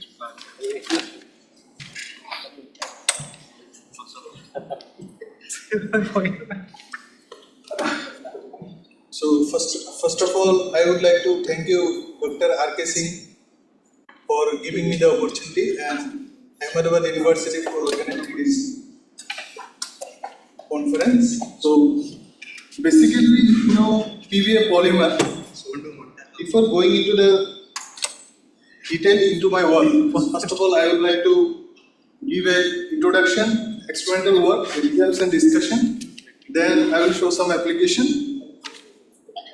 And then I will discuss about some facility. So first of all, polyvinyl alcohol, we know polyvinyl alcohol is a water-soluble polymer, and it has a very good attractive property: water solubility, film forming ability, and biodegradability. And it has a lots of wide range of application: the textile industry, adhesive, sealant, and paper industry. So basically, the problem with most of the PVA-based polymer is that people use to process this PVA polymer for solution processing only. So they did not go into the bulk processing. The reason behind this is that due to the strong intramolecular attraction in the PVA molecule, the processing window of the PVA polymer is very less. So let's say the PVA polymer onset of melting is around 230 degrees Celsius, and the melting temperature, degradation temperature is around 278 degrees Celsius. So it is very difficult to melt process the PVA polymer. So as we know, the melt processing has lots of wide application. So my objective initially was to enhance the processing window so we can melt process the PVA polymer. So for that, I have synthesized the lithium salt of alific acid and I mixed with the PVA polymer using a solution processing. I prepare the PVA composite film. So next, when I check the properties, then you can easily show that the roughness of the PVA composite polymer compared to the neat PVA polymer is increased. So later I will discuss why this roughness is important for the nano generator application. Again, the roughness is also shown in the 3D image of AFL. You can observe that the roughness is very high compared to the neat PVA polymer. Further characterization into the X-ray analysis and FTR analysis, we have observed that how the bonding between the hydrogen bonding enhanced. The extent of hydrogen bonding is find out from the amorphous peak of 1096 and the crystalline peak of 1143. We divide the ratio of the absorption intensity and we observe that the extent of hydrogen bonding is increased. So what is happening here? Actually, the incorporation of the LIS salt into the PVA matrix results into the more intermolecular hydrogen bonding and breakdown in the intramolecular hydrogen bonding in between the PVA crystallite. So the crystallinity. So here you can see the interaction. So ultimately, the interaction of the LIS salt and PVA molecule, that is the crystallite region. So that is the intramolecular hydrogen bonding, and we result in the intermolecular hydrogen bonding. This bond is much weaker, which results into more amorphous in the composite film. So due to this extent of interaction of the formation of the intermolecular hydrogen bonding, we have seen a very good results in the thermal properties. So you can clearly see that the melting temperature for the pure PVA is around 230 degrees Celsius, and at a different weight percent, when it comes at a 15 weight percent of LIS salt, we observe that the melting temperature is quite reduced to 198 degrees Celsius. And we also observe that the crystallinity is decreases from around 42 to 26. So ultimately what we observe that the degradation temperature is also for pure PVA it was around 278 and finally we got around 355 degrees Celsius. So ultimately we are getting a wide processing window. So wide processing window, this will help in the melt processing of the PVA polymer in a bulk scale, I mean in a large scale. So finally we have also characterized to observe the TZ. We have observed the decrease in the TZ. So further we have done the dielectric characterization. So here we have observed that there is an interfacial polarization happening when there is a decrease. When we observe that the decrease in the frequency, we observe a high dielectric constant value. It is due to that the molecule get a very less time to polarize. So resulting in the very high dielectric constant value. So the dielectric constant value for the 15 weight percent is very high compared to the pure PVA. So I will discuss why this dielectric constant value is important for the nano generator application in the later. So as we know, in a wearable electronics, when we discuss about the flexibility is very, very important. Although the PVA is flexible, but what we observe that further incorporation of the LIS salt into the PVA matrix, there is a decrease in the flexibility, increase in the flexibility. So we observe that you can observe the displacement for the neat PVA is around 300 nanometer, but with the incorporation of the with the incorporation of the LIS salt, the displacement increases. That means you are applying the same force and you are getting a more displacement. That means your sample is more flexible compared to the neat PVA polymer. So coming into the device application, so I fabricate the device. So here we use the copper electrode and the Kapton film and PVA composite film and the device structure. So these are the two different dielectric material I have used. So what happened, due to this contact force, there is a transfer of these charges due to the different work function, resulting in a output voltage. So here we observe that this is the forward connection and this is the reverse bias voltage, and we obtain the different output and we get a very good output at a 15% sample, and this is the zoom view of the pressing and releasing. That means what happening, my device is like this. So when I tap, there are different modes of triboelectric nanogenerator, but I am using the vertical contact separation mode. So when you tap the device, it results into the output voltage. So this is the press and release. So when you tap, you get the output voltage, and when you release, you get another release output. So this is the charge density I have calculated and the short circuit current. Going into more into depth of the to determine the power and DC voltage, here I have done the various output voltage at across a different resistance. So finally obtain that current at a different resistance, voltage at a different resistance. As we know, P equal to V square by R. So from that I calculate the power curve, and this is the DC voltage. So we convert it using that circuit that you can observe. So finally what we did, we try to glow LED bulb using our device. So finally this is the IITB logo that I tried to glow, and we characterize the charging characteristic of my device. So you can observe that within just 50 seconds of the tapping the device, you can easily generate around 6 volt. So which is enough to charge a mobile device. And this is under finger tapping, and this is that is under foot pressing. So here I have tried to charge different capacitor. So when we increase the capacitor, there is a decrease in the voltage. As we know, Q equal to CV.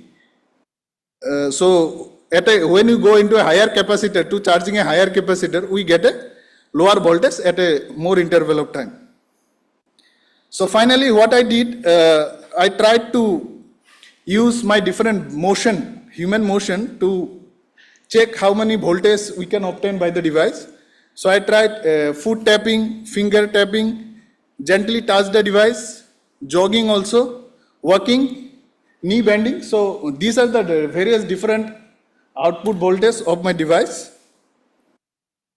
Finally, not only this ambient and motion, human motion I have tried, I have also tried with a pen to check how the changing of the device. So I obtained that my device is showing a different characteristic for a different letter. So it is giving a different signal. So this can be a future, future security application can be used for a security application. However, it is not 100% accuracy. It is around 80% accuracy of getting the exact stroke of the pen, of your pen. So finally, I tried to use this device in sports. So what I did, I take a tennis ball. So I tried to put in a different angle, let's say 90-degree angle, 60-degree angle, and 30-degree angle. So I tried to put the ball on my device, and I observed the output voltage. Here you can see the schematic. So I obtained that at a 90-degree dropping of the ball, the voltage is high compared to 30 and 60 degree. The result is that when you drop the ball from a 90-degree, so there is a high contact of the surfaces, resulting in a more output voltage. So finally, I have tried to the boundary detection of the in a tennis sports. So we know that most of the tennis sports sensing application we use normally current days is camera. People use camera. So normally in indoor application, it is not easy for us to detect using a camera. Suppose we are playing a tennis, and I just didn't observe that the ball touches my boundary or not, right? So what I check is that suppose if I make the device, if I put the device in the boundary line, if the ball touches, then it will show the ball is strike. So I just immediately get to know that okay, the ball strike my boundary. However, if ball doesn't strike the boundary, you can clearly observe that the ball doesn't strike. So further, I designed an IoT system. So using a Arduino and voltage divider circuit, because my voltage is more than 5 volts, so I have to decrease the voltage using a voltage divider circuit so that the Arduino doesn't get damaged. And further, I use the Bluetooth module and programming. I can clearly observe in a monitor that ball is strike. So now it has become easy that you are playing a tennis and you get to know easily that whether the ball strike the boundary or not using some kind of display on the display panel. So finally, these are my highlights. So what I have done, that I prepared the composite film with a high processing window.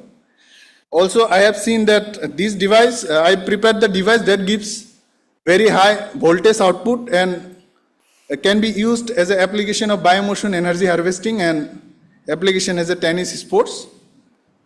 Finally, I would like to acknowledge my professor Arup Ranjan Bhattacharya and Abhijit Sangle for the facility and safe IIT Bombay. So here, as all of you are here, so I would like to introduce to one of the facility in IIT Bombay that I handle. That is the broadband dielectric spectroscopy. So here we can do a various frequency range and temperature dependent dielectric measurements. So with this, I would like to thank you.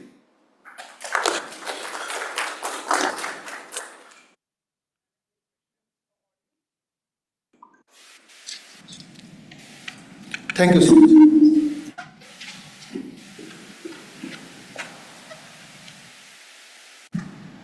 Thank you. Thank you very much, Mr. Prasannajit Dey.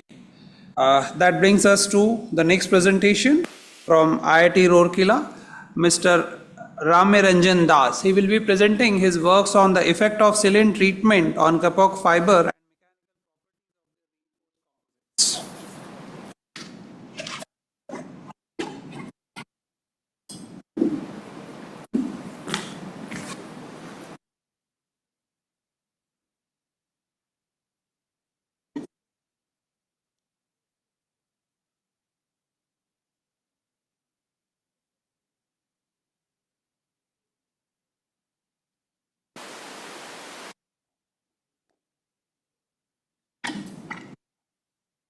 This one?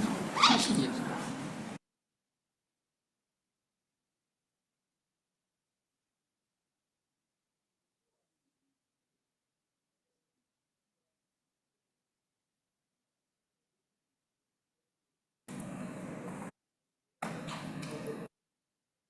This is printed.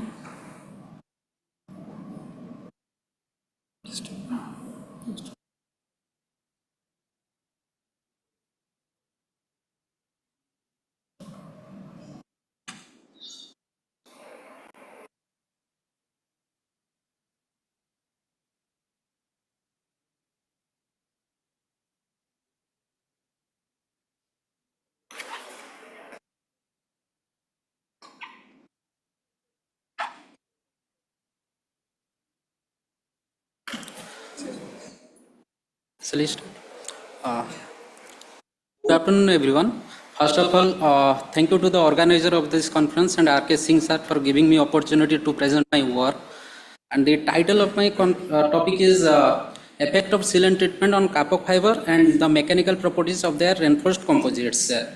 This work is done under the supervision of Professor Dilip Kumar Biswai.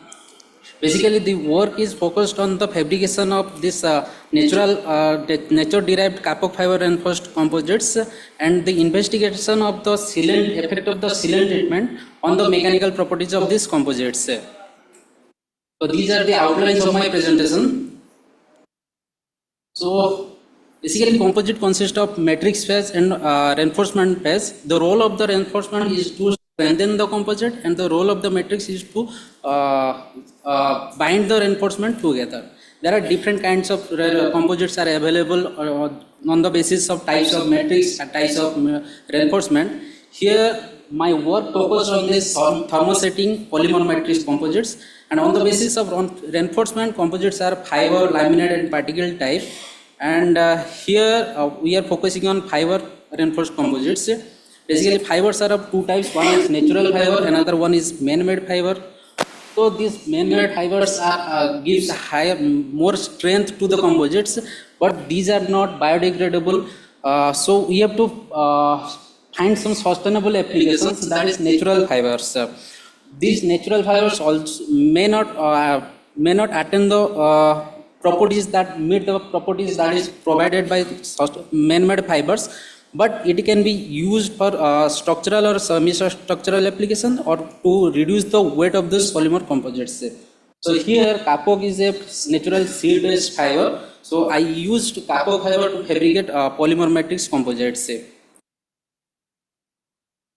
So these kapok is a plant fiber. They have different constituents. These are cellulose, hemicellulose, lignin, pectin, wax, and these fibers are arranged in different layers.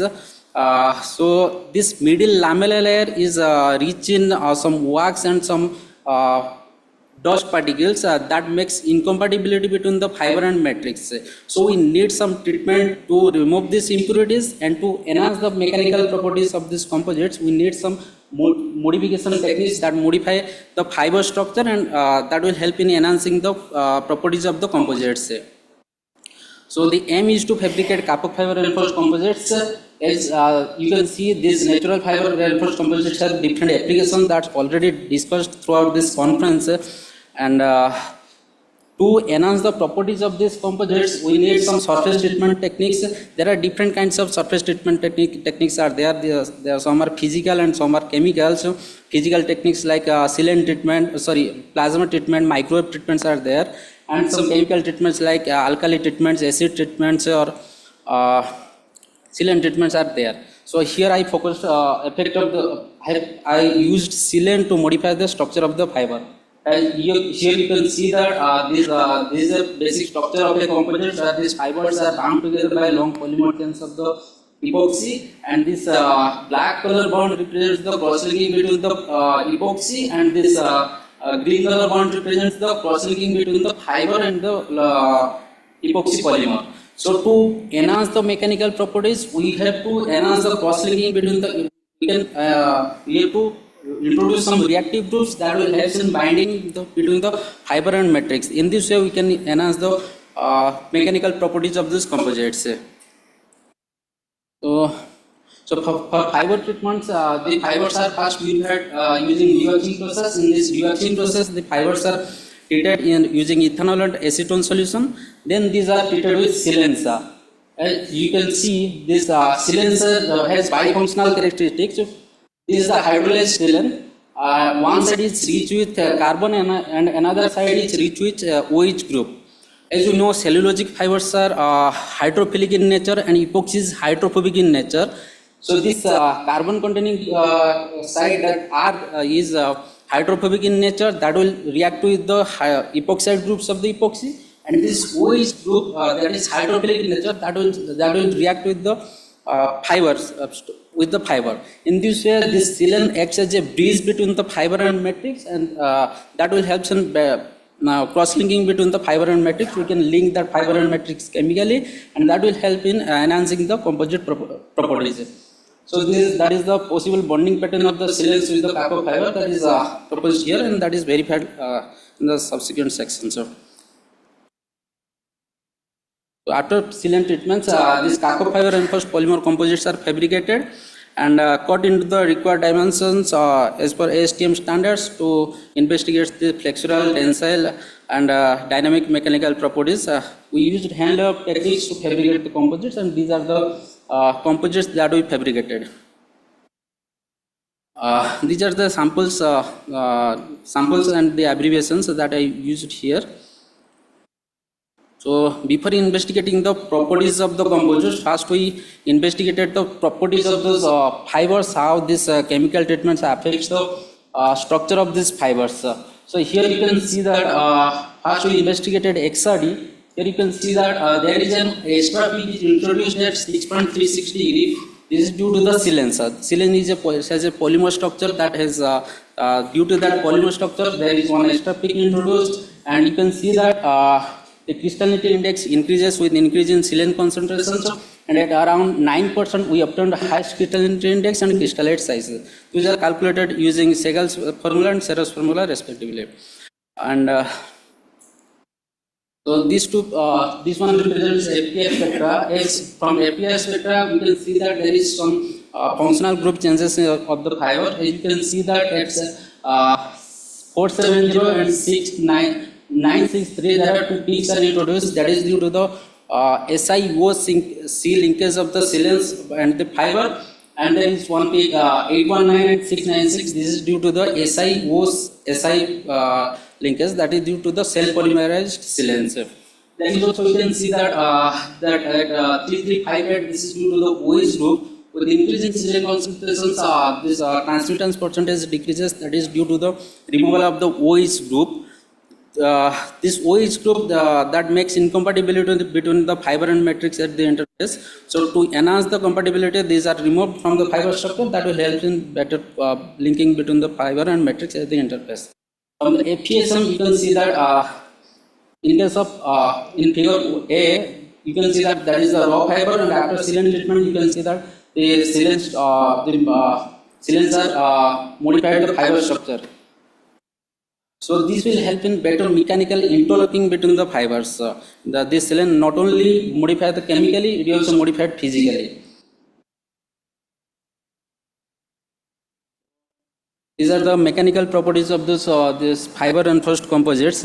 As you can see that in case of raw fiber, the flexural strength is found to be around 29 megapascal. And after silane treatment at around 9% silane treatment copper fiber reinforced composites, you can see that flexural strength is around 60, which is 2 times more. Similarly, we can observe tensile strength also increases after silane treatment, and further at 11% that is decreases, which is due to the due to the degradation of the polymer chains of the fiber. And this is the flexural stress strain curve, and that is the tensile stress strain curve. In case of raw fiber, we can see that there is a progressive failure we observe, and after with increase in silane concentrations, this shows catastrophic failure. So this is due to the good interfacial interlocking between the fiber and matrix.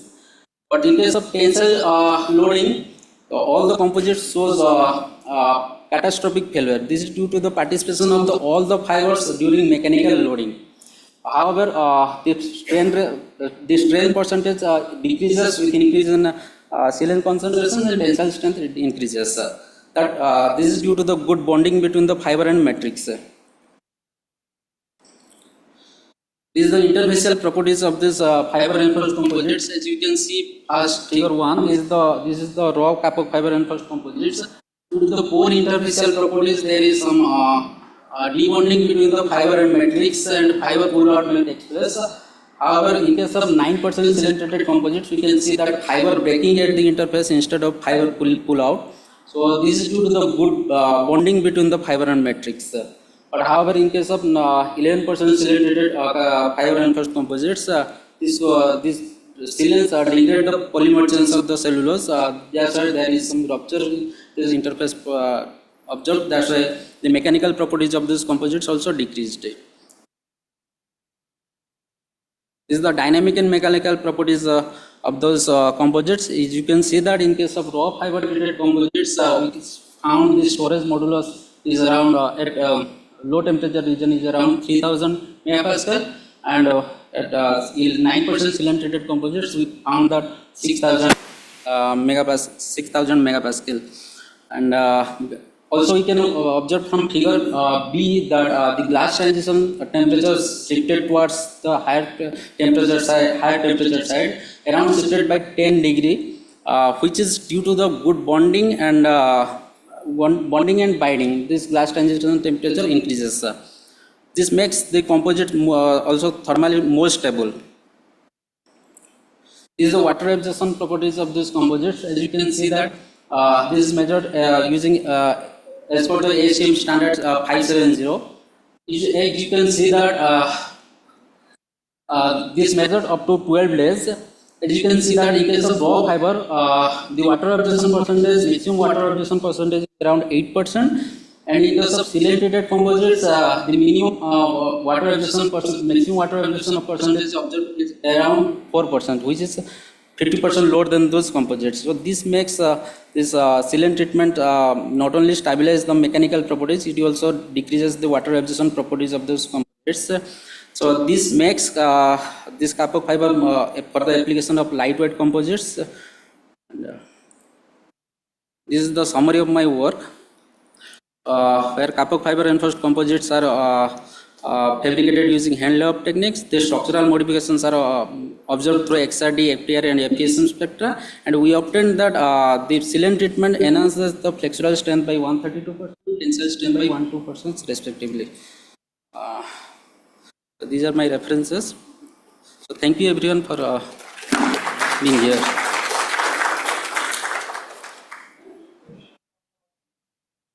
Additional point is much So how much you modified your fiber on the lab scale and what was the scale? 10 gram to Sorry, sir? You modified your fiber using silane. So what is this? Is it on lab scale and what is the volume? Like what is the? I used volume percentage. Actually, I used different percentages. That is 1 to 11%. At 9%, I observed best properties of the composite cell. From 1 to is it's shown here.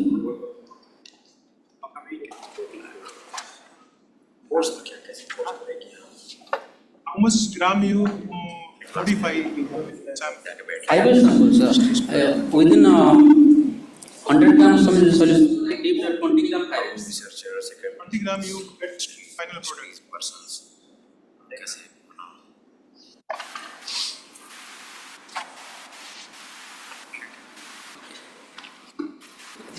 Thank you, Mr. Das. Thank you, sir. Thanks a lot for such a wonderful presentation.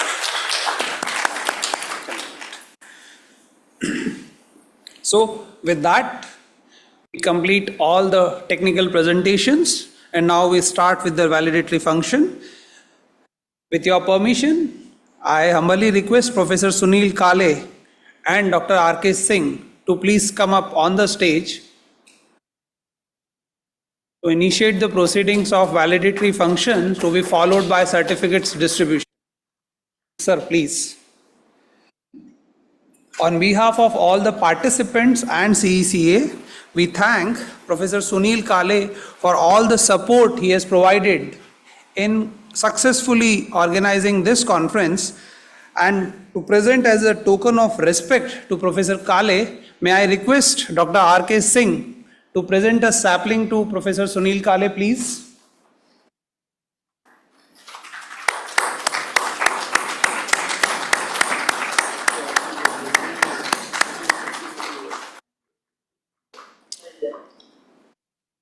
Thank you very much, Dr. Singh.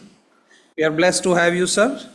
Now may I request Professor Sunil to give his words of wisdom and guidance to all the composite material enthusiasts present in this hall.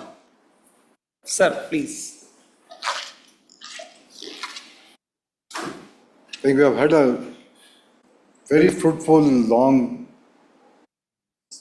conference, and over 3 days we have heard a variety of topics, from Dr. Neelesh Desai's introduction about space applications, to materials, to handicapped people, bulletproof jackets, natural fibers now. So we have covered a vast array of materials, processes, and applications. So this is just the right type of input we need to see how we go forward. What research we do and how it is applicable in real applications. And the big thing now, of course, is sustainability. Several presenters spoke about that. And quite clearly, among the challenges facing all of us is climate change. That has thrown up a lot of problems that were not there before. Suddenly, something which used to be a very rare event has become pretty much a common event. How do we respond to it? I'll give one example. UN and many other organizations have come out saying that because floods, droughts have become so much more common, whenever there's a flood, you need to immediately, within a matter of hours or days, arrange livelihood, a place for people to stay, get food to them, get water to them. In our own country, if you just look up the news of the last 2 months, you'll see devastation after devastation in many parts of the country. We need to make quick bridges. You need to make houses. You need to deliver food and medicines. I think Composites is very uniquely positioned to rise to the challenges like these. So I won't say any much more. We'll need to work together with academia, industry, and take this effort forward. Thank you.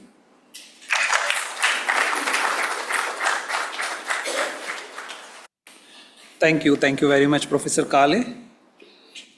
Now, may I request Dr. R.K. Singh, the man behind this show, to present the vote of thanks and his closing remarks before we start the certificates distribution ceremony.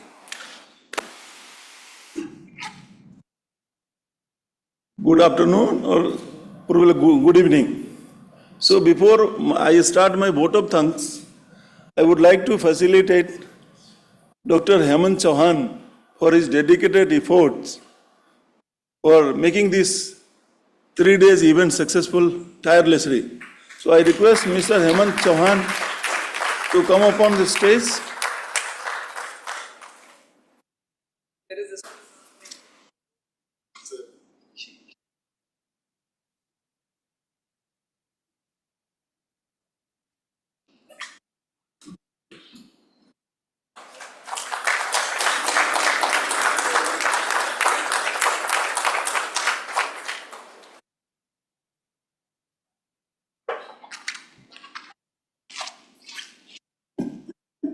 So, first of all, to thank Almighty God, because we are in the month of Shravan, and this is a month, this is full of rains. I was worried that this event should not get stuck with the rains. Fortunately, there were no rains, and everything went very well. So, this is all the good wishes or the auspicious effect of God. So thanks God. Then I would like to thank Professor Kale to give us the opportunity to organize this third annual SYNC event at Ahmedabad University. All of you are aware now that Ahmedabad University is now starting various courses like master course in composite and also PG diploma course in composite. And hope the industry can enjoy, even the fresh students can enjoy, and they can get professionally employed. We have had a lot of debate and discussions since last 3 days that yes, there are abundant qualified and educated people, but industry is not finding the suitable persons. So hope the initiative of Ahmedabad University is going to fulfill the requirements, needs and the expectation of industry-ready professionals from Ahmedabad University. Then I would like to thank the team like Dr. Hemant Chauhan, Dr. Sam Girab, Dr. Bimal Das for his untiring efforts to make this event successful. So if you see any very big building or prestigious high-rise building, so the building is laid on the foundation stones. There are people behind the scene. Like when you see some good picture or good theater or good drama, so behind the scenes there are lot many like professionals. So I would like to thank like the administration team, especially Akib, Mr. Amok Sastry for his entire effort. So they were here asking me what is the requirement and fulfilling those requirements since last 4 days. So all of you are here for 3 days, but we are here for continuously 4-5 days and ensuring that the team from Ahmedabad University making it successful. So thanks the whole team. Also I should appreciate the IT team led by Mr. Rahul Bhatiji, Soeb, Hardik and other communication team who has made it successful. Thank you Ahmedabad University team. Then I would like to thank all our knowledge partners and technical partners. So I would like to thank Professor Viswes Badeka, Pandit Deen Dayal Energy University, Professor Manoj Sahani and his whole team of 10-11 research and master students, some of them who have presented them. So I sincerely thank them from core of my heart for remaining present for continuously 3 days and supporting the event successful. So thank you Professor Viswes and convey my regards to all those who have made this event successful. Then I am thankful to Navrachana University, MS University Baroda and Nirma University for their support. I am also thankful to the SSME, Space Society of Mechanical Engineer, SAC ISRO. So they are supporting these events. Like last year we conducted this event on 4th and 5th July of Ahmedabad Management Association. And that time we have got a rigorous support, around 30-40 people from SAC ISRO were present. This time also around 25 people from SAC ISRO were here and they have supported through various presentations, and we have got the honor to have Sri Nilesh Desai Sir, Director SAC ISRO, to be the chief guest. So thanks SSME team. We are also thankful to the other support partners like Atira, Ahmedabad Textile Research Association. Special thanks to Dr. Ankush Sharma for his continuous support, and also thanks to Director Sri Pragnesha who has honored us to be in their inaugural session and address everyone on the day one. Also we are thankful to ASM International to be the support partner and International Automobile Center of Excellence Gandhinagar with their presence and support through their presentation. So these were the knowledge partners and support partners. But the crucial to make this event successful is the you people who have registered and taken pain to come from such a distant place. Somebody is coming from Chennai, somebody is coming from Bangalore, somebody is coming from Hyderabad, somebody is coming from Rourkela, Mumbai. So somebody is coming from Durgapur. Viswa, you are there? Yeah. So we have got people from Bhavnagar, the Caricel Limited, my previous company. So we find all kind of people from various verticals of composite manufacturing, academicians, research scholars, and be really thankful to all of you to sparing your valuable time for continuously 3 days to make this event successful. Our effort is from Composite Excellence Center of Asia is to fulfill the requirement what industry needs and make ourselves as a bridge between academia and the industries. So in that endeavor, we are continuously working, and we hope that such events, continuous events should reoccur again and again. So I once again thank you all for making this event successful and coming from such a distant place. Now I should declare the next year date for the sync. So again, next year it is going to be 9th and 10th of August 2025.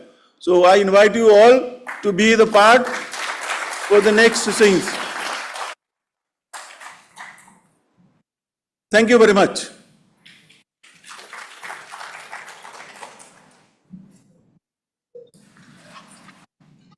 Thank you, Dr. Singh. Thanks for such a nice closing remark and your vote of thanks. Definitely, everything starts because of Almighty, and we are here to move the life, the nature forward. Thanks a lot for your all the efforts. Now, may I request Professor Suja Ahmed to felicitate and present our token of respect to Dr. R.K. Singh for all the efforts he has been doing, maybe for many years in that case, as I expect that we all meet next year 2025 on the similar dates.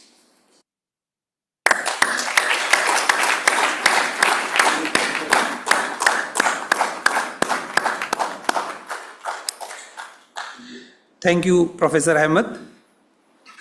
Now, may I request, sir, that you please be here. Now we'll be presenting the certificates to all the participants present here, and in case your certificate is not announced, you can meet Mr. Akib, and Dr. Singh will ensure that you get it. Please, sir, please come forward. So we'll start with our beloved Professor Badeka. I'll continue with the name so that you can come fast, please. Mr. Prempal,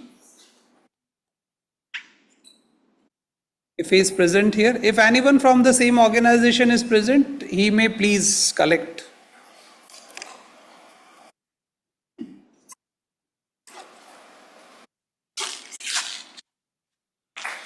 Mr. Muthu Ramalingam.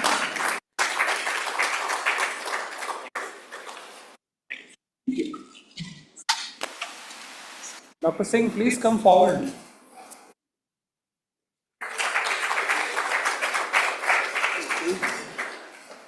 Mr. Dhaneshwar Sahu.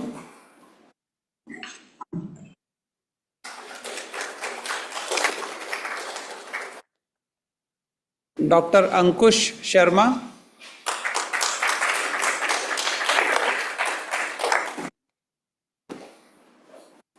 Mr. Nitin Kumar Arya.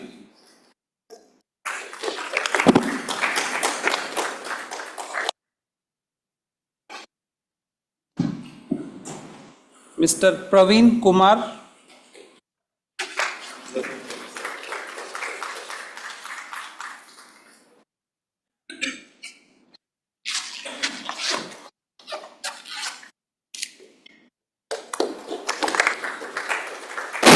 Mr. Ramir Ranjan Das.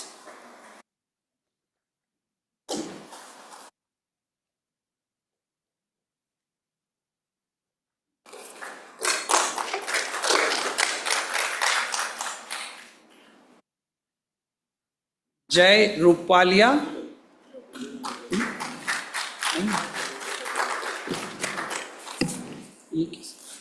Raj.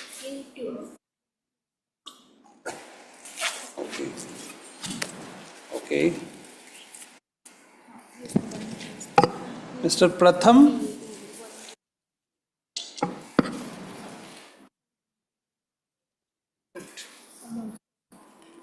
Anyways, if you are present here, Pratham, Dhruv,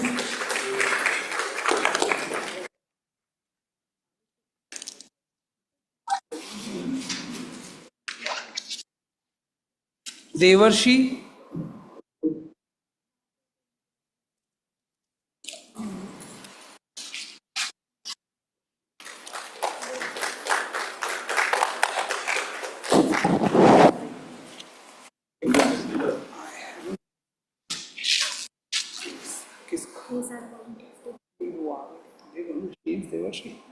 Yeah, Devarshi.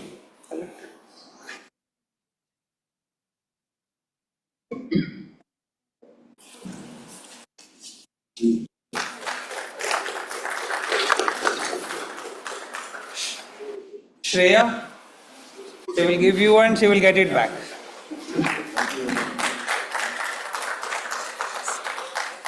Mr. Rahul.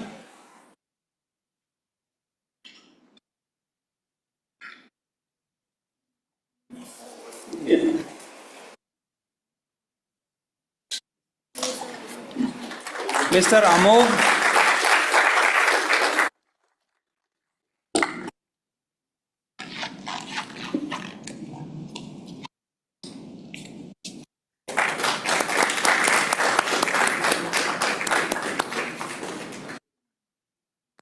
I request all the participants, presenters present here to please contact Mr. Akib because you are presented now, the certificate is being prepared to be signed. And thank you, sir. Please, you can have your seats now. All the Now- participants will be getting a further e-certificate to your email. So with this, we come to the ending of this 3-day knowledgeful event. And now on behalf of Ahmedabad University and CECA, I thank you, each one of you from the bottom of my heart. And I expect that next year or in some other event also, we keep meeting and we keep pushing the boundaries and learn more and more about composites and other sciences as well. With that, thank you, and I humbly request you to please join us for a cup of tea at the exhibition hall outside this center. Okay. As a customary and request from Dr. R.K. Singh, all the below 25s are requested to stand in front, and relatively seniors are requested to come up the dais. Probably the dais is not that big that we can handle like 50-60 people. So kids can be standing in front. Please, all of you, please come forward. That was just on a lighter note. Please join us for a group picture.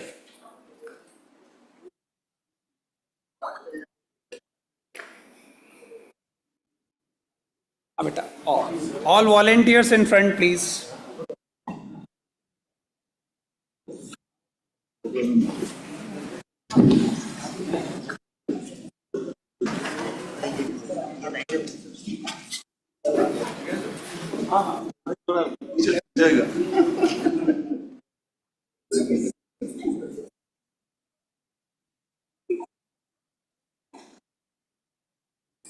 Yeah, except photographer, no one should be on that.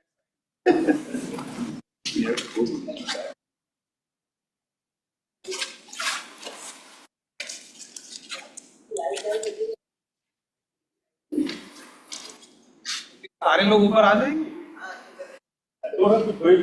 Okay, all the students, they can simply sit. It's just another bench. Good.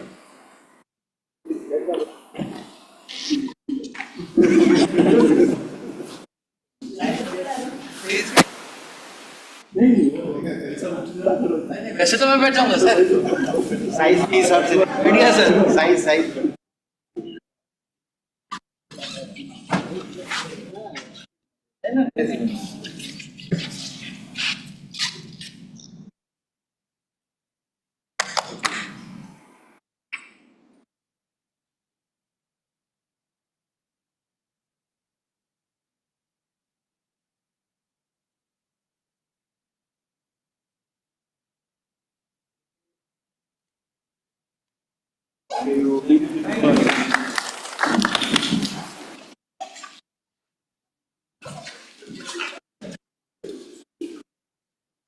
So I request everyone to please join us for a cup of tea.